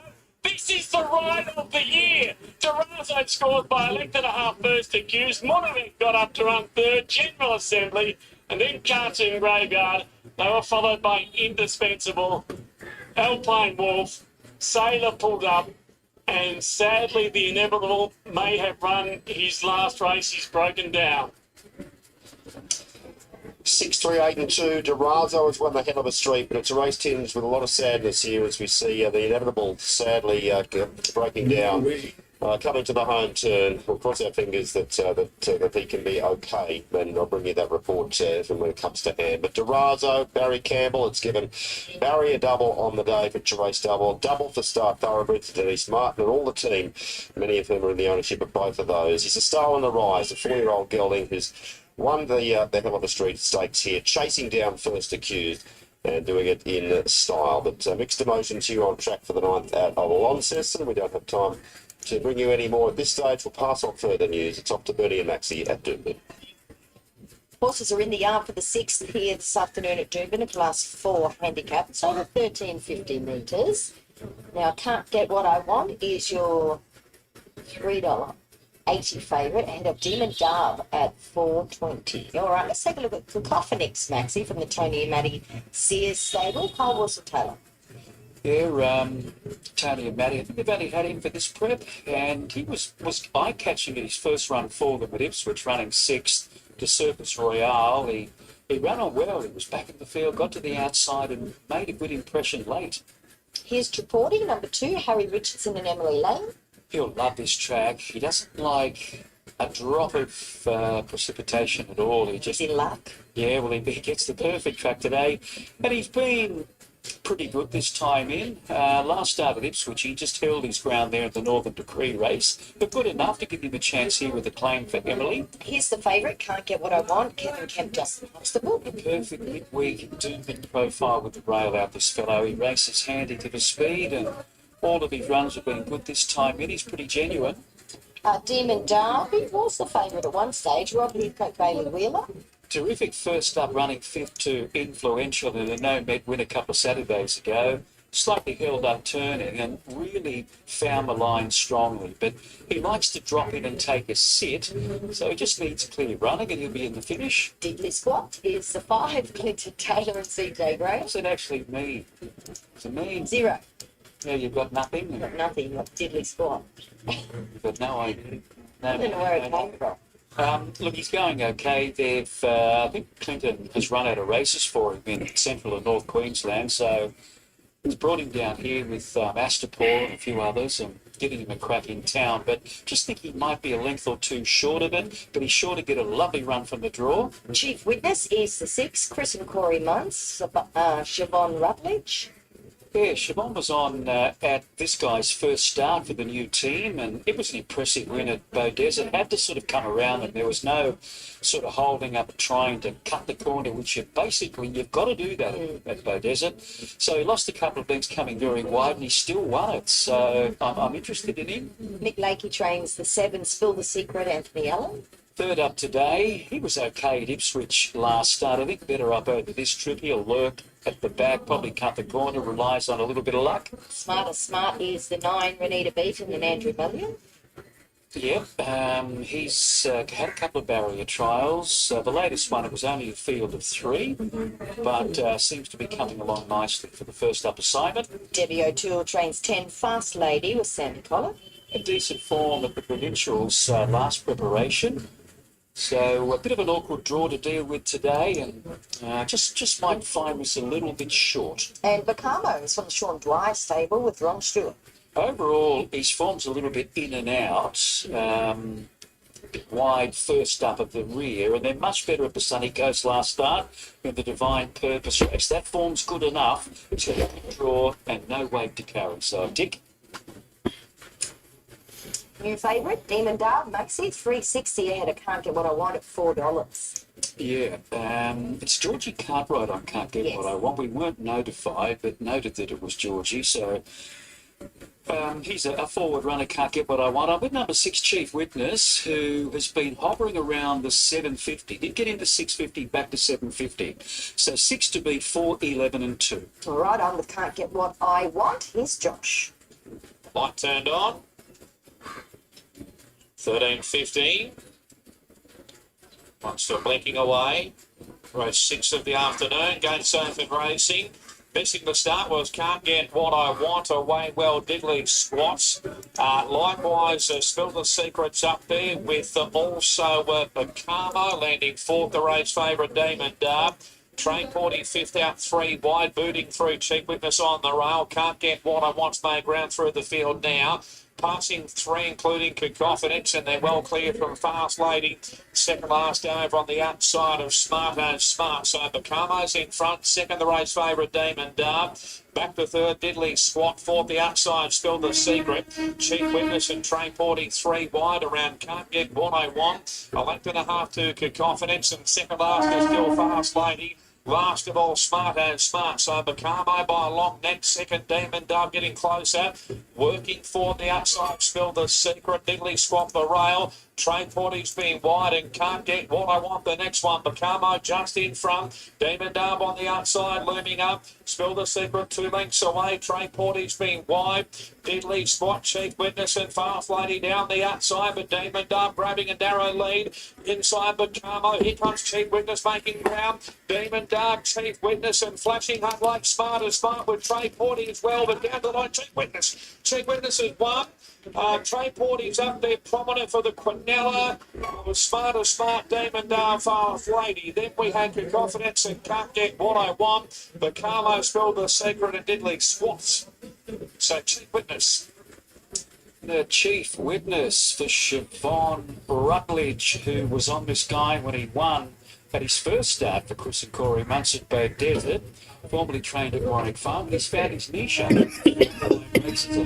Siobhan was just swinging off him coming towards the bend. He was in amongst a group, but needed to get clear. And when she won, popped one on his behind. He picked up nicely and has been able to get up and score. Demon Dove was given a dig out of the gates. He got up into the death seat outside the leader. And he's gone down fighting over the final part. But it looks as though Emily Lang on the outside reporting might get that second spot in the yellow. So let's have a look at the concluding stages once again. Demon Dove headed off by Chief Witness, close for that second spot, and Tripodi will get it by the looks of that. And there may be Fast Lady coming from back in the field, but you see in the pink colours there's a bit of a wall in front of her, but Siobhan comes around the heels of Demon Dove, and this is where the gap appears. There's the one behind the saddle, and he's really attacked the line again. Chief Witness, Tripodi, Demon Dove, and Fast Lady. So that's the story of race number 6 here at Doomben. We'll be back for race number 7 for the mounting yard in about half an hour.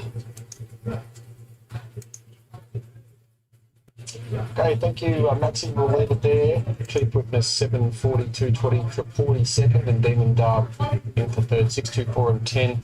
Last race from Rosehill Gardens is 10 minutes away. That'll be our next race. House of Cards 3:10. They're buttering up again, the punters. He's always popular. More Jude at 5, pocketing very easy up to 5 with Formidable Force 550. Some money for the 9, the replicant. There always seems to be money for him. Here is Ben, Brad, and Chantel in the yard. Welcome back to Rosehill Gardens ahead of race number 7. This is over the 1400, 3-year-old and up, benchmark 72. Struck a line through Capital Asset, Mountain Top and Sizzler, but we're still left with a field of 8 here for the lucky last. Tell you what, it's going to be a juicy quaddie. I might go through the multi-leg approximates later on if we have time before this one. Blinkers first time on the one. House of Cards, Regan Bayless, Michael Friedman, very well backed. Yeah, he's your favourite here. So looked to get his chance at Warwick Farm last start, but I do want to make the case that he was exposed a long way from home. So Don Pedro, the winner, just grabbed his back there in the straight and kicked clear over the concluding stages. So on the quick turnaround, shades on, same distance, same grade, you'd think he wouldn't have to improve a lot to get back into the winner's stall. He's really bright, and that's the first thing I look for when these horses are on the quick back up. He seems really switched on with the blinkers going on. I thought he presented really great, really good second up. He was great first up, but he was even better in the yard last week, and then even more so here today. So I don't think the quick back up will be a problem for him. He's stepping out well, so he ticks all the boxes here.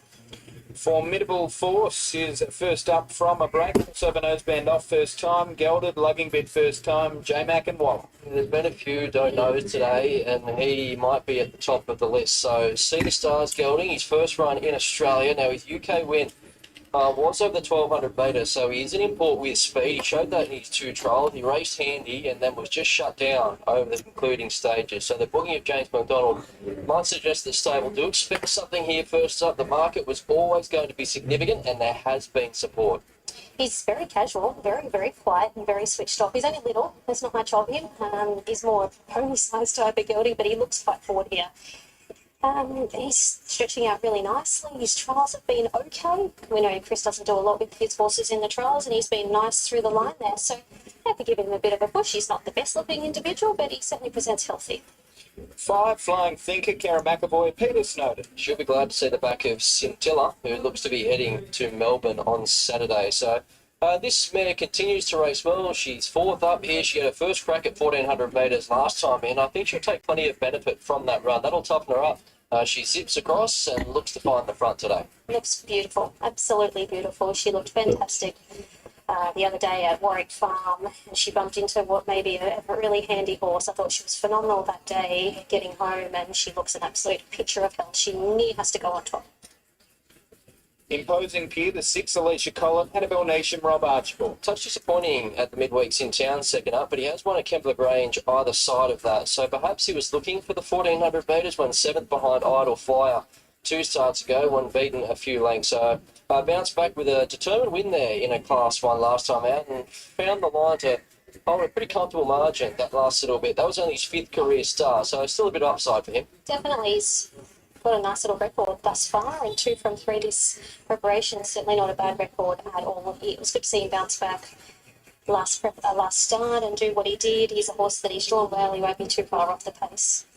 7, More Due. We've got Tyler Schiller on board for Team Hawks. So he put up with cardiac arrhythmia after failing at Canterbury second up. Now, last start he was expected to do a touch more at Randwick. He was a little soft in betting late, but he still jumped single-figure odds.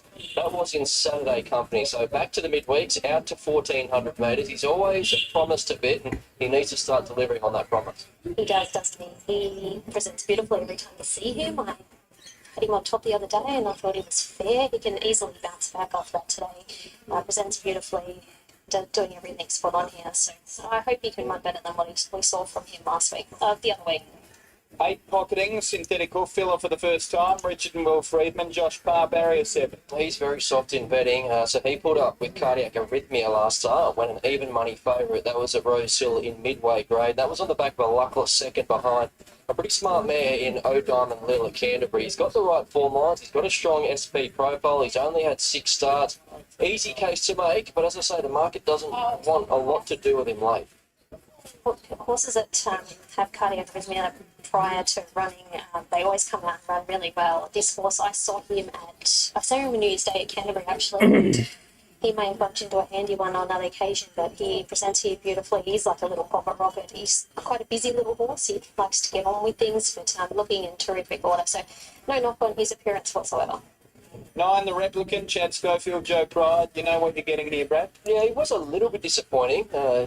Normally such a consistent horse, as you say. That was last start. He doesn't win often, but we know he typically isn't too far away. So he raced last Wednesday at Warwick Farm. Maybe the mile saw him out. Back to 1400 metres looks a positive, if anything. And looking through his recent runs on the quick turnaround, he has raced well. So he's got a proven record on that quick backup. I feel like I nearly don't need to say anything about this horse because I say the same thing every time I talk about him. Beautiful, honest, runs, loves a placing, but he does race really well backing up. So that's one positive thing. He does need the fence.